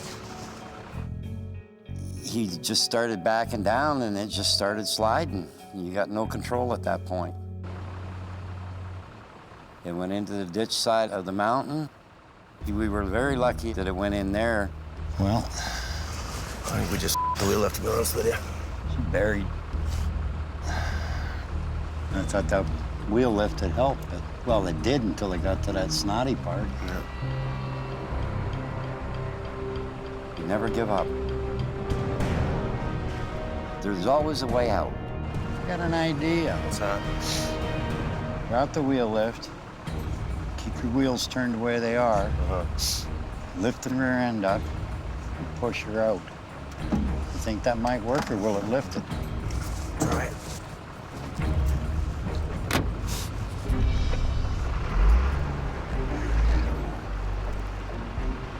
Hey, ready?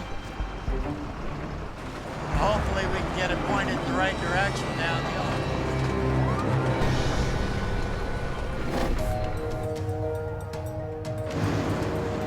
Just east of Hope, Adam's on the final leg of his trip from Lac La Biche. I'm heading home to see my wife and kids, and 30 days of being away from home. But the faulty wheel seals on his Alberta wrecker are still on his mind. Front wheel was ready to fall off because the bearing was like, imagine them wheels coming off at 100 kilometers an hour. Jamie's mechanic in Hope checked out the truck before it left BC. And he was supposed to go through the whole thing. You know, you expect to find a few little things, maybe different standards in Alberta, but to find out there was major things wrong that were no-brainers, that pissed me off. What's the matter? It cost $6,000. If you were the one that done the pre-trip on the truck before it left, The brakes, I look at this stuff, right? you would have noticed that everything was leaking. How could I notice? Because the oil was pulling out of all four wheels. Didn't it go through a motor vehicle inspection? Well, yeah, it did up there. That's why it failed and cost $8,000. You were told to pre-trip the truck before it left. I don't have control of this. Yeah, so you're just a mechanic. You just walk around and, you know, you take the door handle. Oh, yeah, it works, yeah. I checked the brakes. You should have checked the front hub before it left here. The front wheel almost came off. Would have killed somebody. No, I tightened one side up. Did you check the other? Obviously not. They were tight when they left here. Oh, yeah, it was tight, all right. Well, I didn't know that there was work done on the front hubs. Weren't you told to do an inspection on the truck before it left to make sure everything was good? I did Simple question. Were you told to do an inspection? I did not do a motor vehicle inspection, no. Were you told to do an inspection on the truck before it left? Yes, and I did that. No, you didn't. Like, if it was up to me, you'd be packing your tools and going home. pack them. Give me a ride home, I'll go. You're not even worth a ride home, you. Hey, you find something real funny about wheels coming off and almost killing somebody? I don't. Well, then don't chuckle when I tell you something. You're supposed to check the truck before it leaves here. Oh. Because of you almost killed somebody because you didn't check the truck out.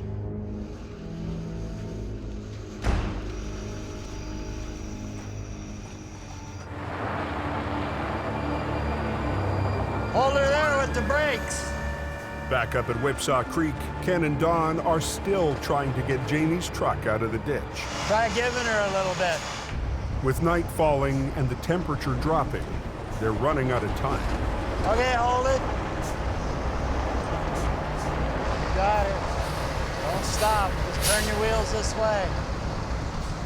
Straighten them out. Okay, you're headed down. It's all yours, Ken. I only thought that we could get the truck straight on the edge of the road, not out of the ditch. But when it came out of the ditch, we're going all the way. We're not stopping. Ken has to make it down a mile of sheer ice with a 400-foot drop at his side. Failure is not an option. If you go over the embankment, no one's gonna find you. Back in town, Adam's long day is almost over. He can finally put his work problems aside. He's gonna come home and surprise my little girl. She hasn't seen me in about a month. I think she'll be very excited.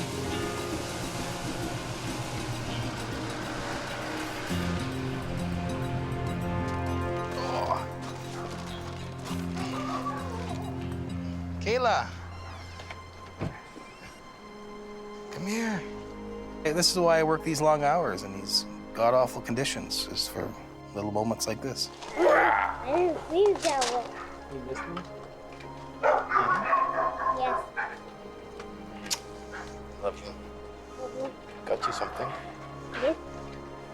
Or this? Yes, here for the toys.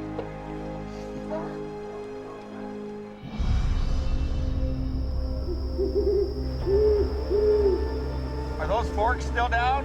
Those wheel lift forks still down? Back up the logging road, Don and Ken are on the move again. How's it feel?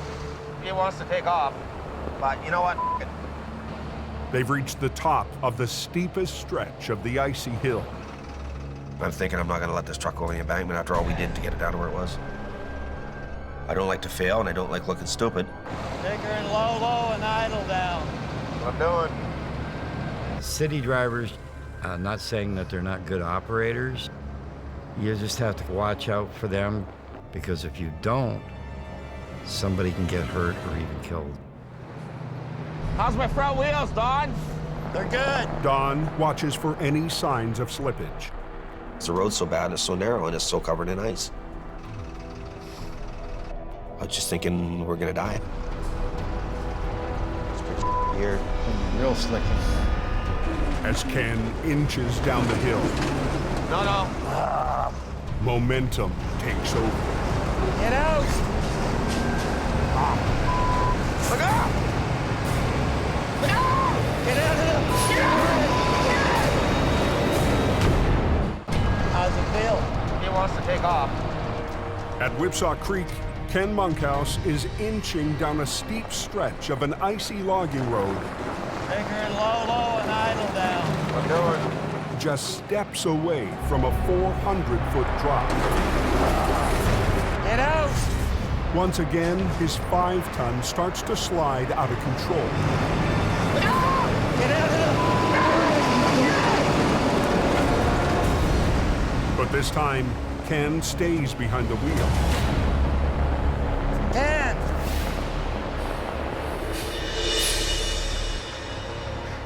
Ken managed to steer the truck just enough to keep it on the road. Buddy, I wouldn't have rode her that far. You done a hell of a job. I feel a lot better when we're back on pavement.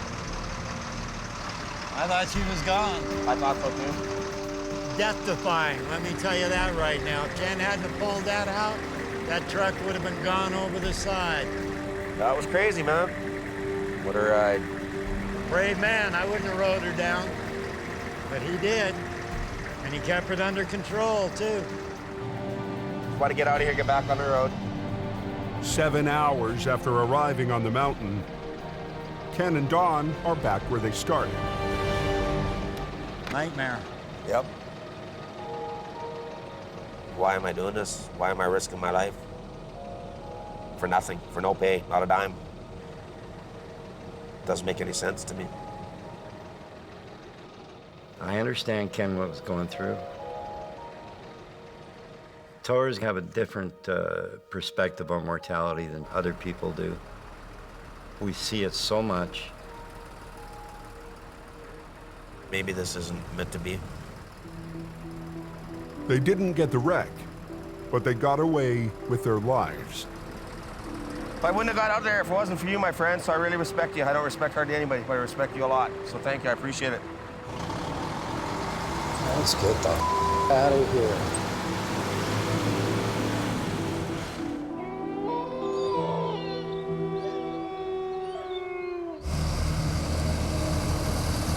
But when the guys get back to the shop empty-handed, it only adds to Jamie's frustration. You know, the first thing I want to do when I hear all this stuff is just yell and scream. I know. Yeah, it's hard for me to be... Jamie thinks Ken and Don should have used heavier duty chains. I don't think that putting doubles or triples on there would have made a difference, Jamie, because it was just that frickin' icy. I'm honestly thinking I got 2 guys up there that should know what they're doing and should be able to pull us off. Another no-money day. Yeah, there was an accident I heard on the southbound side. Yeah, it's a super beat gravel truck. At 11 p.m., 2 hours up Alberta's Highway 881, Colin heads to his first solo recovery. 40 kilometers north of Conklin. We have a gravel truck in the ditch. All by myself right now. With Adam on days off, Heavy Rescue needs Colin to deliver and keep the roads open over the holidays. I should be able to do it all by myself. I'm pretty confident in my abilities. I don't want to be too cocky, but I pretty much, mastered it. Don't need guys like Adam barking at me that I'm doing it wrong. Oh, yeah, he is out there, isn't he? Nice. Well, let's go take a poop. So you came in that way? Just spun it around? The gravel truck towing a loaded quad wagon hit the brakes to avoid a passing sea can, hit ice, and spun off the road 100 feet down into the ditch. You're lucky you missed the pole. Holy cow. You know, this power line, so I'm just pretty close. Yeah, well, I'd like to pull you forward, but we got the pole in the way, right? So I'm not going to be able to get lines on you because we won't clear the pole with your trailer. So the best thing for me to do is we just back the whole thing right out. You get it? Because there's so many articulating points on it, there's an articulating point on the trailer, and then there's an articulating point at the fifth wheel. It can be a little tricky. This would be good right here. Since Adam's away, Colin has to be his own boss. That'll be there. Okay, where's that blocking tackle? Without any swampers, he'll need the driver to help steer. Just one guy in the truck driving? Maybe you can sort of act as communication as well. It can be a big responsibility when you're pulling out a $100,000 truck, and these are guys that have never done what we're doing. All right, driver of the dump truck, you can release the brakes. Your trailer's gonna slide just a little bit down towards the hill. It's all good. I have a line on you. If Adam's there, then I'm following his orders, and you know my ass is covered. See if you can straighten out the dump truck and get it even with the trailer. But if Adam's not there, then I'm the one that's in charge. I'm the one that's responsible. Oh, what's she doing? Turn your wheels to the right, please. Dump truck driver, turn your wheels to the right, please. There we go. Come to me. After just 20 minutes, Colin's got the truck up to the edge of the ditch. Now he needs to freewheel the winch and reposition to pull the truck up onto the road. Can I get you to put all your brakes on?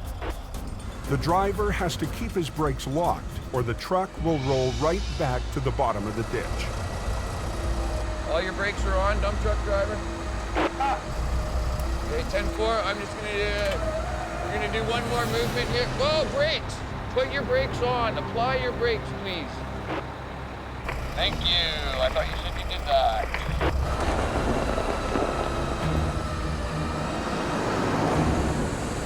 Brakes on! Brakes on! That was a good night's work. Colin's made his first recovery flying solo. Out of the ditch right now, so that's why I'm smiling.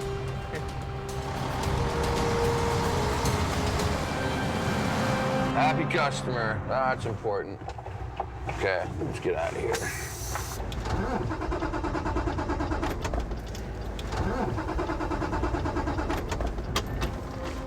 Son of a bitch. It's a 40-minute drive to the nearest settlement, and home is almost 2 hours away. Please, Mr. Towing God, please, Mr. Towing God. I thought I had enough fuel, and I didn't. On a remote patch of Alberta's Highway 881, Colin has just made his first solo recovery. Son of a bitch. Me. But a careless mistake has ruined his victory. Out of fuel, Colin has to make the tower's walk of shame. I got service here. Hey! I ran out of diesel on the 881. No. Yeah, so, can you bring me some diesel? Yeah, right. No, I'm serious, dude. It'll take 2 hours for Colin's friend to make the trip with a jerry can, time that Colin can use to think about his mistake. This is what we'll get remembered for.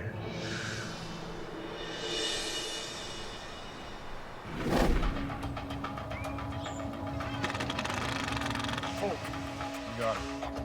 In hope, 2 days after Christmas, crews are gearing up to go back on highway rotation. But Ken Monkhouse is still reeling from his near miss up in the mountains.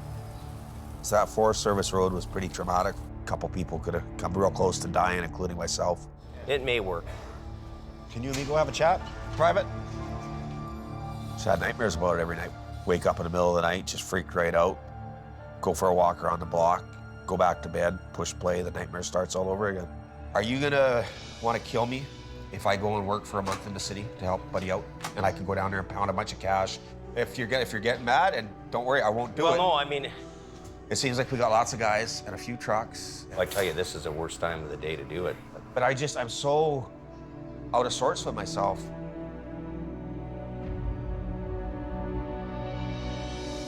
Yeah, go ahead, go ahead. Are you sure? Yep. Okay, thanks, buddy. It's a thing because tonight we got to have guys on the go. It's just another thing that you just don't need to happen.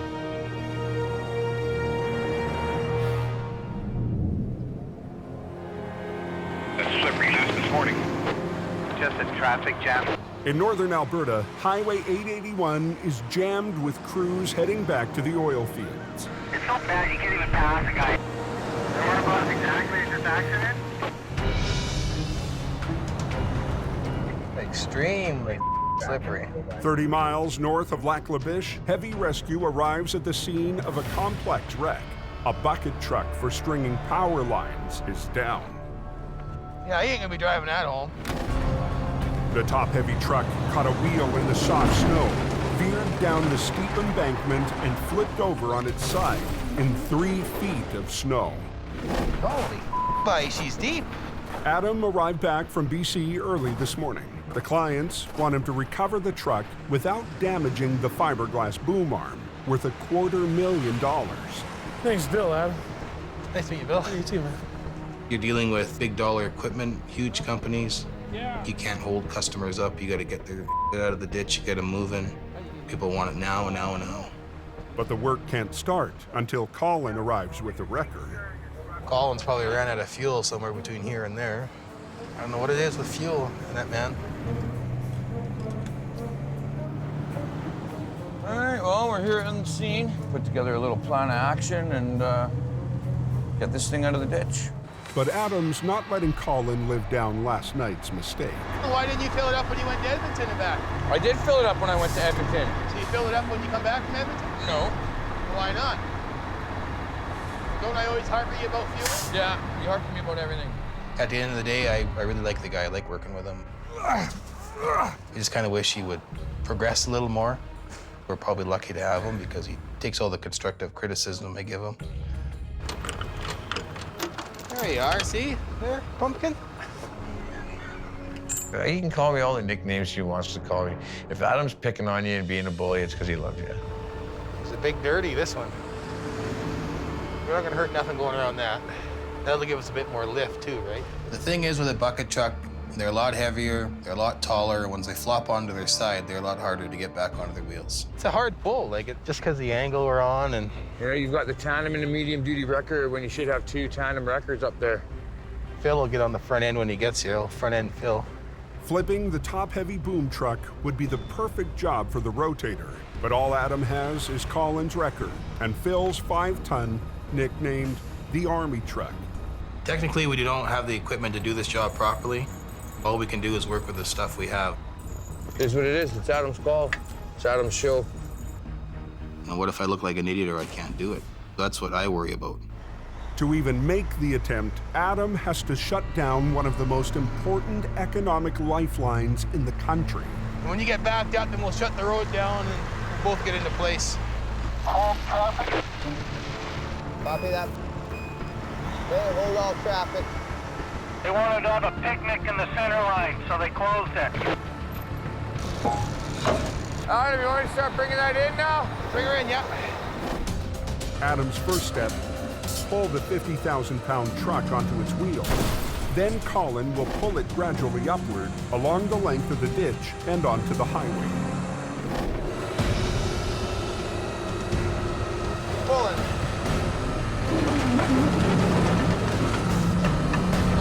go on your right one.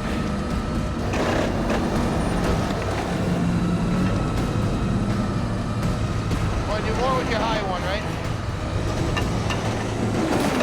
I'm gonna bite in, that's all I need to do. The spades on HR-68 raise the tires off the road and use the weight of the wrecker to dig into the ice.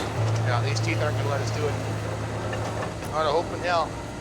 Adam's waiting for a set of custom cleats designed to anchor in extreme cold conditions.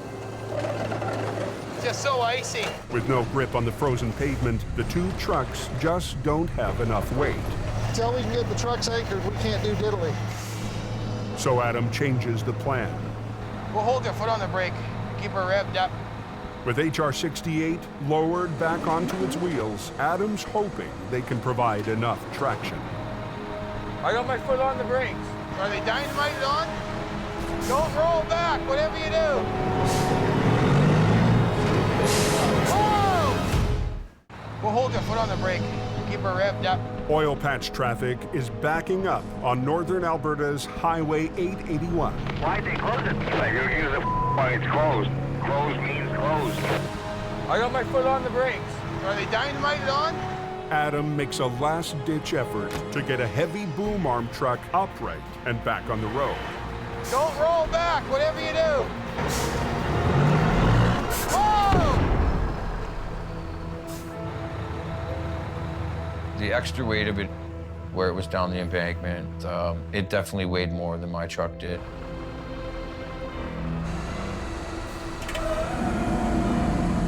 I don't think we're gonna get her. Get back your lines off, we're done. Get off the road. Completely on the hook? Yeah. For the first time in years, Adam has to abandon a job. What? I'm the tab yet, or you gotta think on this He's in there. Wow. It's frozen in there. Once we get it flopped over, it's no problem, but... You just see how disappointed he is that we didn't get the job done. Get your straps off, get back to the yard, and shut her down for the day. What are we gonna do about this? Don't worry about it, that's my job to worry about it. But Adam refuses to be beaten. He calls for the one piece of equipment that could make the difference. Yeah, this is Jimmy. We can't get her up. There just ain't no way we're gonna get this up without the rotator up. Yeah, I think the rotator would be a handy piece of equipment to have on this bucket truck. It's definitely got the power to suck it up onto the road. After a slow start to the winter for Jamie and Hope, the rotator hasn't turned a wheel in weeks. It's hard for me to want to sit here at the shop when, there's so much business going on there. Oh, it's killing me to stay here, you know that? Freaking killing me. I know how hard it is to work in these mountains without a rotator. You need it.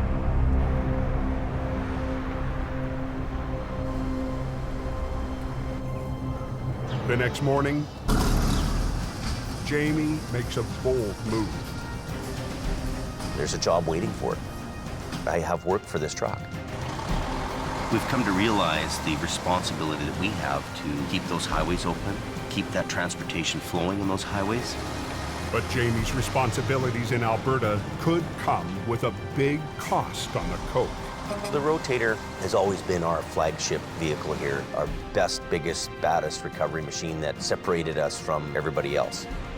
Moving our flagship rotator to Alberta, it's a hard decision for me to make because I know that I may need it here at some point in time.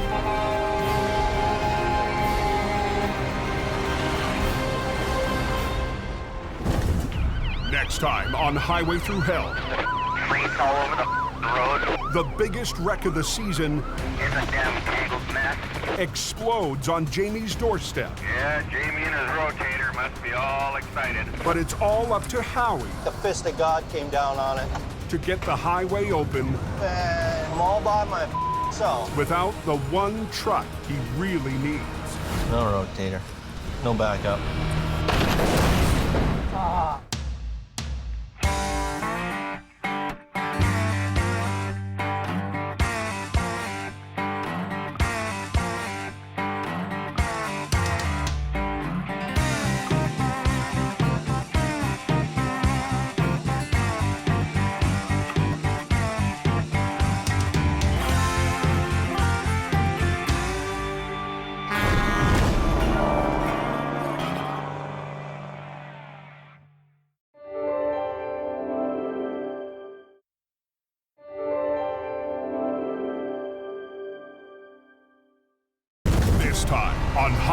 through hell. Good to go. Here's your one chance, Fancy. Don't let me down. Heavy Rescue's toughest oil patch wreck Hold it. puts the rotator to the test. Hey. You don't get a job just because you're Sunny Boy, right? The rookie fights to join the A-team. It's either you do or you don't. I have to do. And back in BC, Somewhere in there, there's a physics lesson. a monster wreck overwhelms Keep going. the men and machines left I behind. don't want him to hit you. Keep going. On the highway through hell, the last line of defense is a heavy rescue team ready to tackle any disaster, because closure is not an option.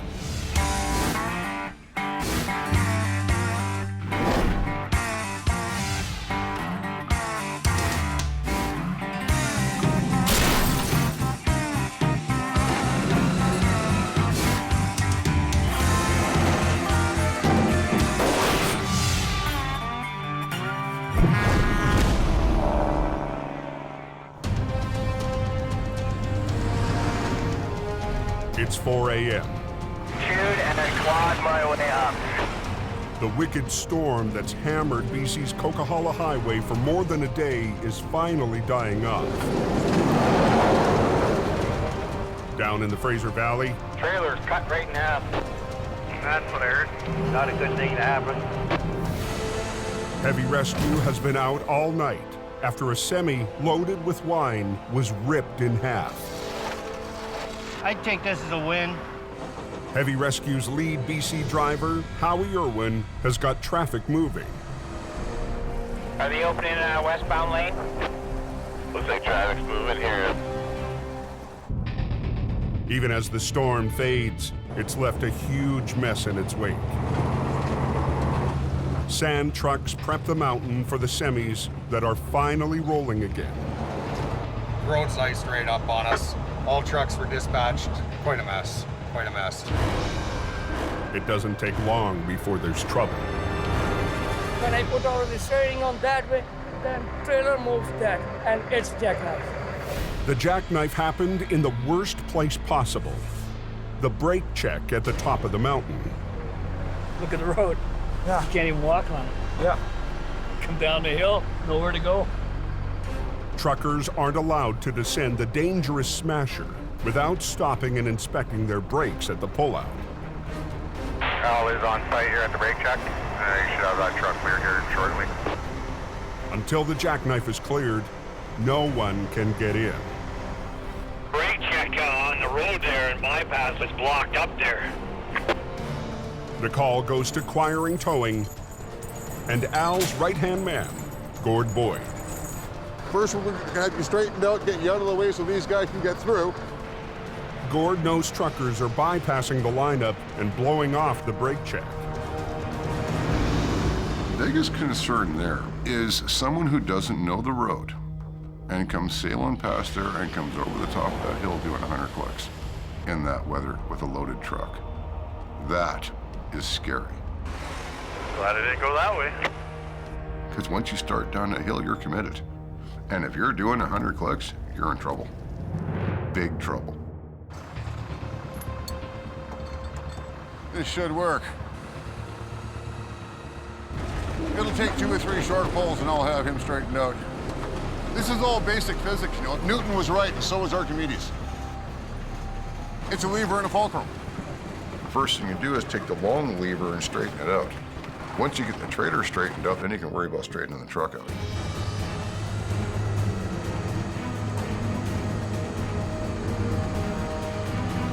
This truck is not drivable. I'm gonna hook him up and take him home. A successful fishing trip. Looks like it's opening up then.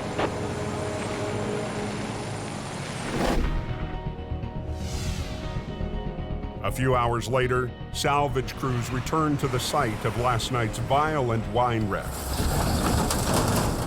The highway is open, but there's still work to do for Jamie Davis Heavy Rescue. Morning.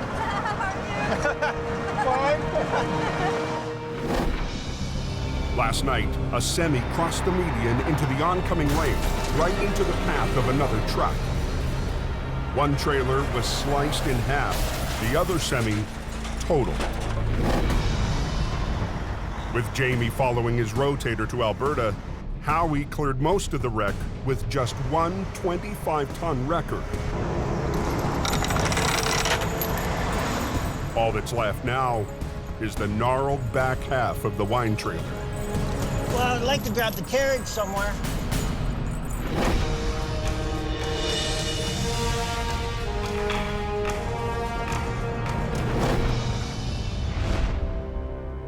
"14 hours to the northeast.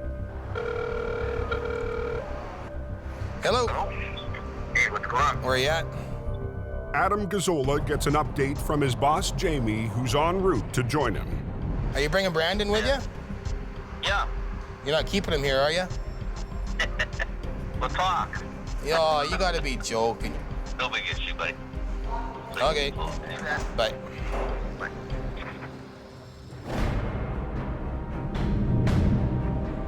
Back in BC, with Jamie heading north, Al Quiring is playing king of the Coke. There's 18 wheeler that went off the road. This is all you need. Never runs out of gas. At the end of the day, we shave with it. During the storm, a fully loaded trailer went into the median. It's a hard place to handle that particular little area because it is very narrow. You're on a downhill grade, very dangerous. Al's sons, Kerry and Lucas, are also on scene as swampers. I'm just running on adrenaline, and in fact, we gotta get the highway open and get us out of here. See if we can hook see if the strap is long enough to go. Grab the other strap, Luke. It's the kind of wreck that would be perfect for Jamie's rotator. But Al has a different approach. My dad needs a rotator. He just calls this local crane company. The crane is a way more efficient machine.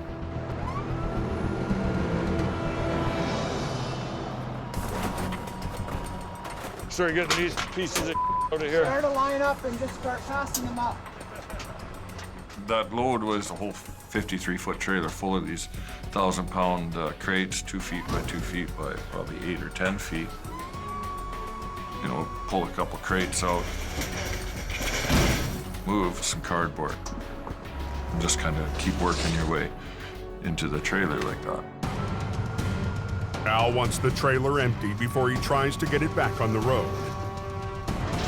Grab the pipe and take them both? Grab the pipe. It'll take both of them. But the job is fighting him. Watch out behind you, Al. Up on the Coke, Al Quiring is fighting with a heavy load of cargo after a trailer rolled over. There were some really hard things to handle in there, and because the trailer's floor is very slippery and on an angle, you know, you're worried about injuries. Watch out behind you, Al. It's moving.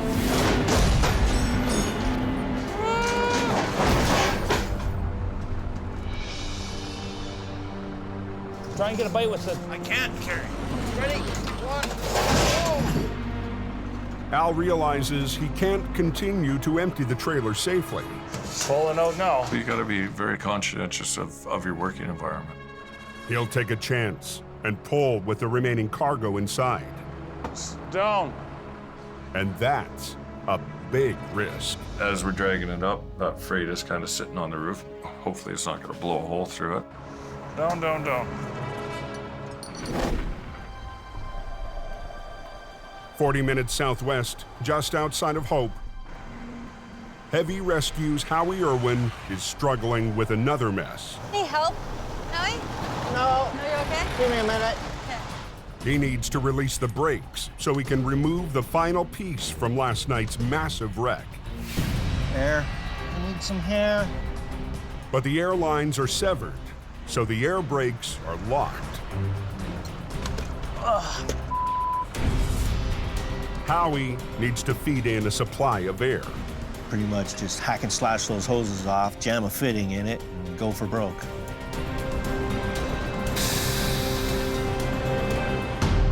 That sounded like brakes to me. I pretty much want to grab it right here, I got 2 chains I'm gonna hook up. I'm gonna run them out, just do a chain lift just like I did on the truck last night. Okay? Chain, I'll honk when I'm ready. I'm just gonna give her lots of throttle and hope for a good bounce and drag it out onto the highway. Good job.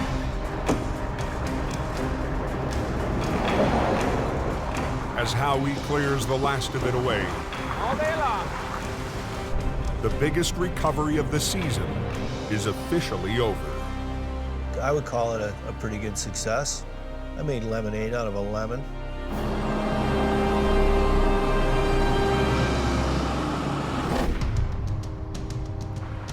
Back on the mountain, They say we gotta come your way, probably about 6 feet, because that curb is in here. Al Quiring is gambling, pulling the trailer up the steep slope with cargo still inside. I need 2 half-inch undecking chains. Don't throw them. 3 tons of freight could rip right through the trailer. That freight is resting against the roof. The last thing you want to do is create more damage than there already is.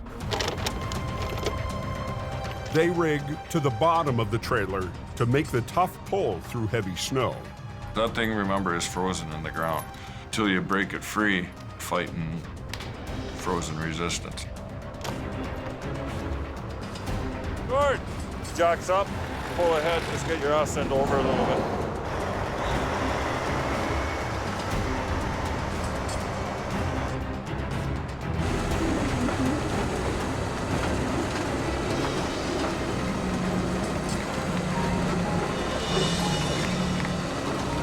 Now we're cooking with fire.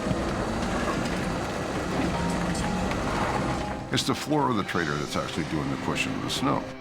So you pull it up, you get it just to the edge, and you bring it up and set it on top of it, and now you've got this nice little rocker sitting there.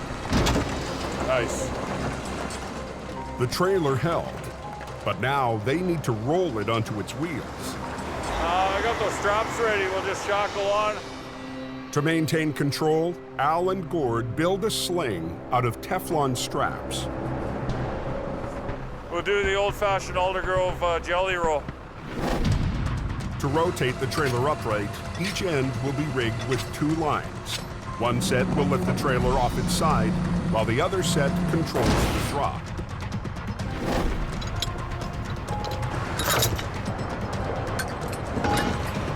Just mostly with that one, let her down. Yeah, you bet. It's a balancing act.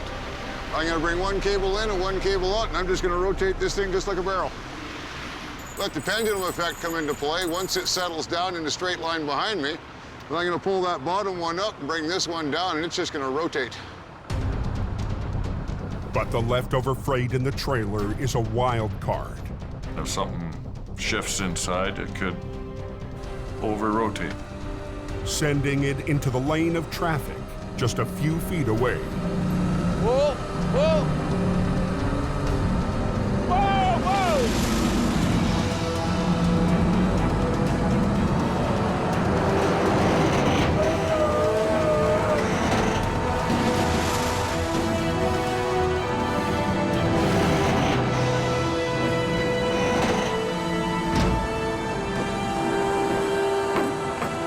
Just like that.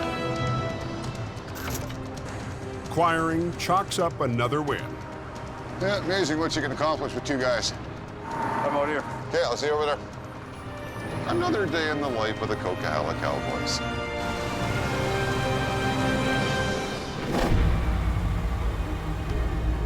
In Alberta, Jamie, he's bringing his stepson with him.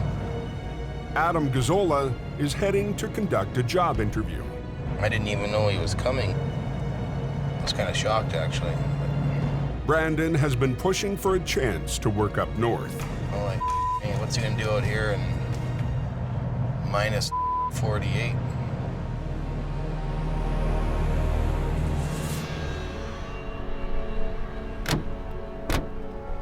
It's really his decision to have you or not have you, right? You got to convince him, not me. You don't get a job just because you're Sonny Boy, right? You got to work on it for real. Yep. Get away. Hey, how's it going? Good. I wanted to come out here and man up, balls up, and get to work and get hands-on into it. I just don't really know what you're getting into. Like, it's the harshest environment I've ever seen in my life. Yeah. You know? It's either you do or you don't, and I have to do. You know, I'm not trying to be ignorant when I say this, but your mommy isn't around here, right? No, I know. So I'm coming here to work my ass off and do it.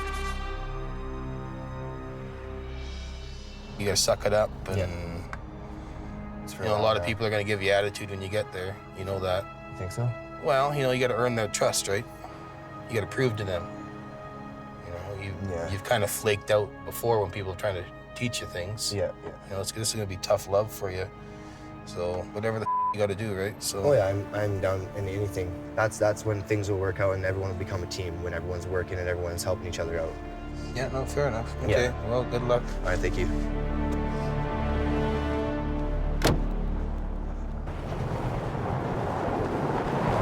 Brandon heads to his first day on the job. The hell are you doing here? You come to work? Or Yeah, I just came. come to No, I came to work. look pretty. Brandon's coming to do training with you guys.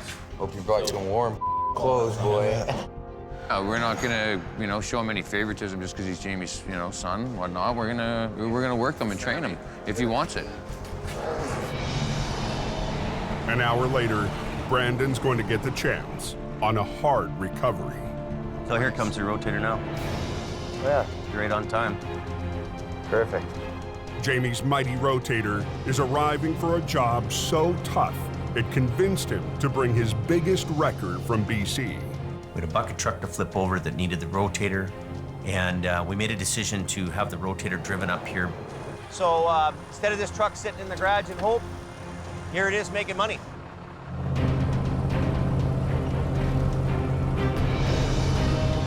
Today is our second attempt at going up and getting a crane truck that rolled over down an embankment. HR 68 and the Army truck met their match against the top-heavy bucket truck. Out of hope in hell. I don't think we're gonna get her. It's a hard pull. Get back your lines off, we're done. Get off the road.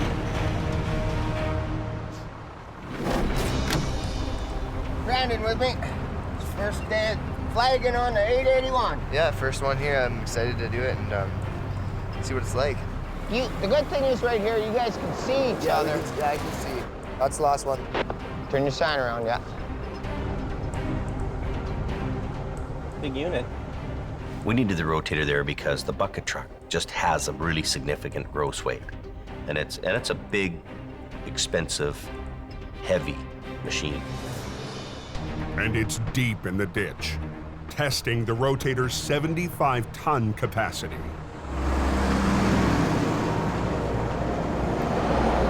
They've got the traffic control going now. I think what we'll do is we'll take this lane, I'll back up. Yeah. You back up in the front, right? Yeah.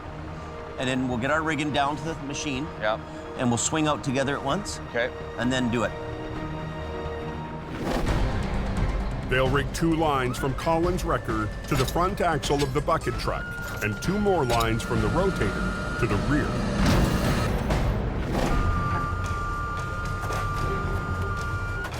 I brought down all the chains too for the front end. Okay. Can you grab a piece of angle iron? We'll throw it across there too. The bucket truck carries a $250,000 boom arm. The crew needs to take extra care with their rigging. And then we just tied it in, chained it and everything back to the brace. You get right up in here. And then we just in and around both of these pieces here. Jamie gambled big bringing the rotator to Alberta. Looks pretty good on the base. He's about to find out if it'll pay off. So you want to block the road first, then run the lines down? What do you want to do? Well, you do the road lines first? We ran the lines down and then, yeah, because we're pretty much... Okay, good decision. We'll do that. You want to do that? Okay.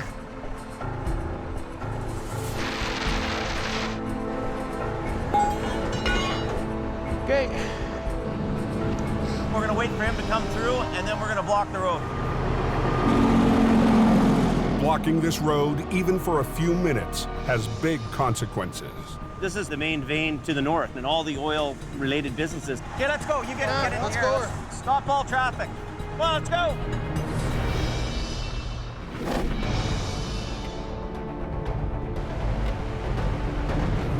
Back in BC, All I know is it's a lumber truck blocking 3 or 4 lanes, so obviously he came screaming into a corner, lost control. Splash. It's all over the place. Heavy Rescue's Howie Irwin heads to a wreck on the notoriously windy Highway 3. I got 135 kilometers to go to get there, and I got a truck that does 90K an hour. Howie's usual ride, HR66, I'll just feed this up to the mess you got right there. is down and under the care of shop manager Robin MacArthur. Yeah, that one melted wire almost scares me. The punishing conditions of last night's recovery caused massive damage to the electrical system. Somewhere in this system, we've lost power to the back of the truck. Basically, the working half of this truck will be completely rewired. Howie is stuck with a single axle designed to haul delivery vans. I'm driving a glorified 1-ton, and everybody else is in Alberta. Sweet. I can see the bottom of the truck facing me on the shoulder, front end, nose down in the ditch. She's a pretzel. I can see the bottom of the trailers upright. There's some wood poking out, and I can see the pile behind it. It left it all laying on the road pretty much behind it. Howie and his truck are simply outmatched. That's awesome.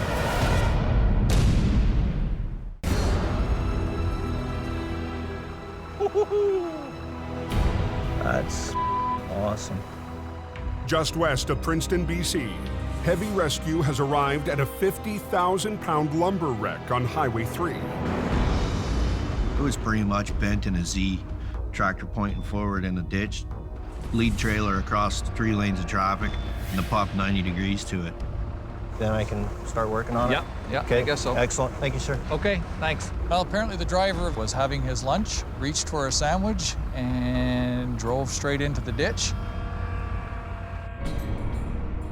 With Howie's heavy wrecker in the shop, he'll need to improvise. But even with 2 more trucks arriving, he hasn't got much to work with. I have 1 10-ton wrecker, and I have 2 15-ton trucks. The road has been blocked for more than 3 hours. Yeah. Load of toothpicks. So Howie doesn't waste any time working out his plan. As soon as he's got most of the load gone, pretty much plan on straightening this thing out. Pulling her that way. Pulling it that way, get the twist out of it. Yeah. Then we'll have to roll it over and then suck the tractor out. Yeah, I figured that's what the plan would be. Lumber wrecks normally require at least 2 heavy wreckers. But with limited muscle, Howie will need to space his 3 single-axle trucks along the length of the semi. 2 wreckers will run lines to the trailer. The 3rd will pull the cab. Even if he rigs it right, Howie might not have enough weight to roll the truck. Well, it's 25 tons, and I have to overcome that weight. So I'm using the truck against itself. It's like karate, using your enemy's energy against himself. Well, right now I'd like to get it done before dark. The sun's gonna go down here fairly quickly. Howie and Jamie's newest driver, Wayne Sahada, I got it. rig up to the rear of the trailer. Hook both chains to it. I'm knowledgeable. I know what I'm doing.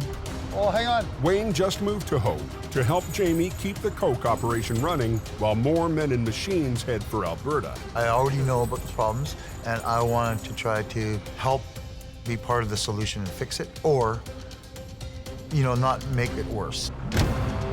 Okay, watch out. With the trailers rigged, Howie's first job, drag the wreck straight.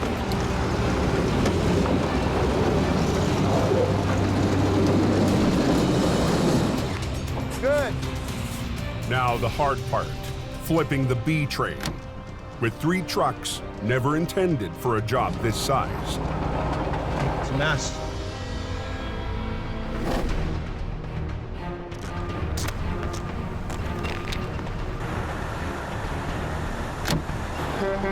This machine's probably, I'm gonna say, $500,000 bucks. In northern Alberta, 30 minutes north of Lac La Biche, we can bring it out of here, not cause the owner any more troubles and extra damage, this is good.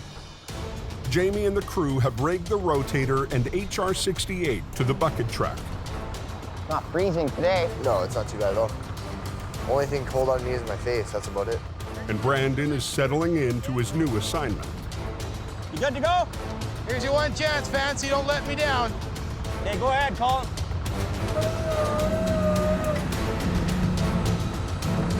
It's a gamble sending our flagship out there. That cannot be a fail. It's got to be a win.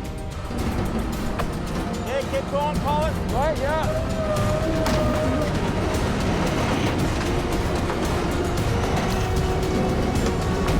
Doesn't want to flip, it's dragging into the bank.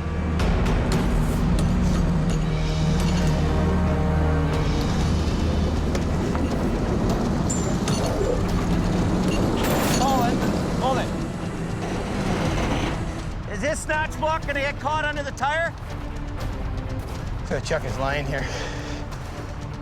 Take the one line off. Well, that's kind of a bit of a mistake there. So they should have had a little more chain there to make it so when the thing comes down, it doesn't come down on your chain, right? They'll have no way to unhook and re-rig for the pull to the highway. There. Okay, good. Good enough. Okay, so let's slip it. Okay, ready? Ready?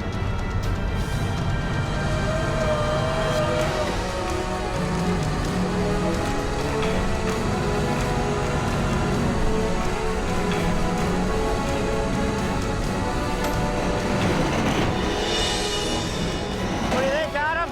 Think it'll stay? Oh yeah, he'll be good. Hey, Sammy, let him go.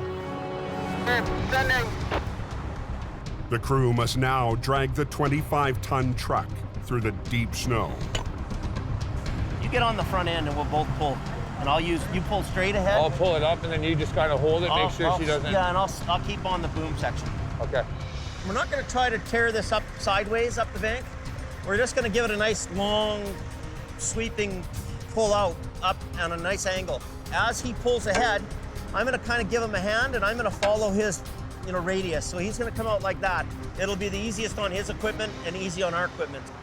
We're gonna start her up. Jamie will swing the rotator's boom, keeping the truck from tipping while Colin pulls it forward. After that bar, Brandon, then you can tell him he can send. There's one more truck coming up here. I'm gonna send him. Because we can't block the road, this traffic's moving. So I also use the rotator boom on the side to winch it up as well. So we're both actually winching together. I'm gonna guess that truck is about 50,000, maybe 60,000 pounds. Pretty heavy.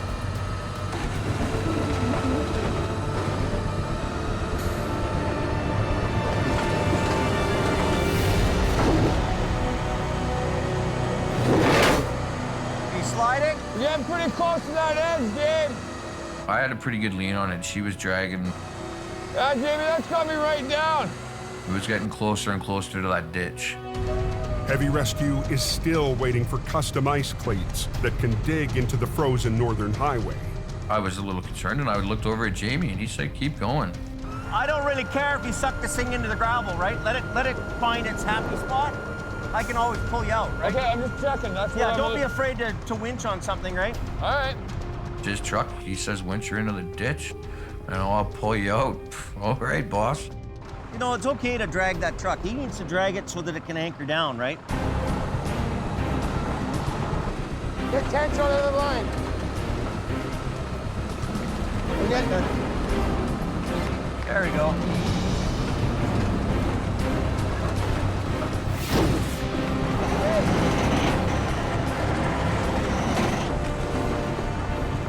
Coming though, we're almost home. Almost there. Beauty. Working out, eh? We're back.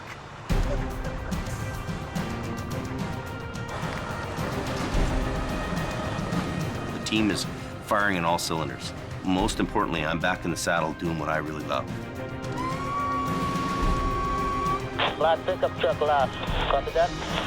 For Brandon, it's not a bad first day on the job. It went well.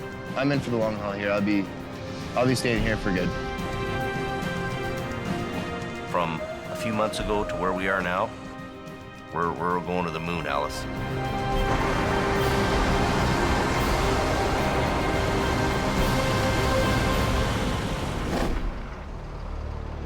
Back on BC's Highway 3, When we're ready, we'll shut it down, pull out, lock it in, and lift it over. Okay. Howie's under pressure from the RCMP to clear a flipped lumber truck before nightfall. Eventually, we will close the road, but we will do it for the least amount of time as possible. And he's only got 3 medium-duty trucks to flip 50,000 pounds. Just park right behind it, this way across the road. Okay, please. Howie positions his weakest truck at the back Just kind of line up right here. to tackle the lightest point of the load. I'll put Don at the back, 47 in the middle. I'll grab it from the front. I'm looking for a hookup point. Wayne will pull from the middle of the chassis. Okay. Wayne's there in 47, and it's just a little Holmes 500. It's like a 10-ton wrecker. So I know it'll put 20,000 pounds of force against it. At the front, Howie started rigging up his truck, Howie, I can't get it out. but he discovers a problem with his winch. Yeah, well, let me, Why the is it not turning now? I had one winch that wouldn't function at all, so I mean, I'm stuck to one line and a deck winch. The deck winch pulls from a lower angle. Howie might not have the leverage he needs. You want to run this one? Oh, that's not working, is it? No, it's not. So we're gonna use the deck winch. Whenever you want to shut her down, shut her down.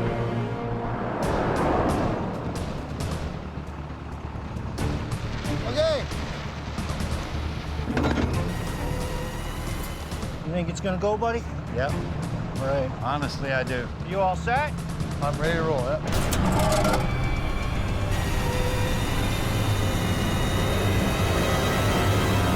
Look out! You think it's gonna go, buddy? Honestly, I do. With daylight fading, Howie's racing to flip a 50,000-pound monster wreck. I'm ready to roll, yep. It's a job for 2 heavy wreckers. Howie is trying to make do with 3 small trucks.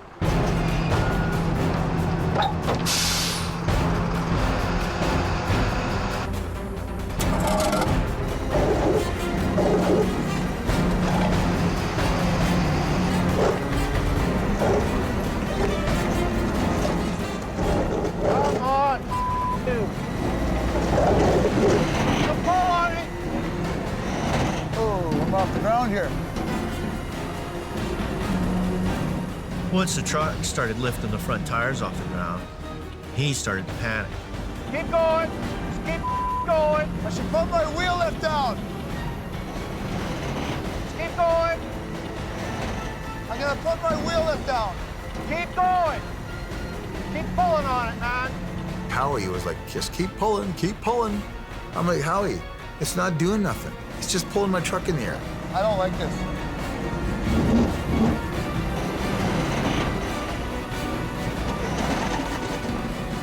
My truck was like right in the air, and I don't like that. If your truck's this far off the ground and the cable snaps, it just goes kaboom.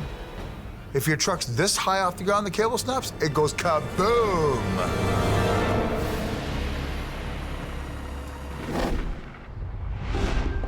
Was he smacking you? Oh, yeah, the old Who arm. was driving you? I drove back. He I couldn't do it anymore, buddy.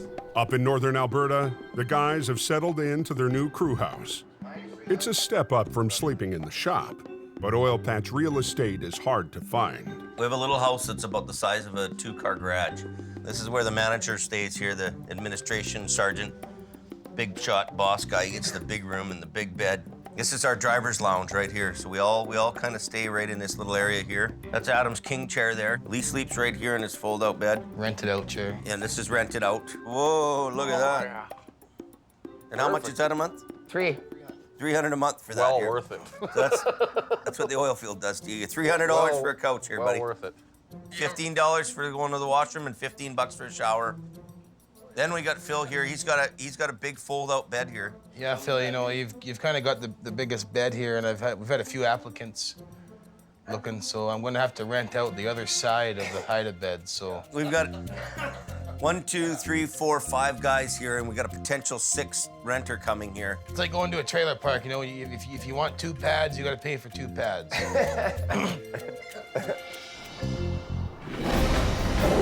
Come on, you. Back in BC, The pull on it. Howie is pushing his trucks and their operators to the max. Keep going. I'm gonna put my wheel lift down. Keep going.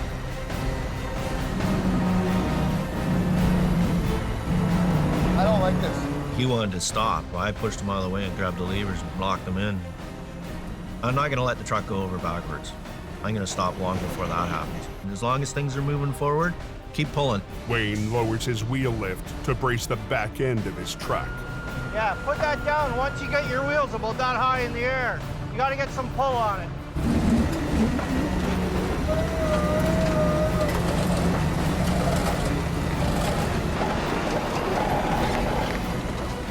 It just starts sliding towards me. Jam a board under that thing. When you get steel on concrete, it doesn't really grip.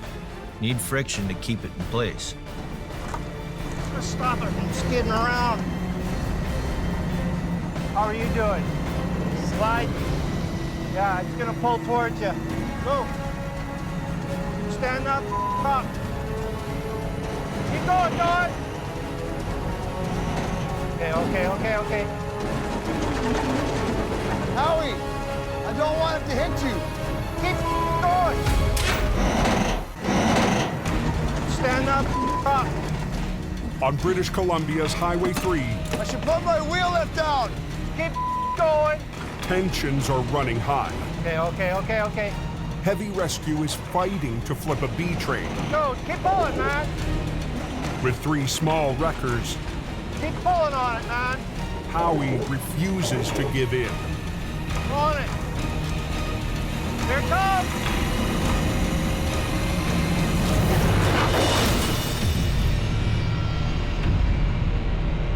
The tractor is back on its wheels, but the trailer refuses to cooperate. Howie scrambles to move a line for better leverage. Get going. Okay, here she comes. Get out of the way. Look out! Get out of there. Textbook.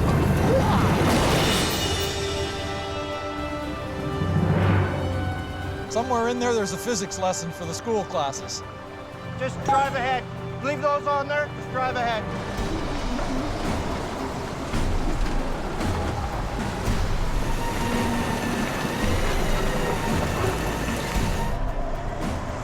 Come on. Okay, you can clear traffic out. I want to make sure they got a full open lane. Traffic is moving, but 3 lanes are still blocked. Happy that it's on its wheels. Till I get it completely out of the way, they're not going to be completely happy. Grab that big hook. Ready? Yep. Run. Howie, that's good. Howie hooks up to the tractor's tow pin and uses his deck winch to pull the truck back onto the road.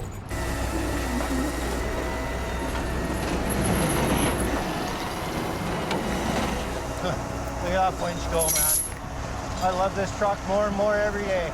Yeah, bull winch, yeah.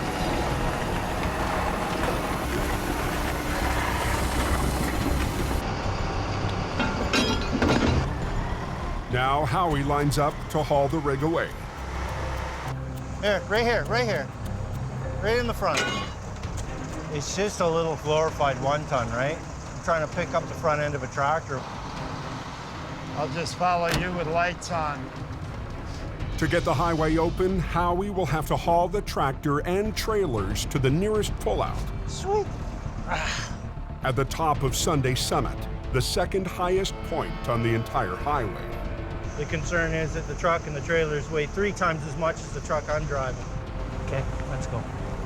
Let's try this.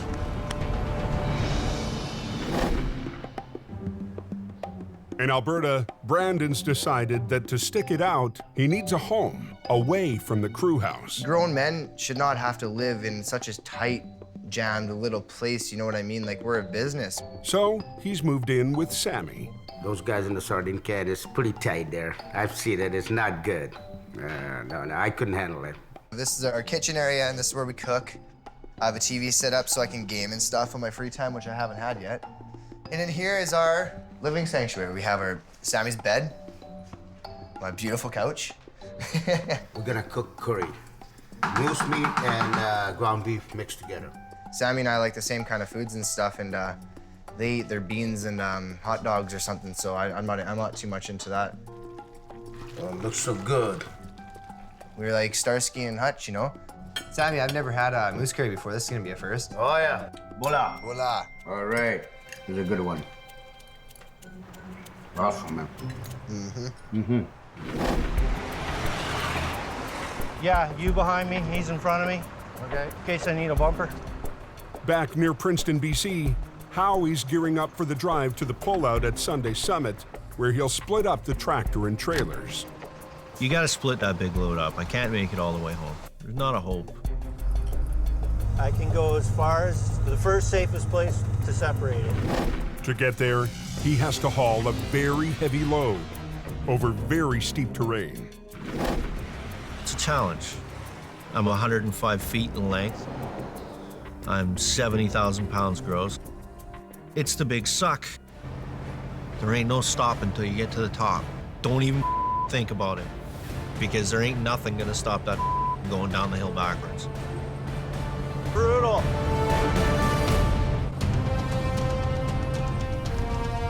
Brutal. It's a white-knuckle ride for Howie, hauling the wrecked lumber truck up a steep mountain pass. Probably 35,000 kilograms gross right now, which is pretty close to 70,000 pounds. If he loses momentum, the load could pull him back down the hill. Don't be stupid. Don't let it stall. The key is, don't stop. Not one bit is this ideal. Howie's aiming for the closest brake check, where he can safely separate the tractor from the trailers. We're not free and clear until we hit that pullout, man. It's gonna be like a short-legged bulldog trying to run up the hill. You're gonna have a tongue hanging out by the time I get to the top.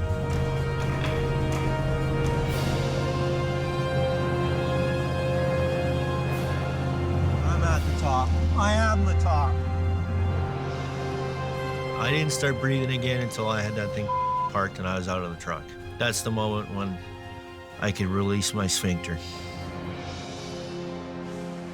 Howie gets to work separating the tractor, which he'll haul back to Hope. But towing the heavy tractor for the long journey home is still a big concern. Well, you saw how I was struggling to lift the front because it's got so much weight on the nose.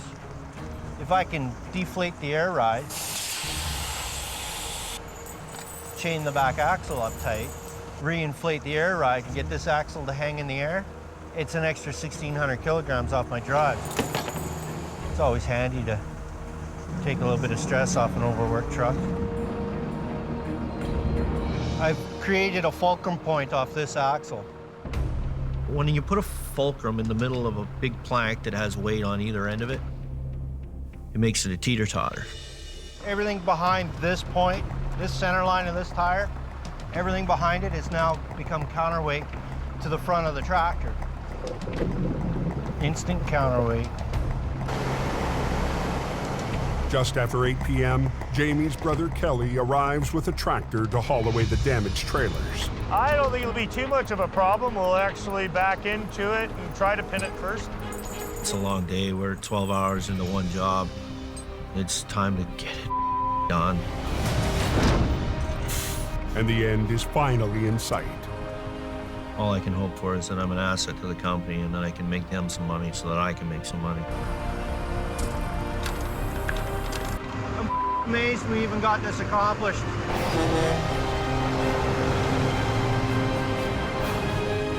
Let's get out of here.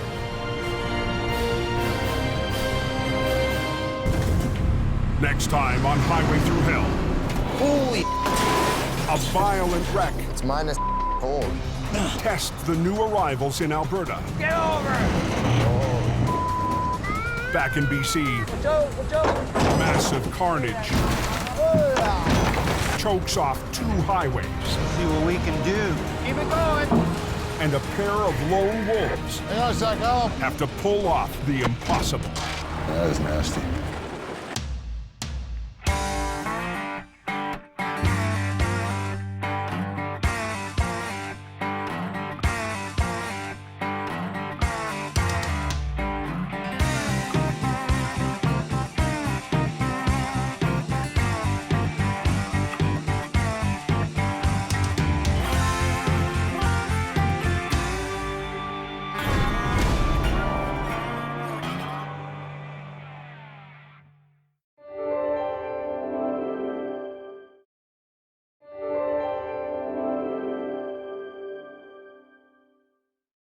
This time on Highway Through Hell. Holy! A violent wreck. It's minus cold. Tests the new arrivals in Alberta. Get over! Back in BC. Massive carnage. There you go. Chokes off 2 highways. See what we can do. Keep it going. And a pair of lone wolves Hang on a sec, Al. have to pull off the impossible. That is nasty. On the Highway Through Hell. The last line of defense is a heavy rescue team ready to tackle any disaster. Because closure is not an option.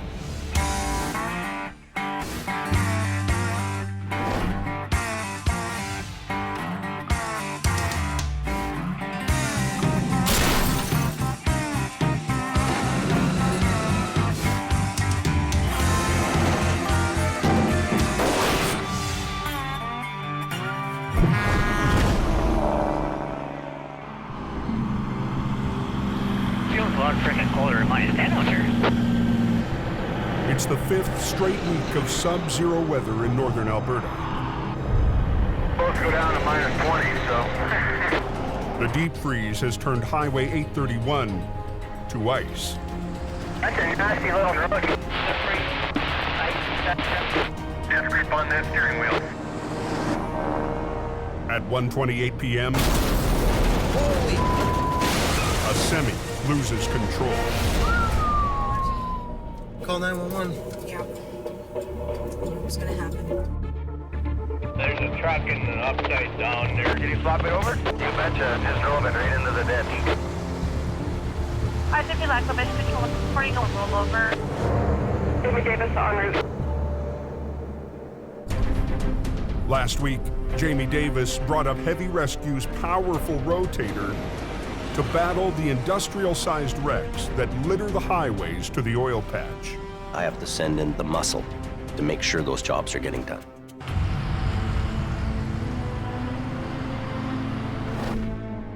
Heavy Rescue's heading to Highway 831, which feeds one of the main routes to the oil patch.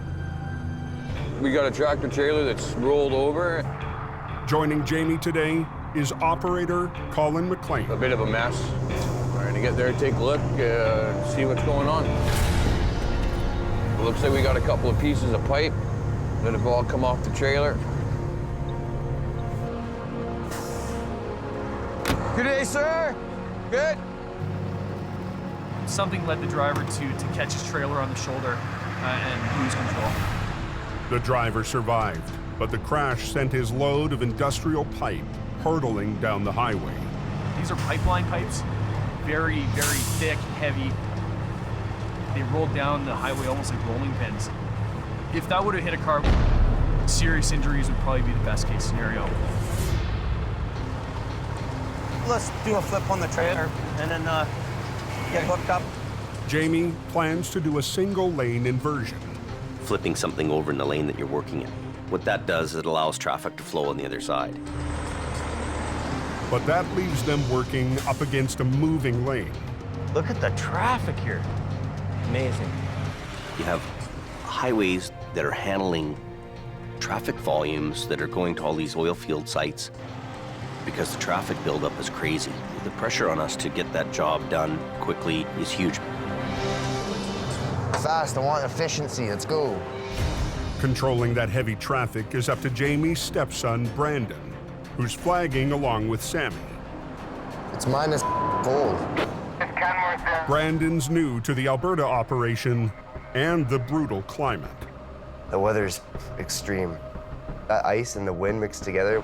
I'm wearing these too and I can't feel my fingers. It's on a kind of a weird angle. Kind of in a bad spot here to flip over. Where's my glove here? Adding to the challenge is the twist in the wreck. That truck is wound up like a giant spring. There's energy there. That energy is something to worry about. I think I should put a low line in this thing. Let's put a couple of snatch blocks down.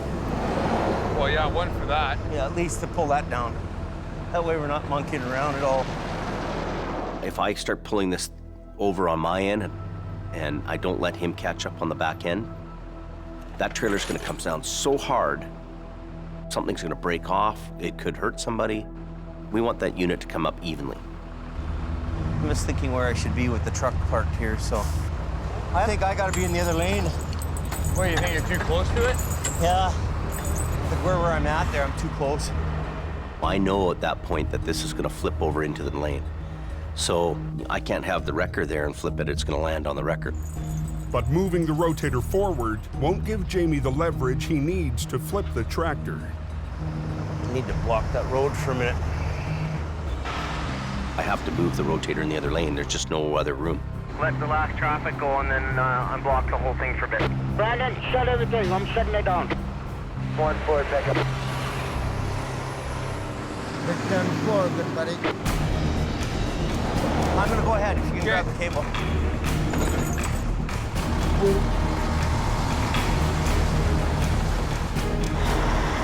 Yeah, you're good there. Public want to move. If we're holding them up in any way, shape, or form, we better have a good reason for that. Our guarantee to the public is to open the road faster than anybody else. Both wreckers are armed with ice cleats. After weeks of slipping problems, I'm just sliding back and it's... Jamie ordered custom cleats designed to dig into frozen northern roads. I'm good if you're good. Colin will hoist up the back end of the trailer to reduce the twist in the wreck. We want to make sure we're not twisting it, so we're gonna wait for him to do his thing.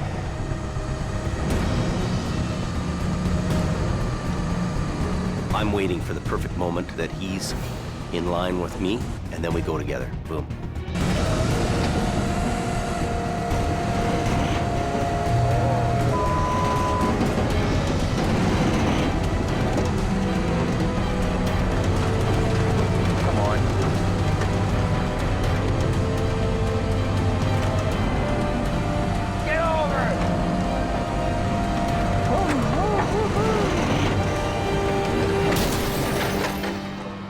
That was a hard one. Nice, decent, Jimmy. Decent. Just another day at the tow yard. So what we're gonna do now is get the wrecker off the road right away and get the traffic open. I'll just get off the road. Can I send or are you gonna send? You can send and bring me some fire for my hands too, please. Highways is reopened. Oh my God. I'm gonna buy some rechargeable boots, put a heater on them. You know what? That's living in style. Right on, baby. I'm in. Let's get the out of here. Yeah, I'll just hook it up by the front end and get it off the road. It's always a good feeling when you've got the recovery work done, you're getting off the highway and traffic can flow again. I've succeeded here. We're really earning a reputation one job at a time. 800 miles southwest in BC. The temperature on the Coquihalla drops with the sun. and highway maintenance shifts into high gear. Throw a little salt and grit on it. Laying down salt and sand to keep the roads ice-free.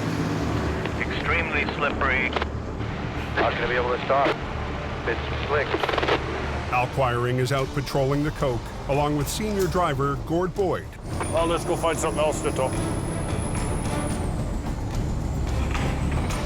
His go-to guy, Gord Boyd, is also on the mountain. There's some quiring in it. Yeah, go ahead. Just before 10 p.m. Major accident just south of that snow shed. 3 53-footers of one train. A lot of cargo all over the road. Unbelievable. There's 4 here. 5 pieces, 4 trucks. We got the Coquihalla closed in the southbound lane. It's a big mess. It looks like something you'd see on the highway into Baghdad. 3 Jackknifed semis were blocking the icy Porsche overpass. A B train hauling lumbers tore right through the first and smashed into the other 2. When things go wrong in this highway, they go wrong big. In that corridor, there's no going into the ditch. You're between those 2 walls, and if you get out of the control and can't stop, kerpow. There's gonna be some aches and pains, I'm sure of it. The important thing is that nobody's seriously injured, which is the amazing thing. One of the trucks is drivable. It won't take much to get you going. I think you'll be all right to drive off the road here. Another will get towed by a rival company. I had my hands full. I couldn't tow everything. But that still leaves 2 monster wrecks blocking the highway. One of them ripped in half.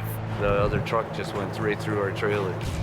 The mixed cargo of electronics and hot sauce has exploded across the pavement. And the overnight freight runs are stuck. Drag what we can, get it off the road, and if it doesn't cooperate, we'll go to plan B.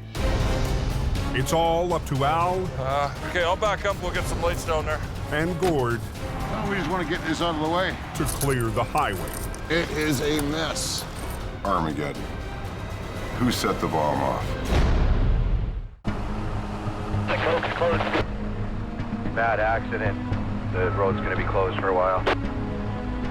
Quiring is on scene. We're gonna help get things opened up. So, okay. In BC, Al Quiring and his go-to guy Gord, brutal, face a massive pileup on the Porsche overpass. Hot sauce on everything. That shut down the southbound lanes of the Coquihalla Highway. It is a mess. Armageddon. A salvage crew is en route to deal with the freight. Got on everything. 2,000 bottles of hot sauce and a mountain of home electronics. We're gonna get this stuff off the highway. We got a whole load of traffic backed up there. I walked down to see the wreckage. It's unbelievable. Al needs to haul the split semi off the highway without further damage to the load inside. You want to get traffic flowing as soon as possible. Obviously, you want to try and do it without wrecking everything. Just into the slow lane's fine. That way we get the fast lane going. We'll just grab that one, Gord, and straighten it out. I think before we go banging this thing around, we should throw a belt across here. Yeah. And we'll stack these pallets up to hold it together. Yep. Have some outboard motors here pulling out. Put a couple pallets up, tied everything together. Our job is to clean up messes. You use whatever you have at hand. If you don't have it at hand, make it. There you go. Okay, try that. Oh, take the big one, Gord. Yeah, there you go. If their jerry-rigged wall doesn't hold, they'll be cleaning up a much bigger mess. Good. Okay, pull.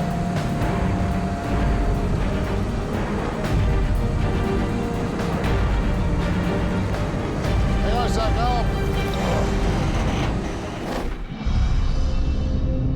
2 hours northwest. I think I'm gonna do Highway 1. I don't want to get caught up there. If in doubt, go to the canyon. That's what I'm doing. With the coke closed, traffic surges on Highway 1, the alternate route to the coast. There's a lot of traffic over here on Highway 1. Hammer down, and if you know the road, it makes good time. But the twisting, narrow highway can't handle the same high speed. 18-wheeler. At 1:23 a.m., just north of the town of Lytton, Half his tires are touching the ground, the other half are right up in the air. She's right on her side there. Now we got a truck rolled over. Apparently it's laying in the middle of the road, got pipe on a trailer. I'm going to assume it's ugly. with most of heavy rescue in Alberta, Howie Irwin tackles this job solo. I know that he's going to be on some of these jobs trying to pull off the impossible. He's a one-man band. Hope for the best, expect the worst. Time to go. Evening. This the biggest wrecker he's got left down here? You betcha, buddy. It's passenger side down right now. Holy. We come down that hill around the corner on the straight stretch and failed to make the next corner. He didn't turn. He went airborne and landed like that and then just kept coming. The tractor, hauling a trailer load of plumbing pipe, overshot the curb, hit the hillside, and flipped onto the road.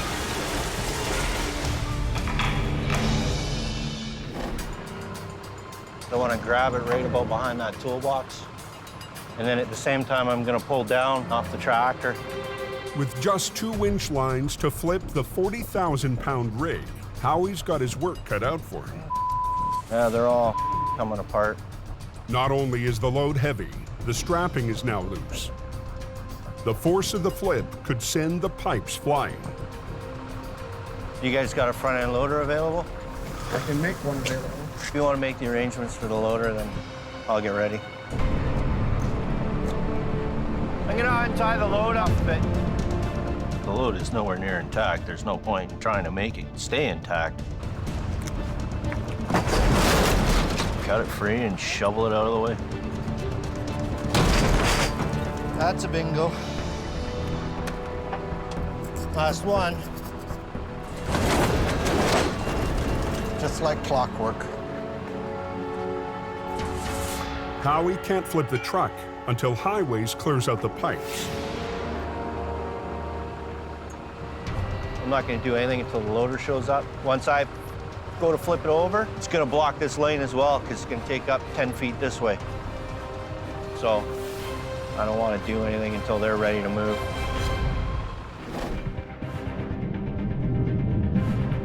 Over on the Coke, What's going on at Portion, mate? They got a wreck southbound. Al's makeshift wall is holding. There's that now. I'll pull the brakes off. You want to steer it? Sure.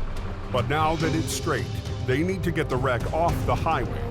Got air. Got air? Yeah. Okay, release the truck and then I'll just drive ahead and you head straight for the gas signs there. You got it. 10-4.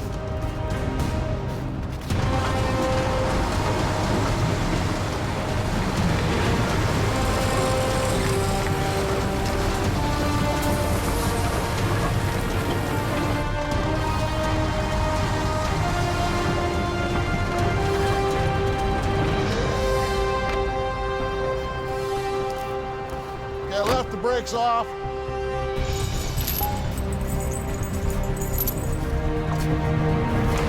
The back half of the trailer is also full of cargo, and it's off its wheels. Semi-attached. I just want to try and protect what isn't wrecked already. Try not to make the situation worse. Big green's gonna come in and put the hook on. We're gonna get these boys rolling here as quick as we can. Keep an eye out, Gord. Just try and be conscientious about what's going on down there. Dragging the trailer is slow work. I'm gonna move this crap out of the road. There we go. Oh man, that is nasty. They've still got a second wreck to clear, and the road to the coast Turn around, you ain't gonna get passed up here anyway. is at a standstill. Four, Fragley's all over the road, man. Just turn around, you ain't gonna get passed up here anyway. Definitely got a big mess. On the Porsche overpass in BC. Four, Fragley's all over the road, man. It's ridiculous. I've been sitting here forever. Oh my God. The southbound Coquihalla has been strangled for over an hour. Keep an eye out, Gord. Al Quiring's using his winch line to drag the remains of a mangled trailer out of the fast lane. Oh man, that is nasty. Just give her a little shot of low gear here and drag it over, see if we get it over the white line. But Al risks a little more speed.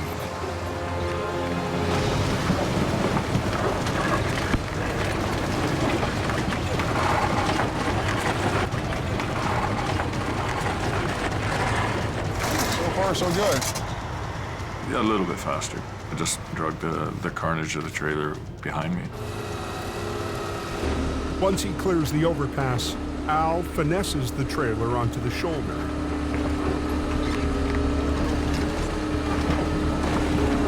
There we go. That's out of the way. So far, so good. We almost got a lane open. Okay, let's go have a look here, see where we're at. But there's still no traffic flowing. We're gonna go after the lumber truck. And they're staring down the toughest wreck of all. That lumber is simply bundles of little sticks. If it starts to go, you're not going to stop it. We've got some tire issues. In the Fraser Canyon, a 2-hour drive to the north, there's also a wreck blocking the #1 highway. Chaos. Heavy Rescue's Howie Irwin is waiting to recover a massive rollover that spilled across Highway 1. Here's your loader. About time. Rod, go over to channel 22 and come around to the axle. As soon as the cargo of pipes is cleared, I'm just gonna let these guys do their thing first. Howie will attempt to flip the pipe truck with just 1 wrecker and 2 winch lines. See what we can do. One line will run from HR66 to the heaviest part of what's left of the tractor. The other will run all the way to the back end of the B-train. The one for the trailer was at a sharper angle because I was reaching out further for it. The more angle you put on it, the less amount of pull you can exert against it. The second line might not have enough power to flip the rear of the trailer. It's going to want to pull the truck sideways. With no other wrecker, Howie finds an alternative. The loader that's clearing pipes. Every piece of equipment that's here is useful. Might get him on the other side on that top corner. Just give it a push. Howie wants the loader to push from the opposite side to help tip the trailer upright. Square up to it right here.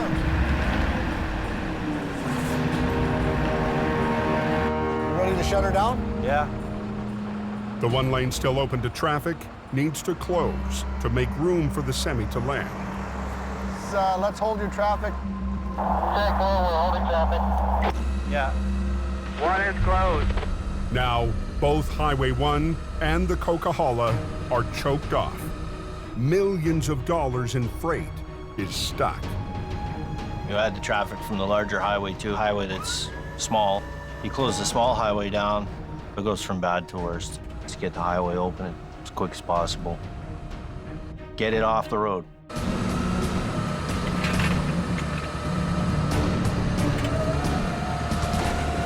Okay, Rod, try pushing.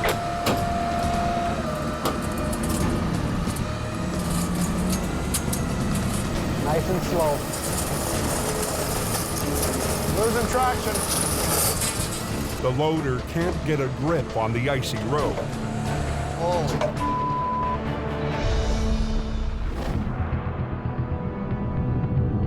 Over on the Coke, It's ugly. southbound traffic has now been trapped for 85 minutes Okay, I gotta back up through here, fellas. as Al works to clear the massive pileup. 3 Jackknife semis were stopped on the icy Porsche overpass when a lumber B train ripped right through the first, careened off a second, and pushed the third down the highway. That's the one that did all the hitting. He must have been motoring. All that remains is the lumber truck.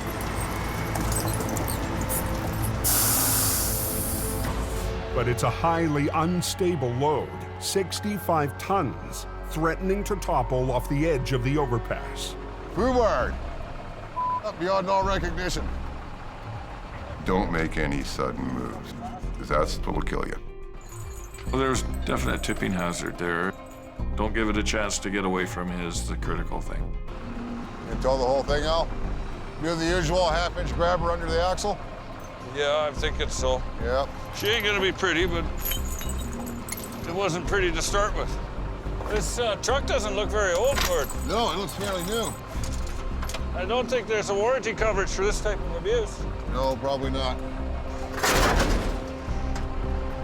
I don't want to move this thing too much. Getting down to the wide spot down here past the entrance anyways.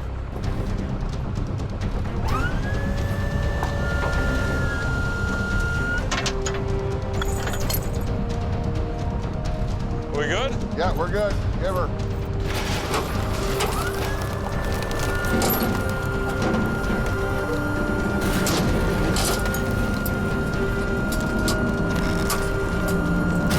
Yeah, I think we're gonna have to pull the pin on her, Gordon. I think so.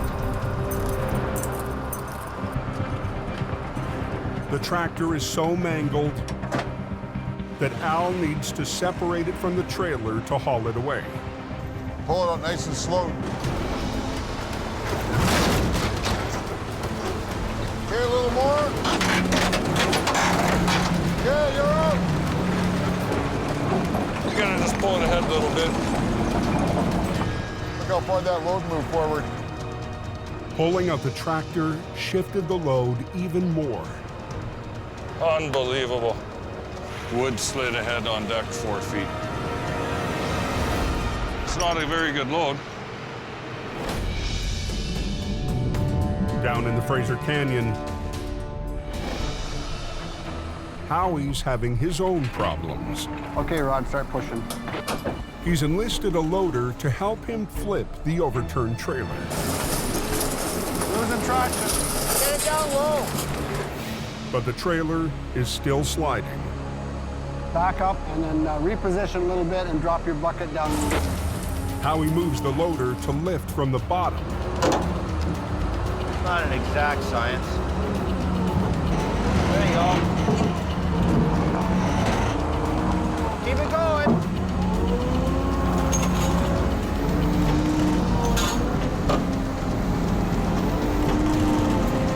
Watch out.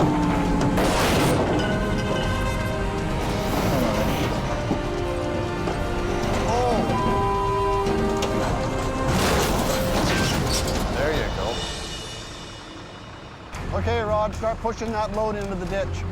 Get it off the road. He's gonna shove the load over, and I can work on hooking onto it and getting it out of here. Open the lane up as quickly as possible. But when he goes to hook up, see what we can do. He finds it's going to be a lot more complicated. That front axle's busted right off of it. That's fantastic. Lined up there pretty good. In BC, it's a bad night for truckers trying to reach the West Coast. Tractor just gone, so Accidents have shut down 2 of the main arteries.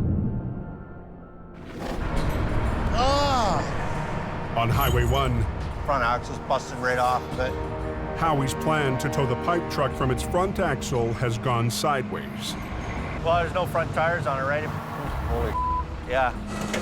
The axle broke off in the flip. Yeah, she's pretty well now. Yeah. Howie's trying to hook up that tractor. Nothing left on the front end to work with. Redneck science. Let's see, what the are we doing here?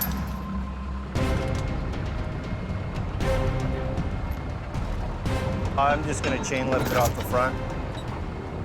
Easiest, quickest way to do it is chain lift. The old-fashioned way. Come on. Howie has to risk picking up the tractor by the mangled frame. It's gonna come forward, but that's okay. Alrighty then. If it doesn't hold, he'll have to call in a flatbed, and that means a 2-hour delay.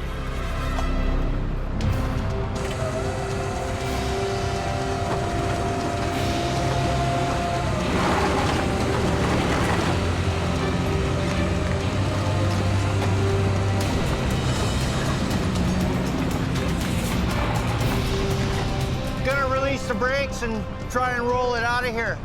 Okay.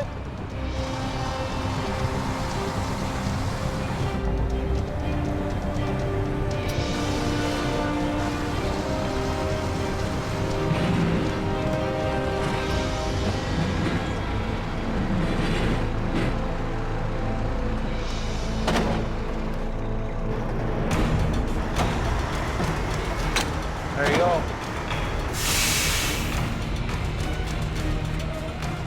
Be a slow ride home. No, I'm gonna not look back. It's another win for Jamie's one-man band. Howie handling the heavy-duty stuff while I'm all over the place is a huge weight off my shoulders. Whatever comes in, I know he can handle it. He's a Top Gun. Getting the out of here. Highway is reopened. Yeah, it's open. That's what they want you there for. If you can't get the road open, they'll call the next guy. I don't want that call. I need to be the guy getting that call.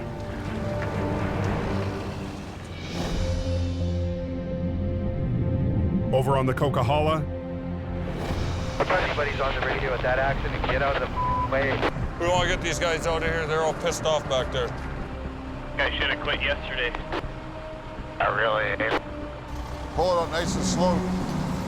Al Quiring is preparing to haul away the final truck in his multi-wreck recovery. Okay, you're out. But the unsteady load has shifted again. Look how far that load moved forward. Moving it could spill 65 tons of lumber right off the overpass. Unbelievable. Wood slid ahead on deck 4 feet. And it's not a very good load. Al has to take extra caution hooking up his underlift to the kingpin. There's a lot of hazards here, and you don't want to walk into something. Al uses a kingpin adapter to chain lift the trailer, hoping the unstable load doesn't spill. This is good enough to get it off the road.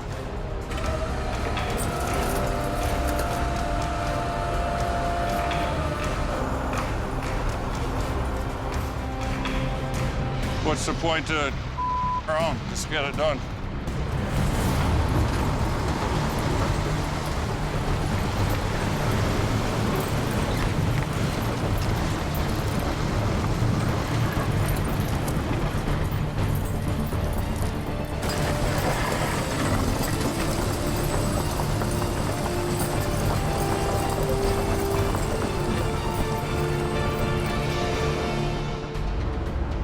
Off the road. I towed it as far as I need to.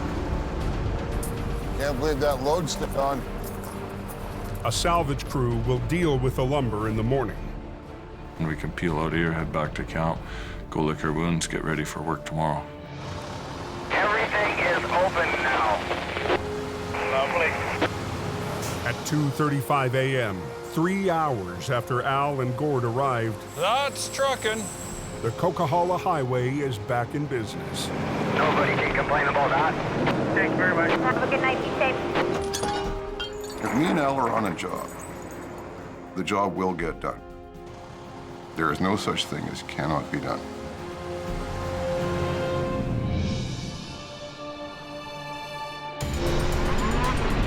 12 hours later, 800 miles away in northern Alberta. Keep it off the snowbank. All right. Heavy Rescue takes a rare day off to hit the Winter Festival of Speed in Lac La Biche. It's an annual celebration that brings out the whole town.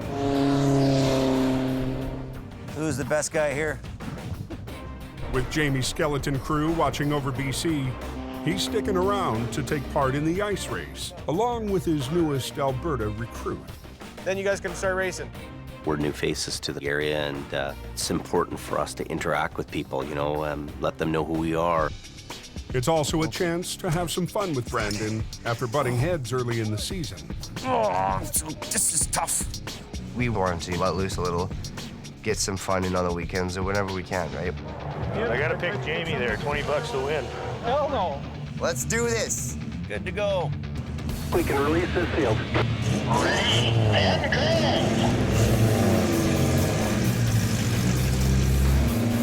They're right away out of the gate, I'm ahead of him and leading the pack.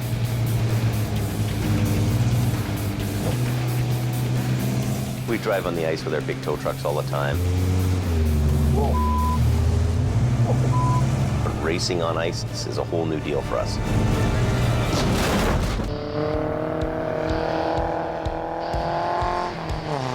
On frozen Lac La Biche in Alberta. Jamie Davis, caller 37. Jamie and his stepson Brandon, caller 11. are squaring off in the annual ice race.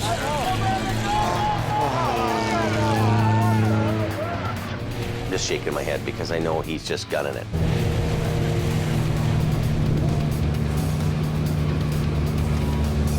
There he goes. You know what'll probably happen? Brandon will get cocky and put himself behind. Better not. That's what them young guys do. All right. He came around a corner and he was hot on it again, and the guy went sideways in front of him. And he T-boned him right in the side. We have a fender bender, folks. But Brandon's not giving up. Jamie gets the edge on Brandon. Final lap. Last chance for glory, folks. Brandon redlining the switchback. Closing it on car 37. Oh, car 11 hits the snow. Oh, no! I'm stuck in the bank, driver's right. Yogi Bear's still running the track and Boo Boo's in the bank. Now, Heavy Rescue has to pull out one of their own. Oh, no. Jamie Davis to the rescue. I had a great time going by there and had a big smile on my face. You know, oh, that's too bad, eh? Sorry for your luck, bud. You finished 8th. 8th. Unfortunately, that means your dad beat you by a little bit. You finished 5th. Good. Congratulations. All in all, the boss won. Thanks for losing. Good job. Yeah, thanks for having me.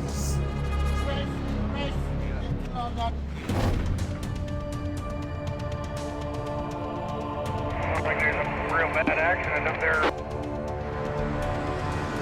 Back in BC, just north of the Zopkis brake check. Yeah, the Coke's closed today? Yeah. That doesn't sound very good. No, it doesn't.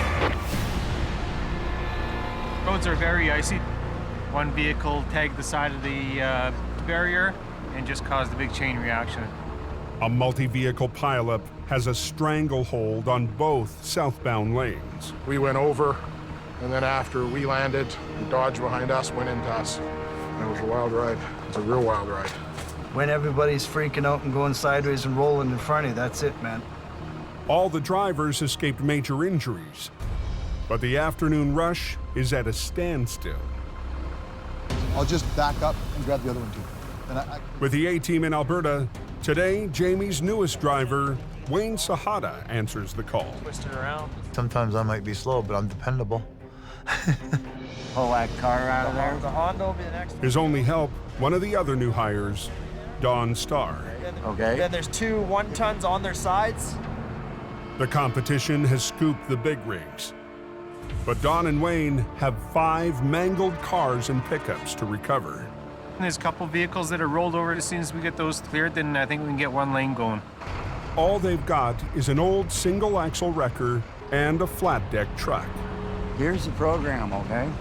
What we're gonna do is take these cars, take them to Zob kiosks and unload them, and then we'll just all the Zob kiosks, and then we'll double load down or whatever we gotta do. Well, we're gonna obviously have to come back for more cars. Oh, obvious. I know Don knows what he's doing, but I don't think he knows what he's doing on all aspects. Cold. Show me how it's done. I'll be watching. As night falls, the temperature drops and the road turns to ice. The line of traffic is growing. Okay, stop. Okay, now down. All right, hold it there, not all the way down. What's the matter? I need a block of wood to get my alarm on. Just don't worry about it. Just enough to lock it. Doesn't matter whether it's in the I person. know, Don. Don, he's a legend in his own mind. He's worked here on the hill forever. Wayne's kind of a city tour guy. Whatever. I know how to tow. Even though Wayne and Don don't really get along, Or lift it back up. I need these two guys to work together and pull off a stellar job. It's gonna go on the other side and take the brake off.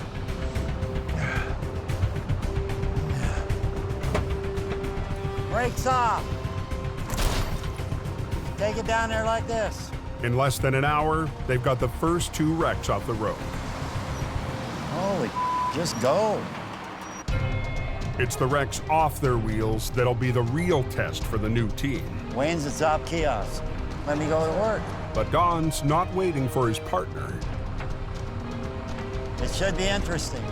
Stand back.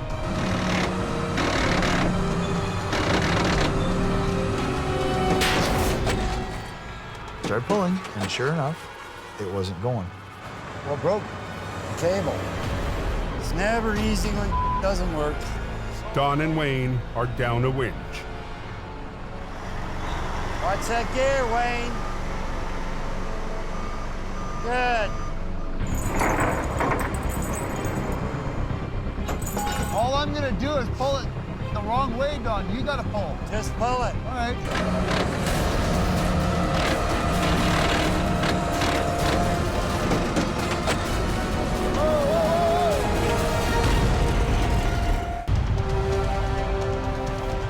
Got a lot of traffic backed up, and we want to make sure we can get by these roads that are jammed up. High on the Coquihalla, southbound traffic is stopped dead. All I'm gonna do is pull it the wrong way, Don. You gotta pull. Just pull it. All right. He didn't listen, so I started pulling, and sure enough, it wasn't going. The truck is just sliding over the ice. Don Star's already snapped one winch line. We leave the guys in hope with basically all the older paid-for equipment. It becomes really a struggle for these guys to try to work with the equipment.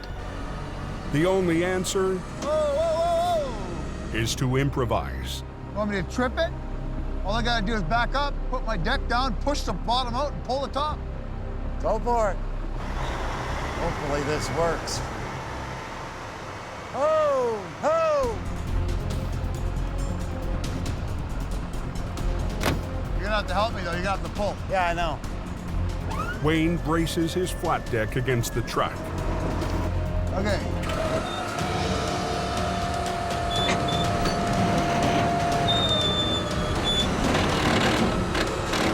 Here it comes. Oh, yeah. Hey. Wayne's not so stupid, is he? Let's get the highway open. Excuse me. Let's get the highway open. It runs.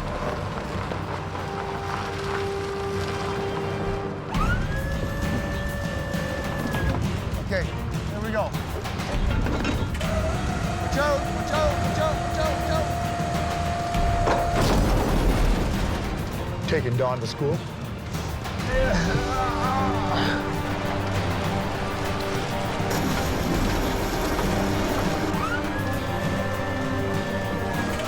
Flip right over. Miracles never cease. Now back. There you go, mama. Damn, if we knew what we were doing, we'd be dangerous. Come this way. This way. He does things a little differently than I do, but that's okay. It worked. There's different ways of doing things, and I'm never afraid to learn. I was really impressed with how they managed to keep everything going. They're working on a wing and a prayer, trying to make this work, to try to stay in business and hope. I did get the road clear. I opened it. The road's open. As soon as this guy gets out of here. As soon as this guy goes? Wasn't perfect, wasn't pretty, but they made it happen. Looks like they must have opened that Coke southbound, eh? Next time on Highway Through Hell. Now put some damn chains on. The heaviest snowfall Pretty scary out there. in the history of the highway Don't spin. pushes tower Stop. and trucker to a standoff. I'm gonna teach him a lesson. A monster wreck hits Unbelievable.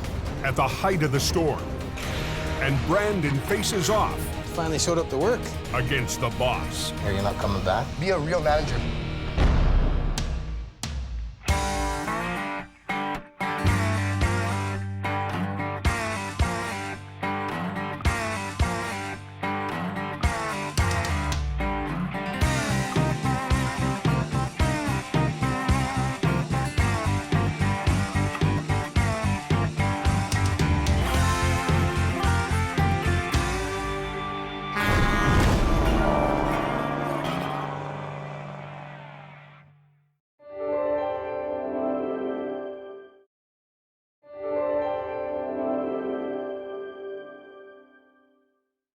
This time on Highway Through Hell, Hang on, Ann. a rollover into a We're river gonna get you out of here. leaves a woman clinging to life. Clock's ticking here. Go! In Alberta, a 48-ton job Other way. turns into a nightmare for Adam's crew. What? Hey! And on the frozen highway, Brandon! a careless mistake Go! threatens Brandon's future Me! in heavy rescue. On the Highway Through Hell, the last line of defense is a heavy rescue team ready to tackle any disaster, because closure is not an option.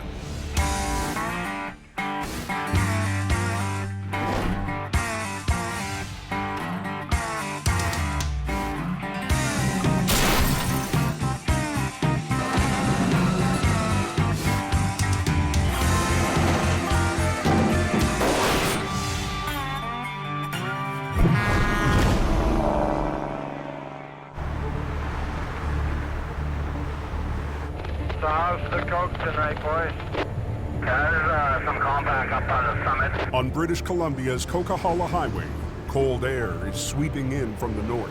Ice up there that won't blow down? Water on the road has turned to ice. I can feel my tires moving all over the place. That's a recipe for disaster. 5 trucks spread 40 tons of salt and sand, but it's not enough. I read there was some kind of an incident there right at the summit. Just after 9 p.m., Jamie Davis Heavy Rescue rolls out. Lumber truck. One's gonna sideswipe the other. New hire Howie Irwin is out the door first. Jamie's coming up behind me in the rotator, so we'll see what's there when we get there. How? Last Thursday, Howie crashed heading to his first big call, Yeah, there's damage. forcing Jamie to pull the rotator out to rescue one of his own. I'll turn around, we'll get you out of here. Okay. Less than a week into the season, Jamie is already down 1 truck. Blew the bolts right out of the wrecker body. Look at this.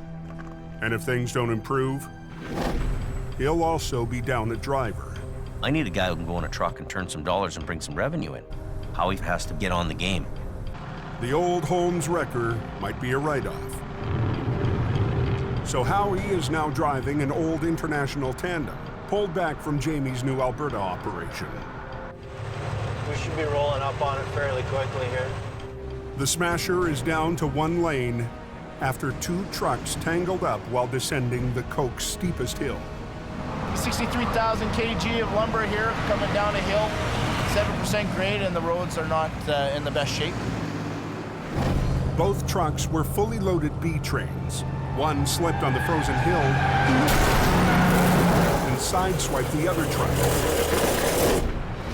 Somehow, their lumber loads didn't spill.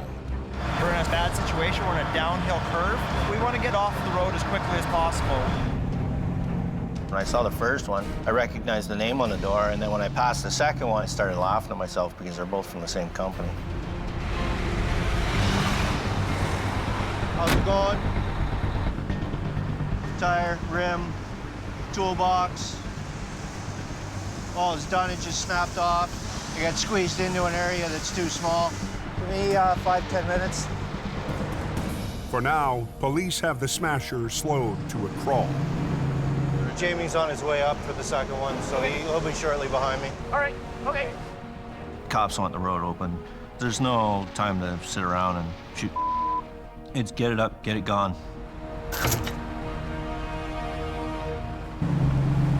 "200 yards down the hill, Jamie rolls up on the second lumber truck. Would they hit each other? Unbelievable. It's like they went into each other going downhill. The first thing I do when I get to a scene is I'm looking at that truck and hoping like hell it has a tow pin on the front.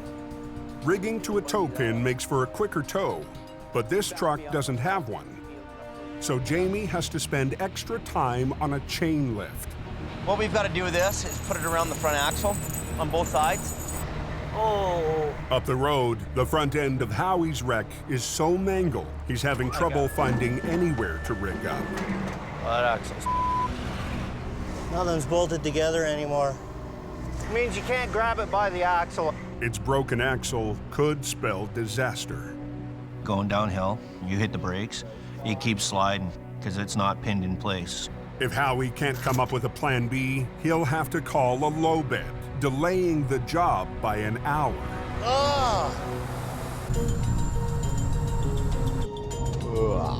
20 miles away, Jamie's stepson Brandon is on his way to the wreck. Just got a call from Jamie, so I'm just heading out now. Keep going. He's been training in the hopes of joining Jamie's Alberta crew. Hey, got it.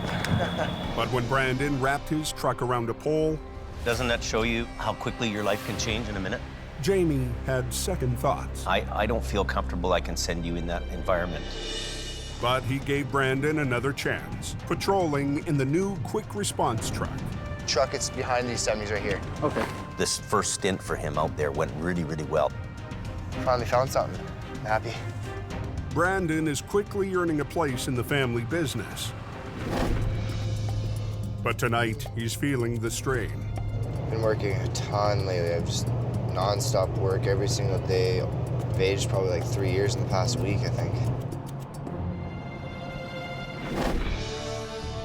700 miles northeast. Yeah, looks like they got a lot of snow down here. Heavy Rescue's Alberta crew has also been going non-stop. Anywhere from dump trucks to vac trucks to freight trucks. It was just a variety of everything. We have report of semi and a trailer in the ditch, completely off the road. It's on Highway 63, one of the two main routes to the oil patch. Let's get this on the go. It's minus 40, and site flagger Kevin Ritchie has already secured the scene.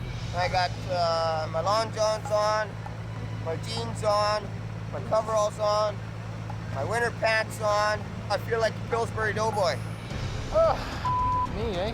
When Adam Gazzola arrives, he finds a heavy lift crane, 60 feet off the road, wedged deep in the snow. Heavy pull at minus 40. The low bed is buried up to its axles. It's a lot of weight there. The crane has to be in the oil fields, building pipeline first thing in the morning. Can't hold customers up. You got to get their out of the ditch now. My eyes are freezing shut. The wind, the blowing snow, all combined together, it just makes your eyelashes turn white. Man versus the elements. Bitter cold and big recoveries that dwarf most loads in BC have pushed Adam's team to the limit. Come on, freewheel. Since leaving BC, Adam's been promoted to manager, put in charge of building heavy rescue north. I'm a very good heavy recovery guy. I know what I'm doing, I can get the job done, but babysitting employees and making sure they're doing the job, it's stressful. Adam inherited Colin McLean, a city tower who Jamie sent out as part of the first wave into the north. In the city, it's a little bit different. They're more or less short, quick little tows. I'd like to prove, I can do the highway towing.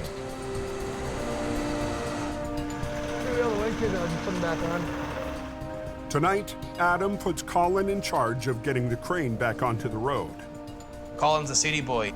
We'll see if he can handle it out here. Kevin! What? Let me know when I can have it, eh? Yep. On it. Shutting it down. Everybody clear? Adam's new apprentice has rigged 2 lines to the front of the truck. Pretty good there? Yep.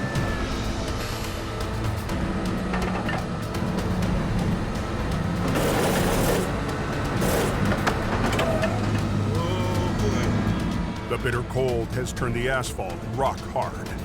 Colin spades can't dig in. Settle down. Oh. To make matters worse, the trailer is cemented into the ice and snow. It's like taking a suction cup and you stick it on the wall. And it's hard to pull off. My theory is you gotta lift up one end really good to break that suction. You have to run the wrecker, right? That's why you're gonna give you all this here. So you go like this here. It's a steep learning curve, and with traffic backing up, There's probably about 45, 50 trucks sitting there waiting already. You got it. Colin is running out of time. Let's get the off the highway! Back in BC, on the Coke, Nothing's bolted together anymore. Howie's trying to recover a lumber truck, but he can't lift from the broken axle. Instead of using a fork, you use a chain to sling it. Make sure you attach yourself to something that's sturdy, not gonna break off. Gives me the hook I need. The front of that truck was pretty mangled, so whatever I had to hook onto, I had to make sure it wasn't gonna rip off. Ah, loving it. What the?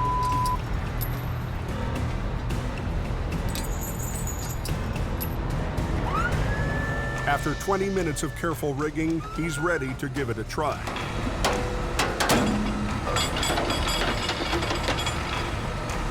Didn't fall off. You'd count that as a win. It's on the hook, but it still needs to hold together for the ride down the Smasher. Okay, I'm gonna try it. Okay. It feels like it's rolling. The frame holds. 140,000 pounds of lumber can now head to the yard. It's all about being the steady Eddie and come up with a plan and make the plan work. Fight your way through it. Down the highway, Jamie is still working to get his rig on the hook. So this bumper's gonna crumple up. A little higher. Yeah. Now we'll just see if the air's up. With Howie's truck cleared, traffic on the Smasher picks up speed. We're on a curve here. Trucks can't stop on the ice. Right now, the main thing is just get it off the highway. Brandon finally arrives on the scene to help with traffic control. Well, there's Brandon. Driving in there pretty hot. Right in the middle of the ice-covered highway. What is he doing? Brandon pulls a U-turn. Brandon! Go, go, go! Me! In BC, an early storm has brought snow, rain, and a layer of ice to the Cove. Little slick. It has to be bungee. Jamie's trying to clear a loaded lumber truck from one of the most hazardous spots on the highway. We're on a curve here. Trucks can't stop on the ice. Brandon arrives to help, Get out of here! but pulls a dangerous U-turn. Just tell him to go, go, go! I watch him turn around on the live lane. There's traffic barreling down. Hey! I'm yelling at him. I don't want him getting killed in this highway. He cannot do this. Hey, Bannon, back up and get right over tight over here. You're gonna get hit by a semi, man. That was a bad move. Wow. That's crazy. Man, that's just unbelievable. You gonna get out of the truck or what are you gonna do? So what did you turn around for then? How about stop at the lip? How about what? How about stop at the lip? I'm not lipping you. You've been lipping me ever since I got here. It was dangerous. There's no one behind me. I know, you don't ever... There's this one vehicle that's just passed. Like, I don't want to argue with you. Holy moly. I've watched that kind of stuff happen right in front of me, lots. You make a wrong decision, you make a wrong turn on your steering wheel, and you're done. He doesn't realize how close he could have come to getting hit by a semi. What was the excuse for blowing the U-ball? Well, you know what the problem is? He's just young and he doesn't understand it. He doesn't understand the danger if you're here, right? That was a total rookie move, right? Wow, that really scared me. Like I have pins and needles. We got to get off the highway. All the tools in? Yeah. 40 minutes after heavy rescue arrived on the scene. Road's open, all right? Yeah, road's open. The last B train is on the move, but it doesn't feel like a victory. Brandon doesn't get it yet. It's real. This is what goes on every day out there with people working. Have to be afraid. Learn to be afraid.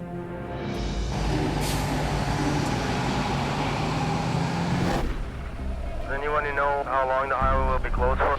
In northern Alberta, Highway 63 has been shut down for nearly an hour. Welcome to Siberia, boys. You gotta work the truck. New hire Colin is struggling to pull a 100,000-pound load out of the ditch. When I'm trying to pull up, trying to get the wrecker to bite into the ground, and it doesn't. Traffic is now backed up for 3 miles. If I look at him and I see that he's not doing it, I'm going to take over and do it myself. So Adam repositions the wrecker in a straight line with the rig. Off it and I give her gas now. He sends Colin to put the truck into gear to help with the pull. To break the truck free, Adam lifts the rig to release it from the suction of its bed of ice. She's in there pretty good.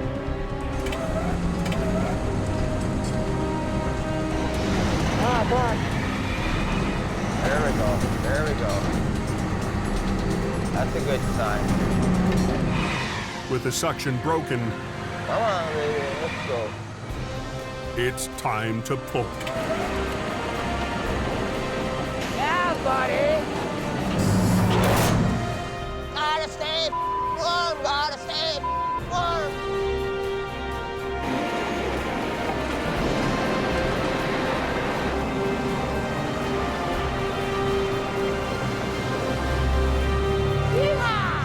I think we got us a fish, boys. Be home back in time to have some nice hot chocolate and bacon and eggs. Okay, I'm sending. Highway 63 is back in business, and the crane should make its morning appointment with the pipeline. You got a big fish? Right. You gotta work the truck. Yeah. Right? You got a fish. What it is. I am a little bit concerned with Colin. He's just kind of hold the lever on, and if it doesn't come out, then he's kind of buggered. Like, I don't know. I'm a little bit worried about him, so. I'm a no-bull guy, and I make the right decision that needs to be made. I don't have to even second-guess it. But guys like him, they're looking for somebody to tell them what to do. If you can't make that decision... Let's go. We'll work for somebody else. We're paying for the rent for this one.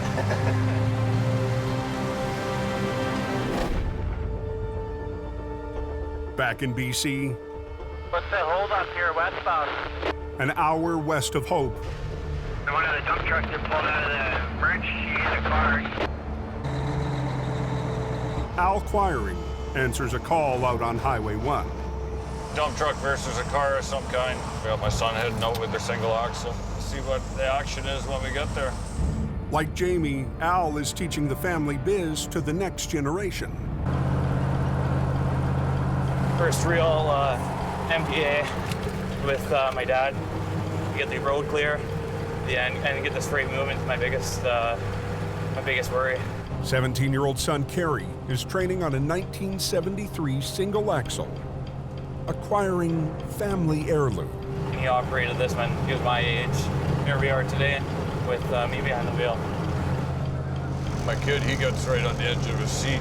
Calls are going on. He wants to be the guy doing it. These guys are going the wrong way.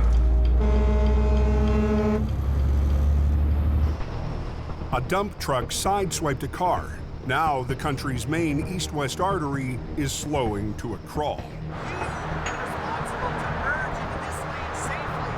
Both drivers are fine, but their vehicles weren't so lucky. How you doing?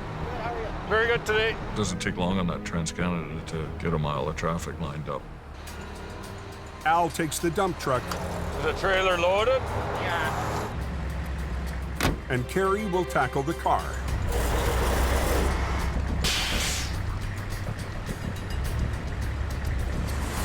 Oh, yeah. The crash has broken the wheel and shredded the tire. Well, the tire's off completely. I just have to pop it off. Why don't you just pick it up with the wheel lift, tuck it in and drag it? We're not into tire repair here, buddy. We're in the lane opening business. You want to be the tow truck guy? Come on, pal. Run, run, run. He's green to the business. Want to make sure he's doing everything all right. We got to, progress with keeping that road open.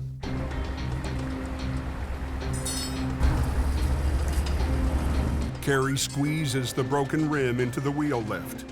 It's not textbook, but it's quick.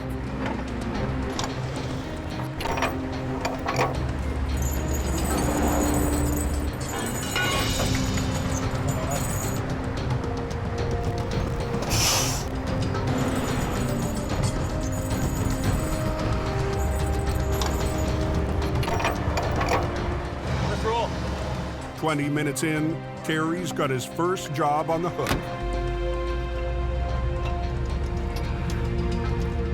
But not for long. Felt the vibration. This thing's a dolly job. You might have buggered up a wheel bearing or something.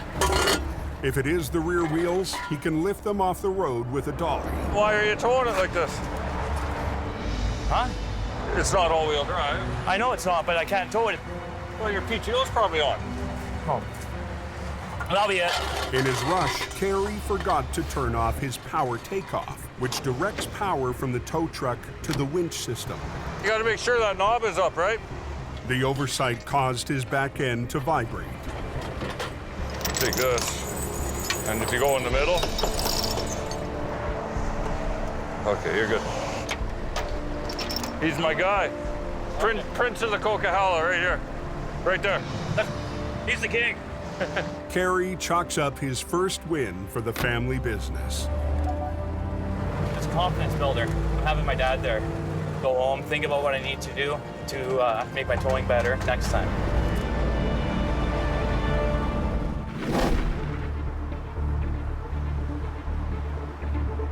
Oh, the highway was just grease, eh? Oh yeah, there's like 3 inches of ice on it. 2 hours east, high on the code. Somebody had an accident up there somewhere. There was a car, and then there was another one. Black pickup. The guy's in the ditch. Get somebody up there right away. Jamie's already on the coke in one of his quick response trucks. There's multiple car accidents up the hill here right now. We're gonna get up to these scenes, find out what's going on, and then we can call whatever resources we need in there. Accident. Ooh. Are they okay? 2 cars spun out and hit each other on a curve near the Porsche chain-up. 200 yards up the road, a pickup truck went over the bank in an unrelated accident. You okay? Fortunately, no one's injured. I'm a little nervous that somebody might get hit here. This is a bad corner. When I see all these people wandering around on the highway, my first instinct is I have to protect the scene. I have to create a buffer zone. I see. See the speed these guys are coming around the corner? Crazy. There's people flying by you, and it's a bit of a blind corner. I'm scared. And when I'm scared, there's a reason for that. We gotta get you off the road. If they're kind of drivable, we should just pull them off the road and... Anything to get into a locked car? Locked car, I habitually lock when I open the door. So this one won't start? No. One of the guys locked his keys in the car. One car won't run, so I have to wait for a tow truck no matter what. Dispatch. Yeah, I want you to roll everything you got there, every truck. Ambulance just pulling out of Hope. There's a rescue truck coming up that way too. The pickup truck is away from traffic, Come in here. but the driver has been wandering the highway. Here, get in there and stay warm, partner. I'll turn the heater on.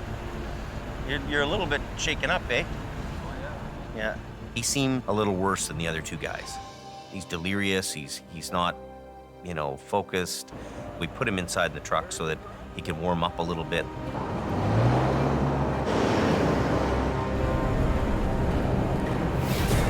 Look at this guy. Look out. Look out. Lots of ice. These guys are highballing around. Look out! Black ice at a crash scene has Jamie nervous on the coke. Come in here. He tries to keep everyone safe until the tow trucks arrive. These guys are highballing around.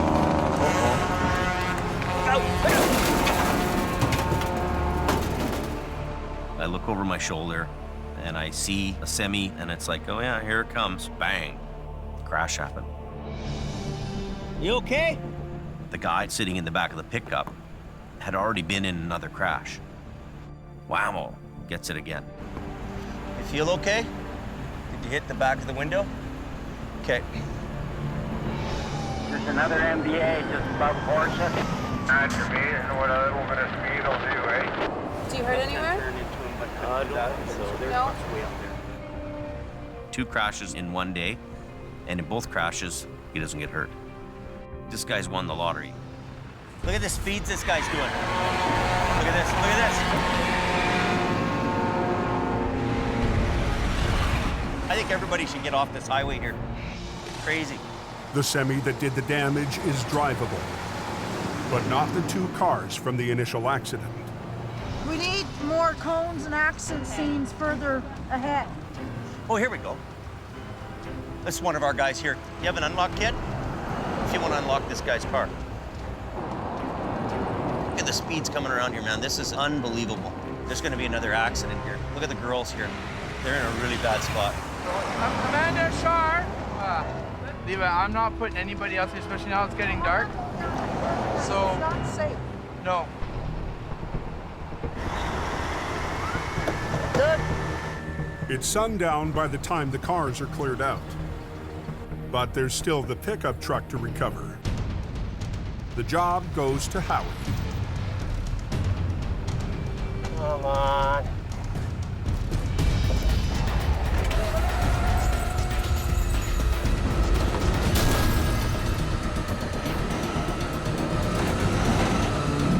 Oh, yeah. That's what I like to call a paycheck. Get it moving. Hook, snag, and drag. A dangerous day on the Coquihalla finally comes to an end. So make her back to the shop.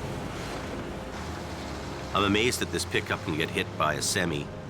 My passenger in the truck doesn't get hurt, and this thing's tough enough that I can drive it home at the end of the day. That's pretty cool.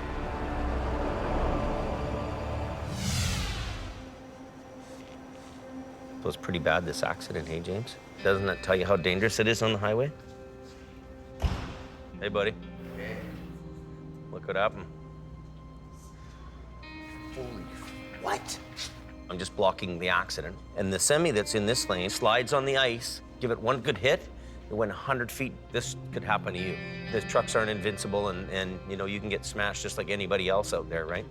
We've all been teenagers, and we've all made mistakes, and we're still around to talk about it.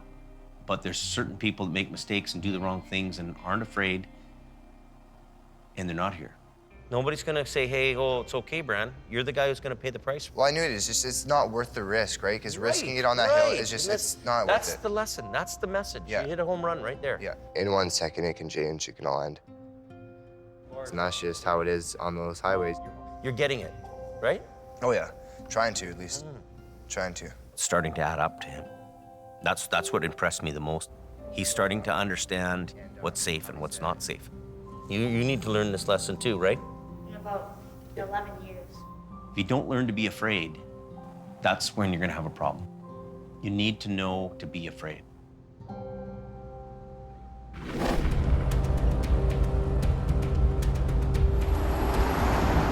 The next afternoon in northern Alberta, Adam and his crew respond to a semi in the ditch on Highway 55.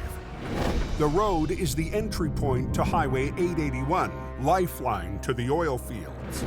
Road's blocked right now. This thing's loaded with rocks. The semi's cargo is 48 tons of gravel. Take this side off, run it down there. It's a tough pull for one truck and this little small one. You gotta work the both of them. The load is top-heavy. A bad pull could easily roll it over. You wanna run everything down low on this one. The plan is to position one wrecker at either end of the semi and pull it sideways out of the ditch. They're straining their winch lines to the max in the worst possible conditions. Cables snap easier in the cold, so you gotta watch what you're doing, how you're pulling, and really be careful. Yeah, it's just dangerous. This time, Adam needs Colin to be delicate on the controls.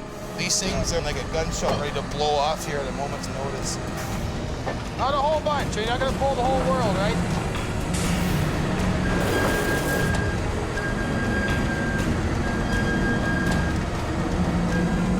Pull, Phil. Whoa. Colin does as he's told, but the semi won't budge. Turn down. Well, we'll get Phil on here. There's no way we're gonna be able to pull it up that way. So we'll get you kind of in here on an angle a bit, but we won't block that road off. Adam decides to reposition both wreckers to the rear and pull the truck out the way it came in. Put a chain in each wheel, pull up, and then back up tight into here, and then go. That way we'll get a dead pull. We'll rip it right up over. I hear them talking. Those are lined up pretty good. With traffic backed up, Adam is feeling the pressure. Let's go, come on. Let's go! He needs his team of greenhorns to pick up the pace. It's hard to soar with the eagles when you're flocking with pigeons, right?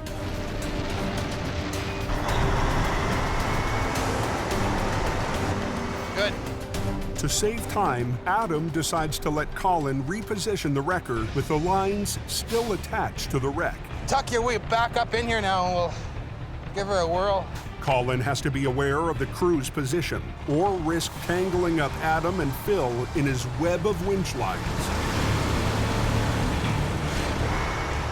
Colin needs to be cautious. Other way, other way, other way, other way, other way, other way, other way. What was that? Back up, back up, back up. You're running a cable. Hey! Back up! There's guys that can operate wreckers, and there's guys that can only drive them.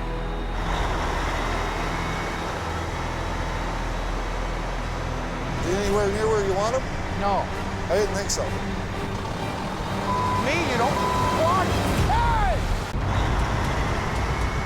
Hey! In Alberta, Colin's backing up HR-68, getting ready for a heavy pull. Pull in tight here.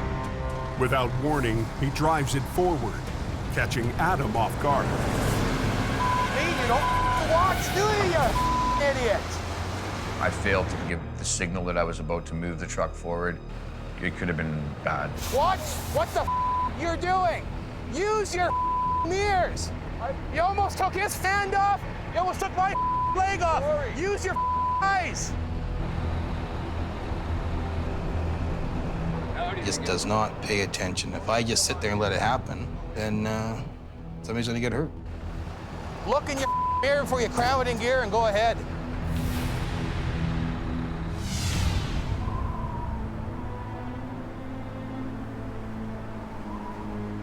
What's going on out by the Coke? Yeah, there's a bad accident just seen here. Pickup truck went down the cliff into the creek. Catapulted right over the edge. Back in BC. Hell of a long way down. I'd be pretty surprised if anybody walks out of that. There's a car overturned in the ditch in the river with somebody trapped in the car. Pretty serious. Search and rescue, just stand up. Everybody's on it. Police requested Jamie's rotator with its long-reach boom. When you're doing a call like this, you have to be 100% on the money. So just drop your socks and you get onto the job. We're here. A couple in a pickup went over the bank crashing down 100 feet below the highway. They rolled numerous times over. The husband slid out between the small opening. The wife is still trapped. Down in the water! Squished between the roof and the seat! The victim won't last long in the ice-cold water. We want her out. Hope Search and Rescue takes the lead. Okay, Ann, I'm trying to get you.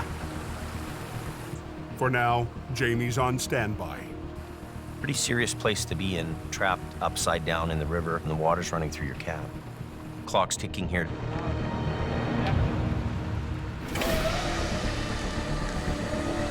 Watch yourself. Yep. In northern Alberta, Adam's under the gun to clear a 48-ton gravel truck from Highway 55. Careful, holy. A lot of weight there. For 2 hours, they've been in a tug of war with the top-heavy trailer. This thing go to the rocks, it can go anytime. Let him catch up a little bit. Okay, hold off, let him catch up. You have to work together. There's more to it than just holding the lever. You gotta look.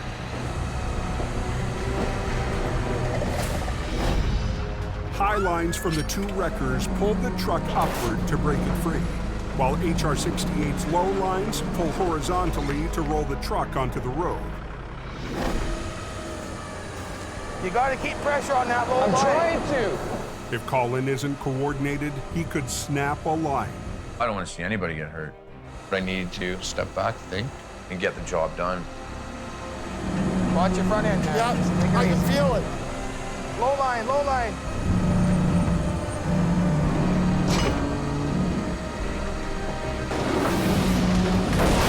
Whoa. It's almost tipped over on us there. Me. It's the second failed pull, and Adam's running out of options. Get off your blocks there. Get on that side so we can pull it over.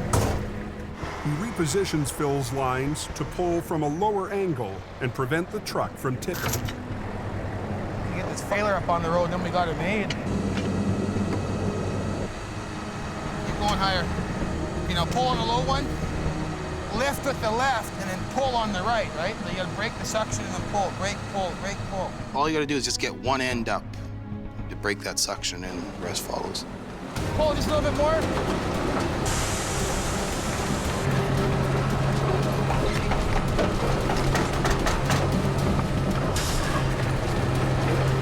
We good? He'll be able to go forward. Good, he's good. We got her out of the ditch. Decent, Jimmy. It was a good feeling at the end of the day, totally. Done like dinner. 48 tons of gravel is back on its way, and heavy rescue can finally head home. They'll be hobbling around in a wheelchair because they got no leg. That might not be a bad idea. She gets a pension.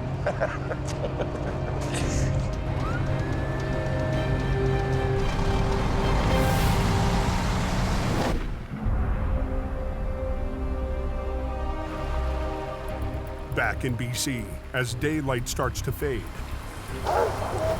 I know, I'm scared too. a woman is trapped after her truck hurtled down the embankment. I need extrication equipment, cutters, spreaders. Right now, she's conscious, she's breathing, scared, cold. It's getting darker every 5 minutes here, it seems like. It's gonna be black before you know it. Darkness adds time to everything. Her opportunity of survival is going to be reduced. We need to shed some light here. Jamie deploys the rotator's 54,000-watt light tower. That work there?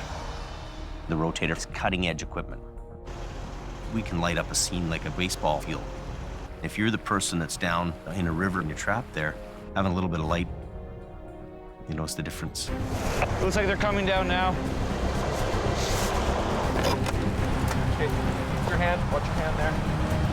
Okay, get down a little bit more. In the rotator's light, crews hoist down equipment to cut the victim out. Disconnecting, we're gonna slide it over down this other edge here. Hang tough, Ann, I'm cutting right now.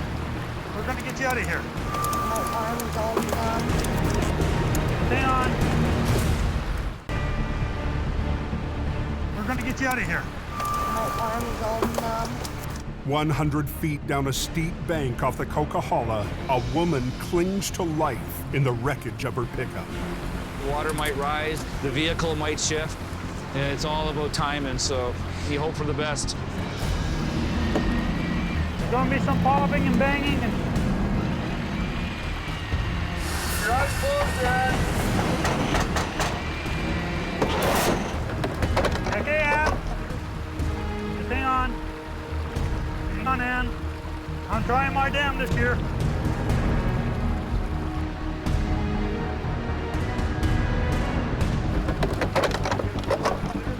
Hang on. Finally, she's within reach. If you slide over, I'll step in there and then go down by myself here. Right in, as far as you can go.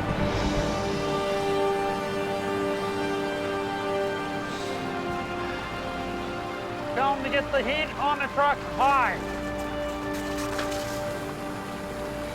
The woman's suffering from hypothermia. They've got to get her to the hospital fast. This is what you would call a technical rescue. There's special rigging and gear that has to go into this, and it has to be done right. We need a rated anchor point. It's got to be something stationary that's not going to move. I can give you a strapper on the axle. This is where they're going to attach into. At this point, bringing her up is treacherous. It's really cold, -10, -15.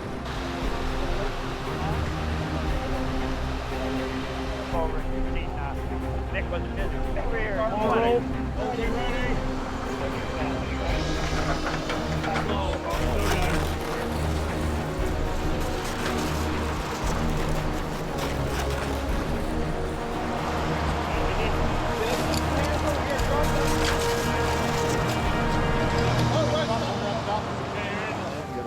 Rescuers have gotten to her just in time.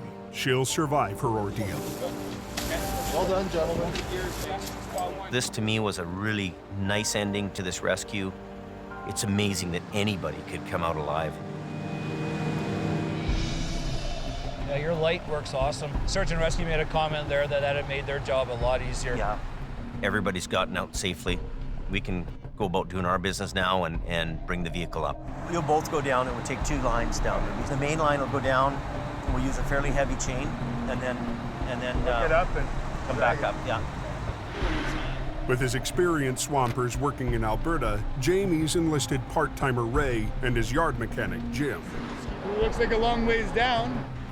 The biggest challenge is going to be getting down the bank safely. It's very slippery, there's lots of sharp rocks here. Even just getting down the slope to hook the car up is dangerous. So what we'll do is you guys can hang on to one of these each on the way back, and that'll help you up the bank, okay? Not there, here. Look at this, could fall out, right? You want to be in there. We're working with casual part-time guys here. I have to be very careful to make sure to tell these guys every step of the way what we've got to do. I'll bring the main line down and you bring the chain, okay? Yeah. It's gotta be done and we gotta do it. That one's free-wheeled, so be careful. Ready? Pull it now. Is it coming out manually? Oh yeah, there it goes. Yeah, it's coming now. I'm gonna freewheel yours too, okay? That's pure ice there. This is nuts. Let go!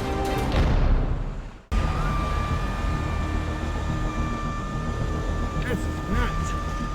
On the Coquihalla, stand-in swampers Jim and Ray scale down a 100-foot slope toward a wreck below. Okay.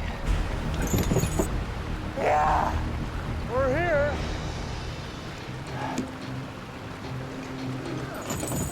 Got it? Hold it tight. That should be good. Is it all tightened up and chain on? You get a good bite around the axle there? Yeah. Small lines underneath? Yes, sir. Traffic is already bottlenecked, and it's about to get worse. We're gonna shut the highway down so we can move around and not worry. This bank is so far out, we wouldn't be able to lift it. Not enough reach. That's pure ice there. Jamie will have to drag the wreck 60 feet up the slope so it's close enough to lift. We're steering around these big rocks. You know, if you hit a big rock, it's going to be quite a hard thing. 2 years ago, Jamie tried a similar move.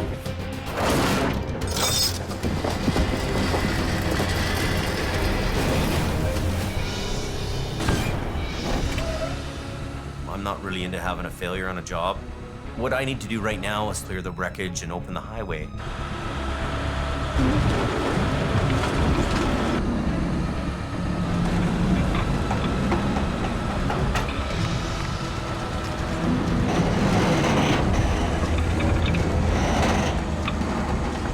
It's right on a big boulder. Our chain better not come undone. Nice and easy, go easy.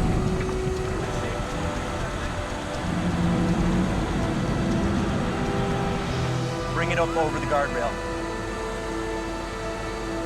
Not much left of that thing. It's amazing that anybody could come out alive with that truck. You know, their car's totally destroyed, and, you know, they walked away.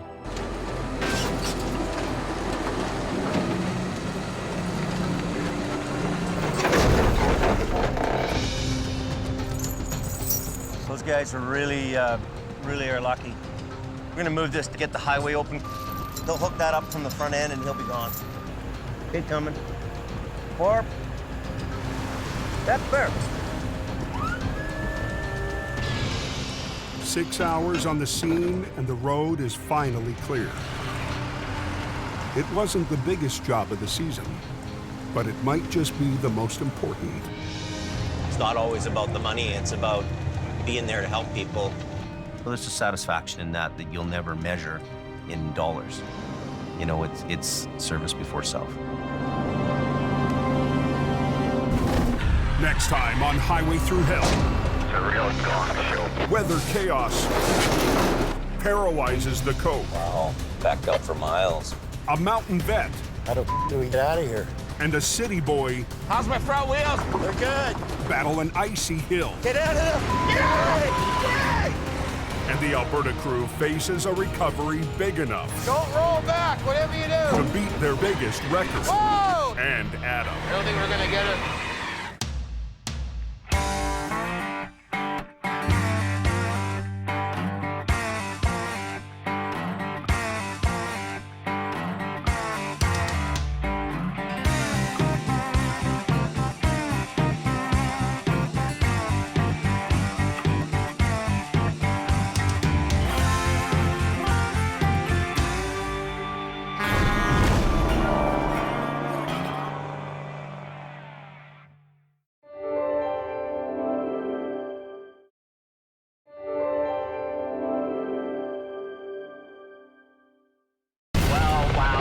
This time on Highway Through Hell. We're on a dangerous road. A backcountry recovery puts Adam's crew Here we go. Watch your back. in a tight corner. Or is it just like black ice? Police take to the sky Get the highways open quicker. to solve a deadly mystery. He's gonna lose the truck. And Jamie's lone wolf Now what? Hey, runs into heavy rescue's top dog. got 15 minutes to get the road open because the highway guy is bitching. Are you kidding me? On the Highway Through Hell, the last line of defense is a heavy rescue team ready to tackle any disaster. Because closure is not an option.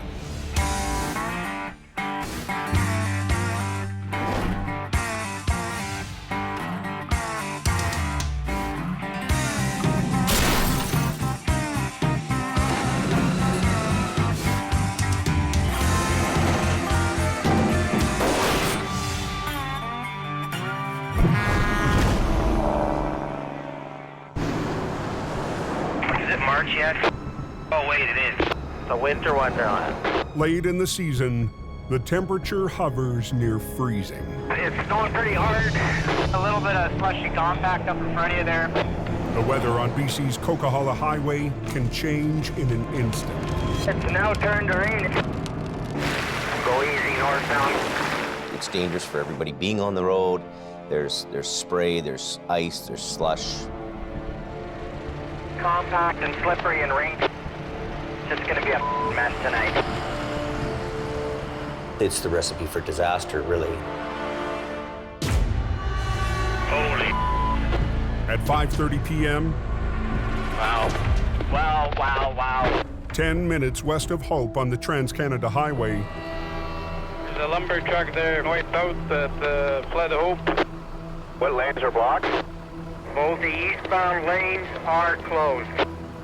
He caught a snowy edge and overcorrected and then just began a barrel roll. There's not much space left for a body in there. I think he's pretty fortunate that he's still with us. both eastbound lanes of Highway 1, the country's major artery, are blocked. I don't know if it's going to be shippers on call, but they're going to need some heavy equipment to clear all this. Adam Gazzola is on break after 4 weeks up north, but he couldn't resist the lure of a big wreck. I just come down for my 10 days off and figured I'd come out and have some fun.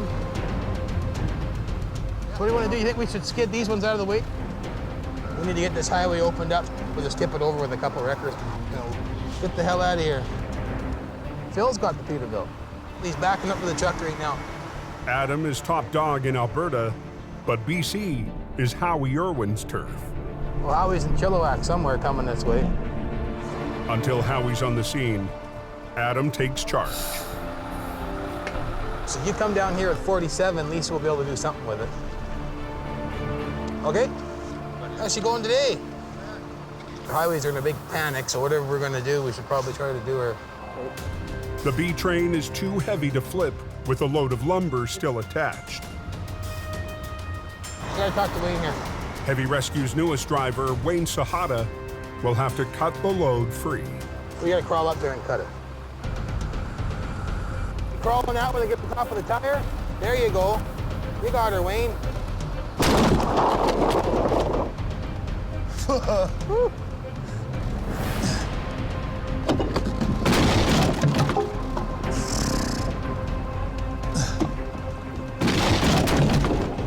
about that last belly one there, Wayne? Which one? Is it loose? Must be. Good enough. Whew. Couple straps holding, but nothing major. They'll come off. Yeah, I'm right here now. At 6:15, Heavy Rescue's lead BC operator, Howie Irwin, rolls up in HR 66. He was west of Hope, and he's pulled up on the opposite side of the wreck. You got another chain, or? Yeah, I got another two. Okay. To save time, Howie will use Phil's wrecker, already on the other side. Holy. This season, Howie's built a reputation as BC's lone wolf. I'm one man, one truck. Redneck science. When there's a big truck wreck and I show up, it's my job to make sure that it happens. I should be able to do this with one truck. I'm gonna grab it in the middle, grab it in the back of the tractor, and pull the thing over. Okay, hand me that block when you get enough cable out. You need more? Or are you okay? We're in. That's all I'm concerned about is getting that highway open so that they can get traffic moving. Use the chain, wrap the rail. Even though it's Howie's scene, Adam is having a hard time playing the role of observer. Want to get 47 on the front, or? What? Want to get 47 on the front and knuckle it down? You observe with this, not this. Maybe put 47 on the front to help power it over? Every little bit helps. That's why we have the trucks. We try to use them as much as we can. I don't think it needs more power. I figured just one truck could do it. I've rolled over quite a few B trains. I've never had one that never fell over on its wheels. Okay, well, we'll do her your way then. If you figure you can do her. You know, what you've got here is Howie, you know, being a lone wolf, used to doing everything on his own and alone. You throw him in the mix with another top dog, then there's a dogfight happening. Well, Howie came here and switched the whole plan. Well, I figured he's gonna roll her all over here all by himself here, so. I don't know why you wouldn't put the other truck on there. Save yourself hassle. No sense being a superhero. To clear the wreck faster, Howie wants to rig just one wrecker with the first line to the tractor and the second line to the back of the lead trailer. You ever used these before? Yeah, I used them on the other trucks. Okay, you understand they're no good unless you're right up on top of them? Yes, I do. Okay. All the straps are cut, Wayne? Huh? All the straps are cut? Yeah. Do you really think he knows what he's doing?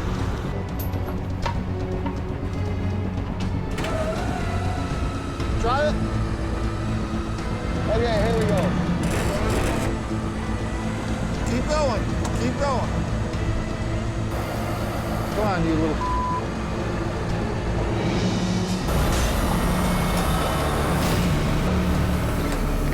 The wreck starts to slide, He's gonna lose the truck. but doesn't flip. Dog shoulder. Real.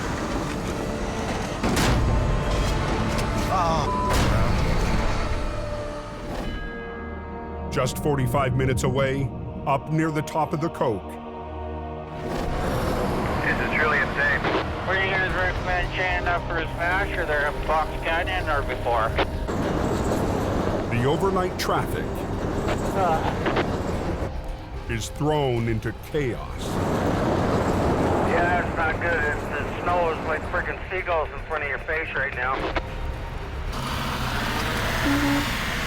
And every time I see the snow coming down up here, I see that quiring. But tonight, the quiring on the road is Al's son, Kerry, helping out senior operator Gord Boyd. Let's get pulling. Fighting to keep the smasher clear.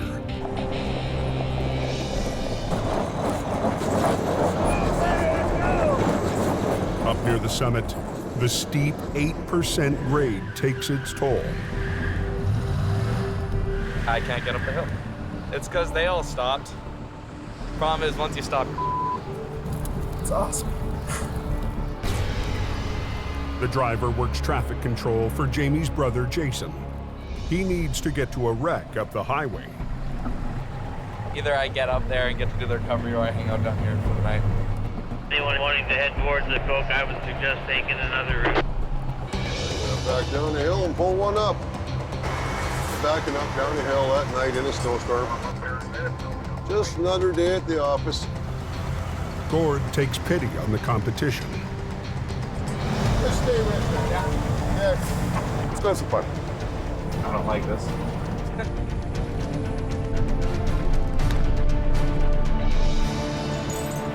There you go. Okay, buddy, I'll just let Al phone Jason. They can sort it out. All right. Thanks, buddy. The color of the truck might be different, but we all end up putting our lives on the line on the side of the road.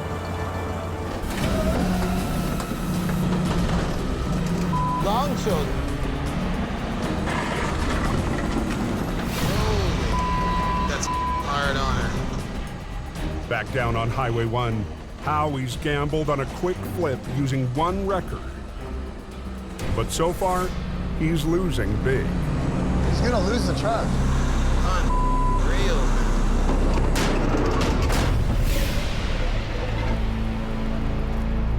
The wrecker should have enough weight to flip the empty trailer. You didn't cut all the straps, right? What? You didn't cut all the straps, I have right? no idea. Something's holding it in place. I know there is. I asked those guys, did you cut the straps? Yeah, we cut the straps. Howie takes a look for himself. Oh, that's why the problem is.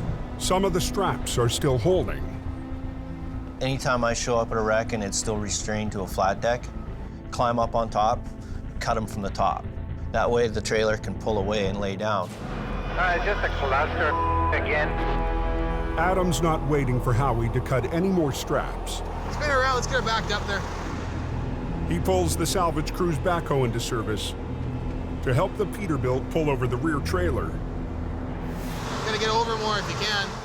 and then positions Wayne and Truck 47 to tackle the front of the tractor. You bend that over, so you're gonna go. Yeah, I know. All this iron sitting here, we're not using it, so. Phil, we definitely wouldn't do it this way in Alberta, would we? Nope. We'd have the road open by now, I can tell you that much. Are you kidding me? Hey, what is going on here? You got 15 minutes to get the road open because the highway guy is bitching. You got 3 people here trying to come up with ideas. Well, when you listen to somebody. Lumber everywhere. Wow. Yeah, the whole highway's blocked off, eh? Hey, what's going on here? You got 15 minutes to get the road open because the highway guy is bitching. You got 3 people here trying to come up with ideas. Well, when you listen to somebody for a minute.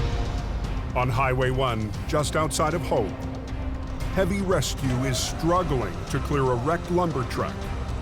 Traffic's been stopped for almost 3 hours.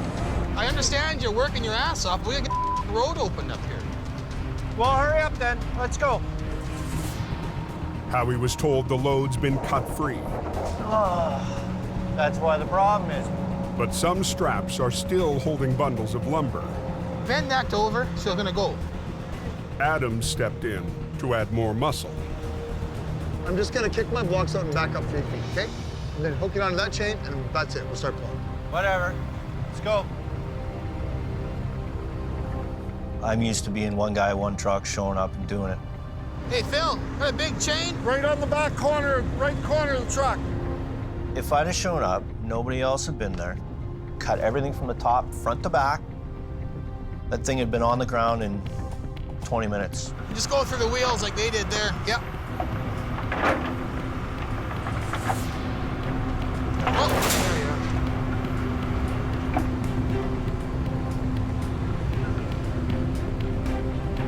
I'm gonna release my line and drive ahead.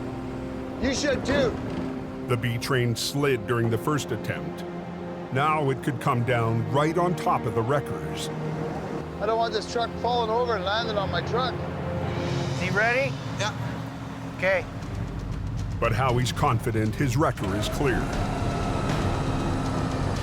I don't understand why he's not moving his truck ahead. Hey, look at that.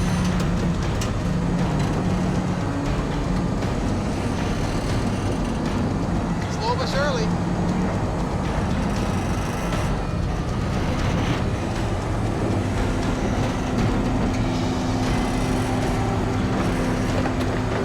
Come on, old girl. Keep going. Keep going. There it goes. Now he's so close, he's gonna hit the. How come you don't tell him that? I tried telling him that. He's gonna hit the truck.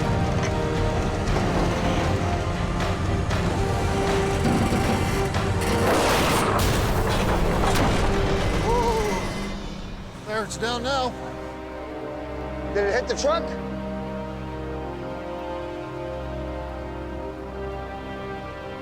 No, lots of room. The wreck missed the wrecker by inches. Okay, just freewheel the other side and pull ahead of it. I didn't intend for it to land that close, but I knew it was gonna be close. 4.5 hours after the accident, eastbound traffic can start flowing again. On the radio, they said it was open. But if Howie was hoping to make a good impression on top dog Adam, I sure as wouldn't have done the job like that. If I need help, I'll ask for help. I'm a big boy, I don't hold hands. Only with the wife. the next morning, 40 minutes up the highway from Hope. What happened to the Colt? It was a bad wreck there. I heard it was the head-on. Yeah, something went down because that's the second ambulance I've seen go by. A B train crossed the median, smashing into an SUV. Yeah, they got their ambulance up there right now. The driver of the SUV is airlifted to hospital. Looks like the coroner event. Was there a fatality accident or something? How many were killed? One for sure. Some family is going to be devastated and they'll never be the same in a matter of a second. The truck driver also suffered injuries. One of my buddies. No, it's a friend of mine. Same company, friend of mine. Ouch. I couldn't even imagine. How's the driver doing? He shook up and obviously doesn't feel that well over knowing that at least one person got killed. The fatality southbound, so yeah, she'll be closed for a while. Probably won't open it until they finish their investigation. A serious accident requires a major investigation by a team of accident reconstructionists. Did he jackknife? Yeah, he jackknifed. Okay. Today, the leader of the team is Sergeant Brian Nightingale. We need to preserve the scene so that we can present the physical evidence in court. We're going to keep the traffic back behind the emergency vehicles. Don't fill in this area here. Yeah, no problem. Sergeant Nightingale can't rush the investigation, but just like heavy rescue, he feels the pressure to get the highway rolling. So it's pretty straight here, eh? Yeah. So the road, when you got here, was it in this shape or was it just like black ice? No, this would have been ice over here. Okay. There's no doubt about it. Pinpointing exactly where the truck lost control can help the team figure out how and why it happened. He's coming out of that curve back there. Okay. And I bet you that's where everything starts to go. Probably. Yeah, back in the curve. Because why would he lose traction on a straight stretch? Sergeant Nightingale needs to survey the entire accident scene for the full picture. We can put the UAV up and then we can get our aerial photos. Every time we shut down the highway, costs $1 million per hour in lost commerce revenue. Position, hold, engage. This way, I can do the whole survey of the scene just by taking it up in 10 minutes and taking it back down again. And the whole purpose is to get the highways open quicker. Investigators hope images from the drone will help provide the answers they need. One of the most important things of the scene is to get the proper kind of photographs.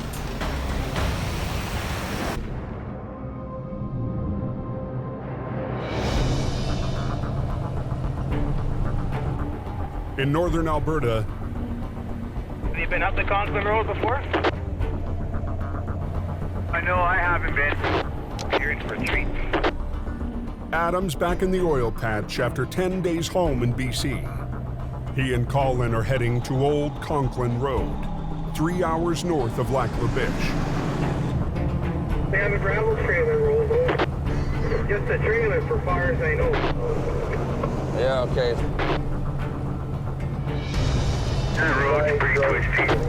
It's a narrow, white-knuckle ride through remote oil patch backcountry. Pickup coming at you, Colin. No, I heard him. 58 empty body drop. If you know there's a wide load coming, you better start finding a space to get the hell out of his way. The trucks are hauling loads of gravel, used to extend roads over the muskeg into more remote oil fields. 35 loader pickup. These roads are narrow. There's protocol on them. Your record kilometer 31 to line. Every kilometer, you need to call out where you are, what kind of truck you are. You gotta be careful. You gotta watch your speed. That way, you know, two vehicles don't smash into each other. I'm calling straight on the 97 corner here. Just watch yourself. Recovering a loaded trailer will be tough enough. Yeah, we're here. But on this narrow road, it'll be almost impossible.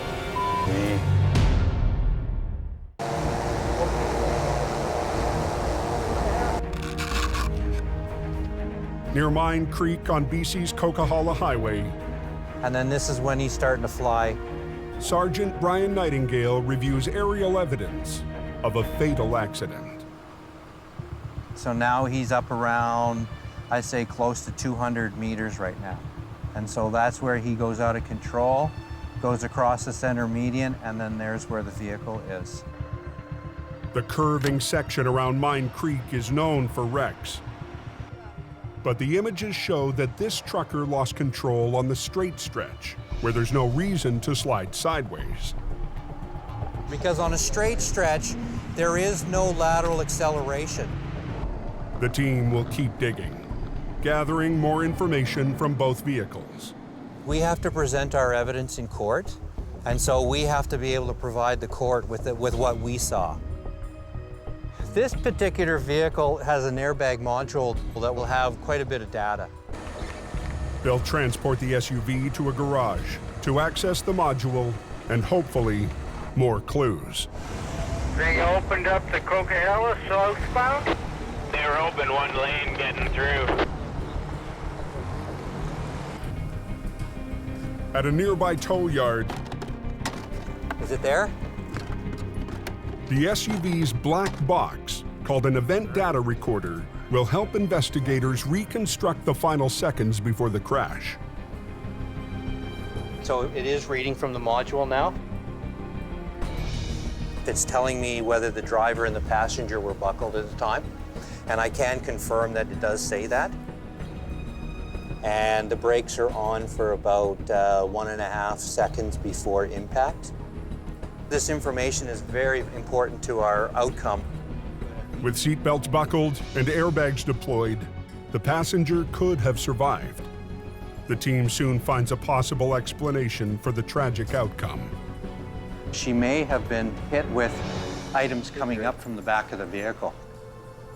Because everything in the vehicle is traveling at the same speed as the car is when it gets hit. It's one important clue.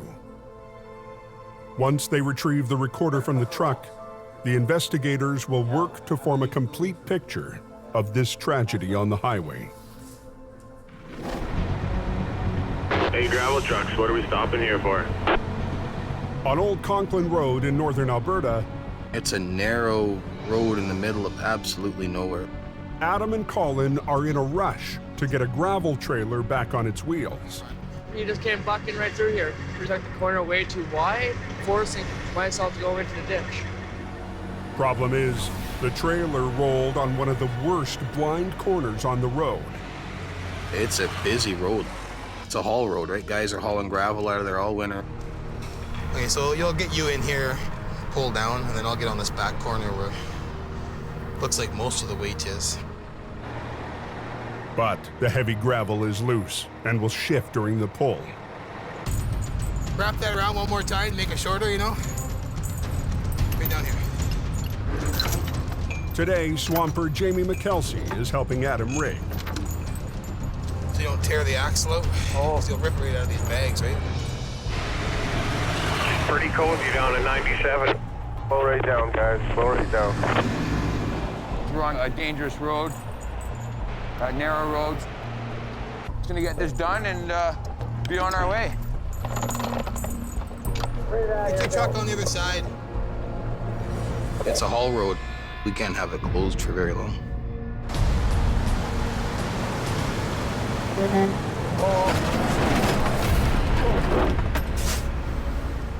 You want to push on some more?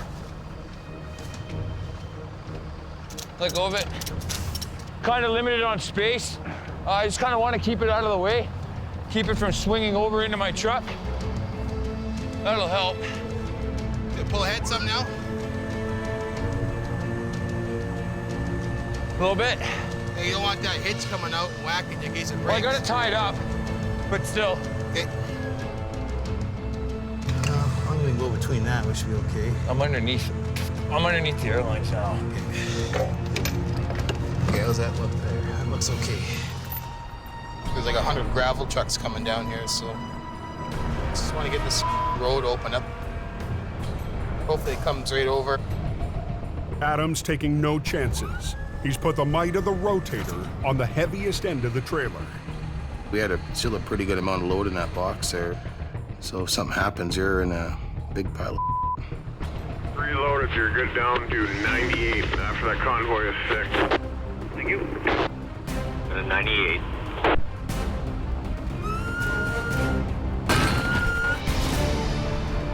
Yeah, go ahead, yeah.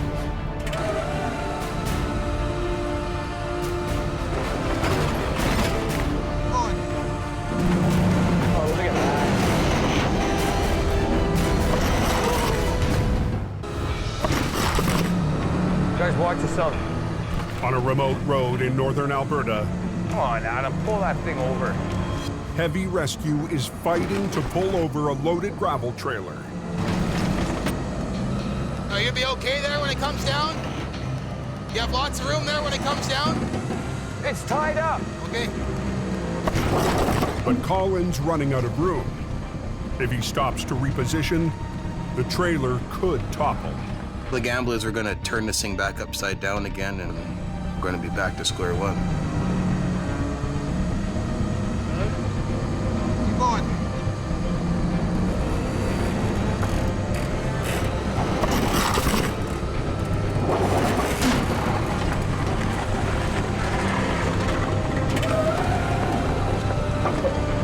Let it down? Will it go down or no?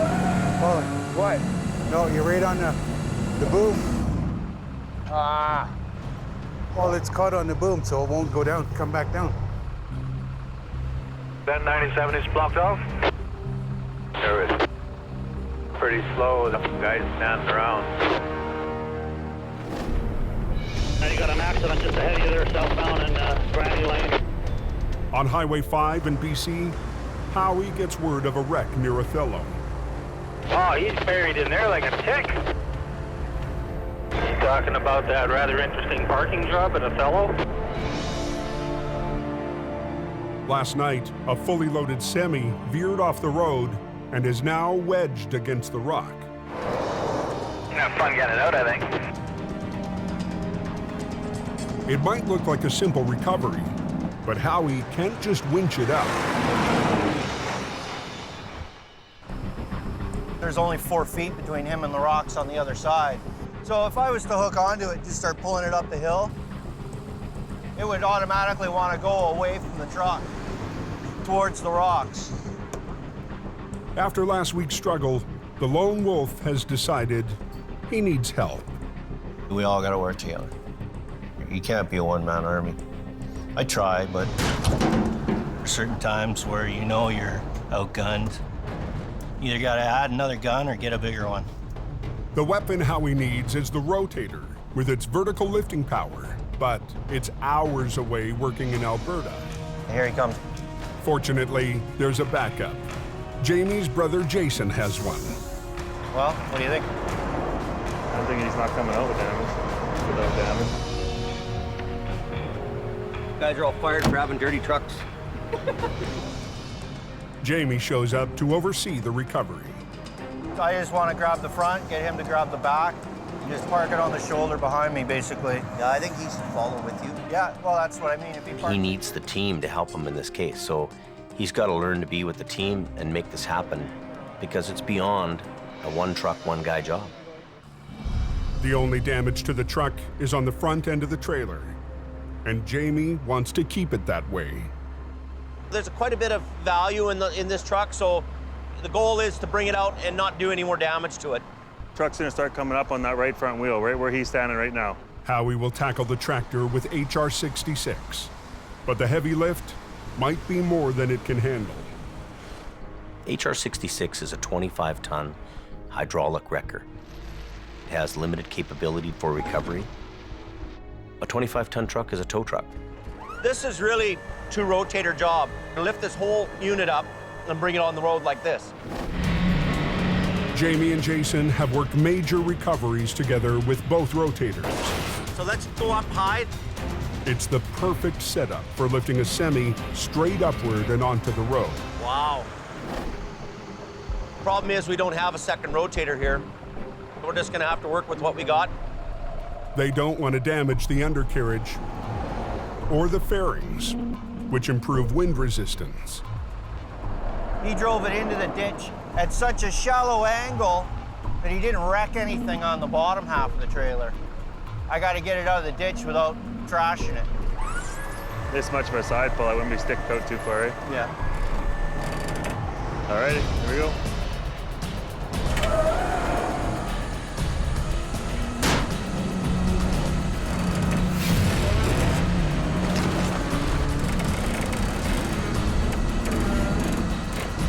Give a little bit more on the downside. Keep it level. There you go, yeah.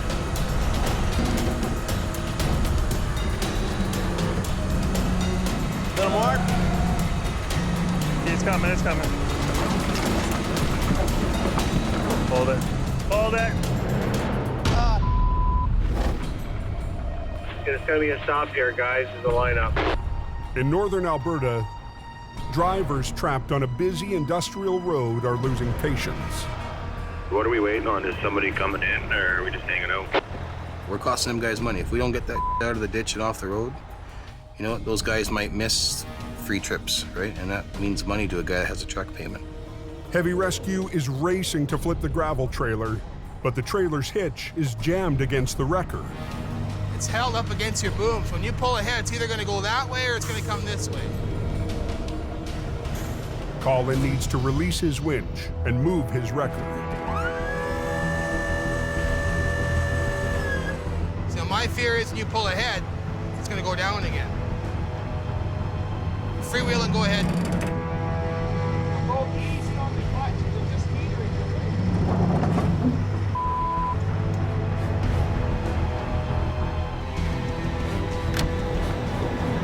Jamie, watch yourself.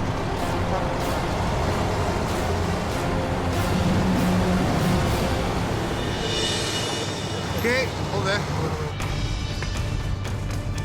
Is he hooked up? Are you hooked up? Just about.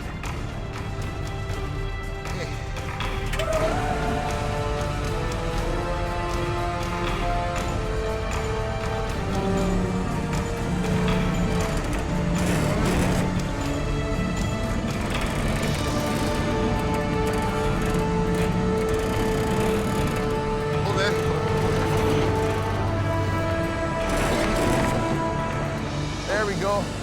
We're all good. You can unhook.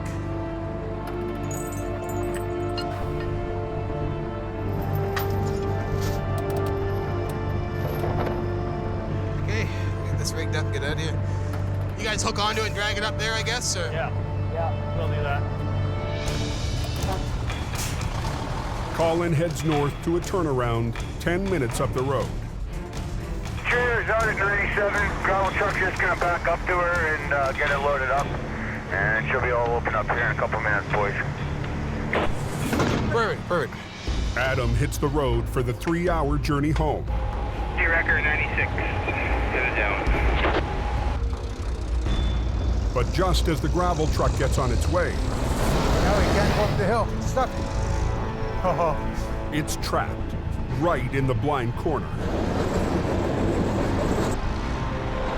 What the? Here we go. Put in gravel convoy 97. Watch your back. Watch your back. Traffic backed up for 40 minutes, guns it for the open lane. 97 for 6 empty heavy and 2 left. They might need a tug there and spin it out.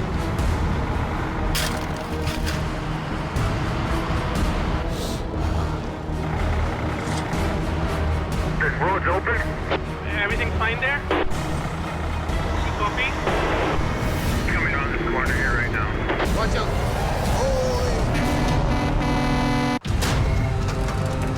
Hold there.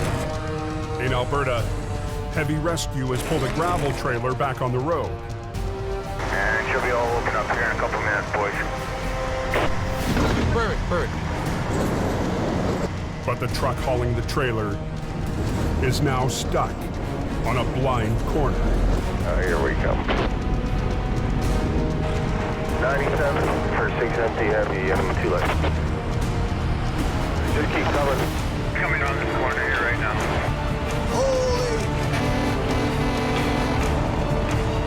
Loaded gravel tractor 98. Loaded gravel convoy 92.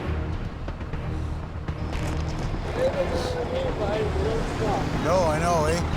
They don't give it.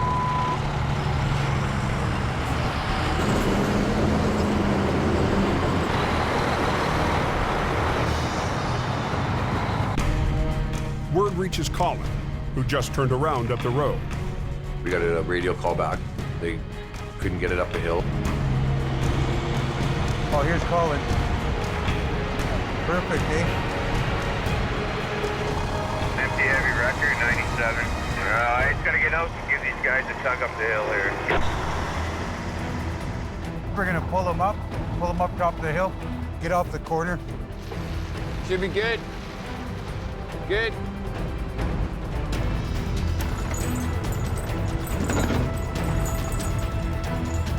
Give me that.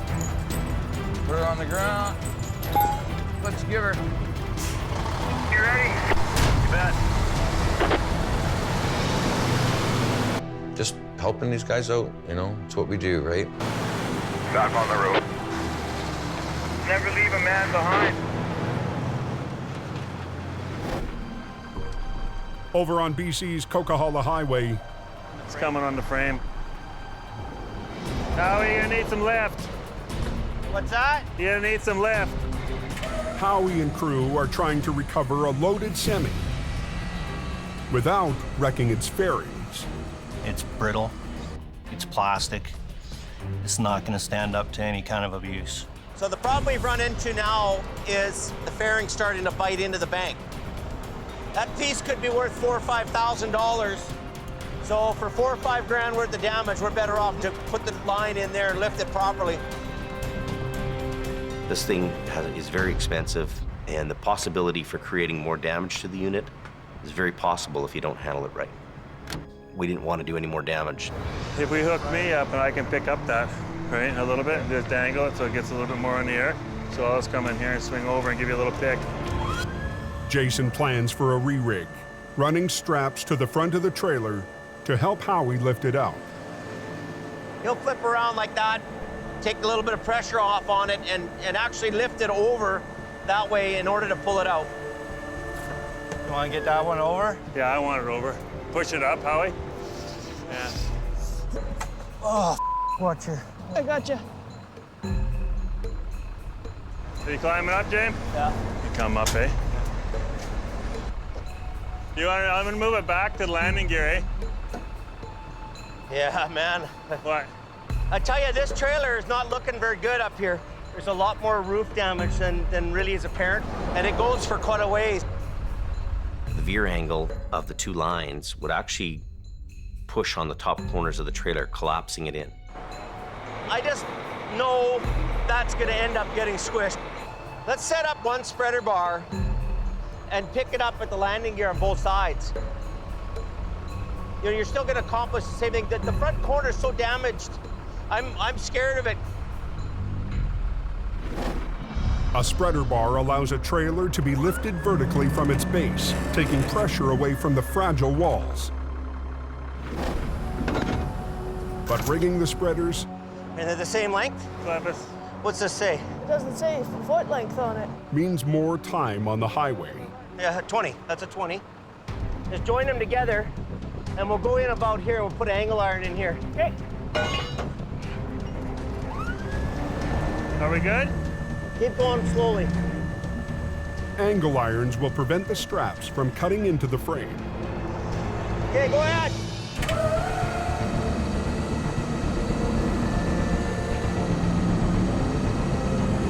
Easy, Howie.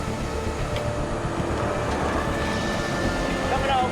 Turn the wheel to the right a bit.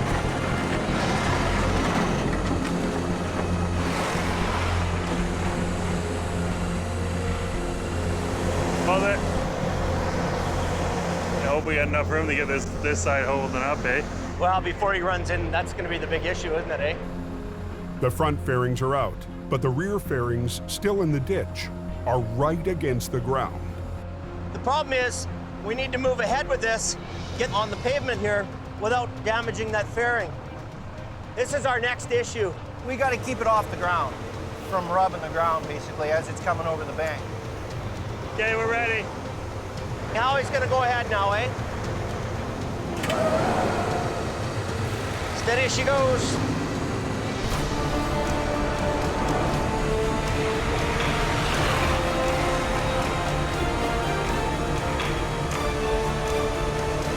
Keep going. Pull ahead. Go look at the other side. The trailer's suspended in midair with all its load. Those are real critical moments for us. Hold on, Howie.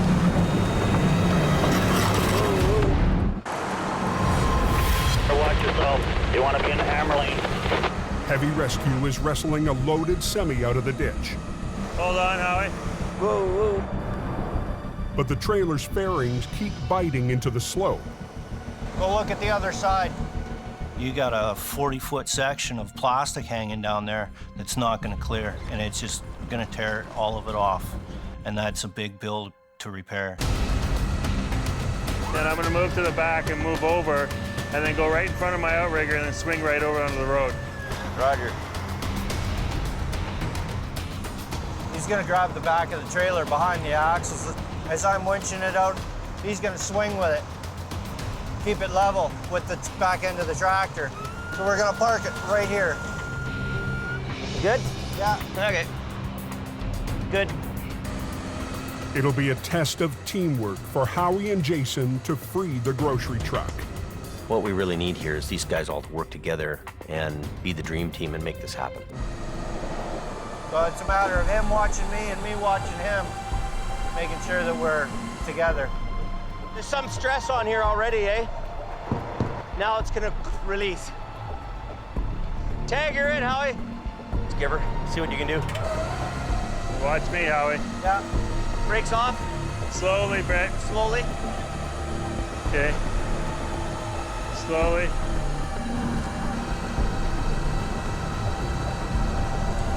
It's coming, it's coming.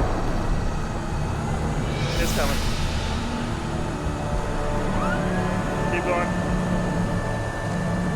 It's do or die right now.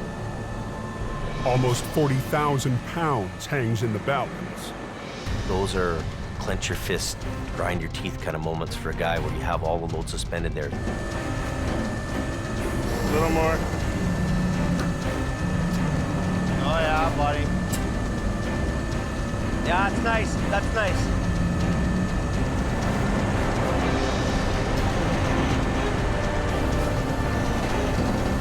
Yeehaw! That's good, Howie. Yeah, that'll do it. Woo-hoo. It's all on the road now. That's it. It's nice when they're successful. We just lifted a fully loaded trailer out of a 4 or 5 foot ditch down here without any further damage. Making the right decisions, we come out with a happy ending. And a lesson learned for Jamie's lone wolf. When you're dealing with major incidents, major recovery work, team is the answer. Enough room for us fat guys to get by. You have to work together to score the goal. Can't just be one guy carrying the ball all the way down the field.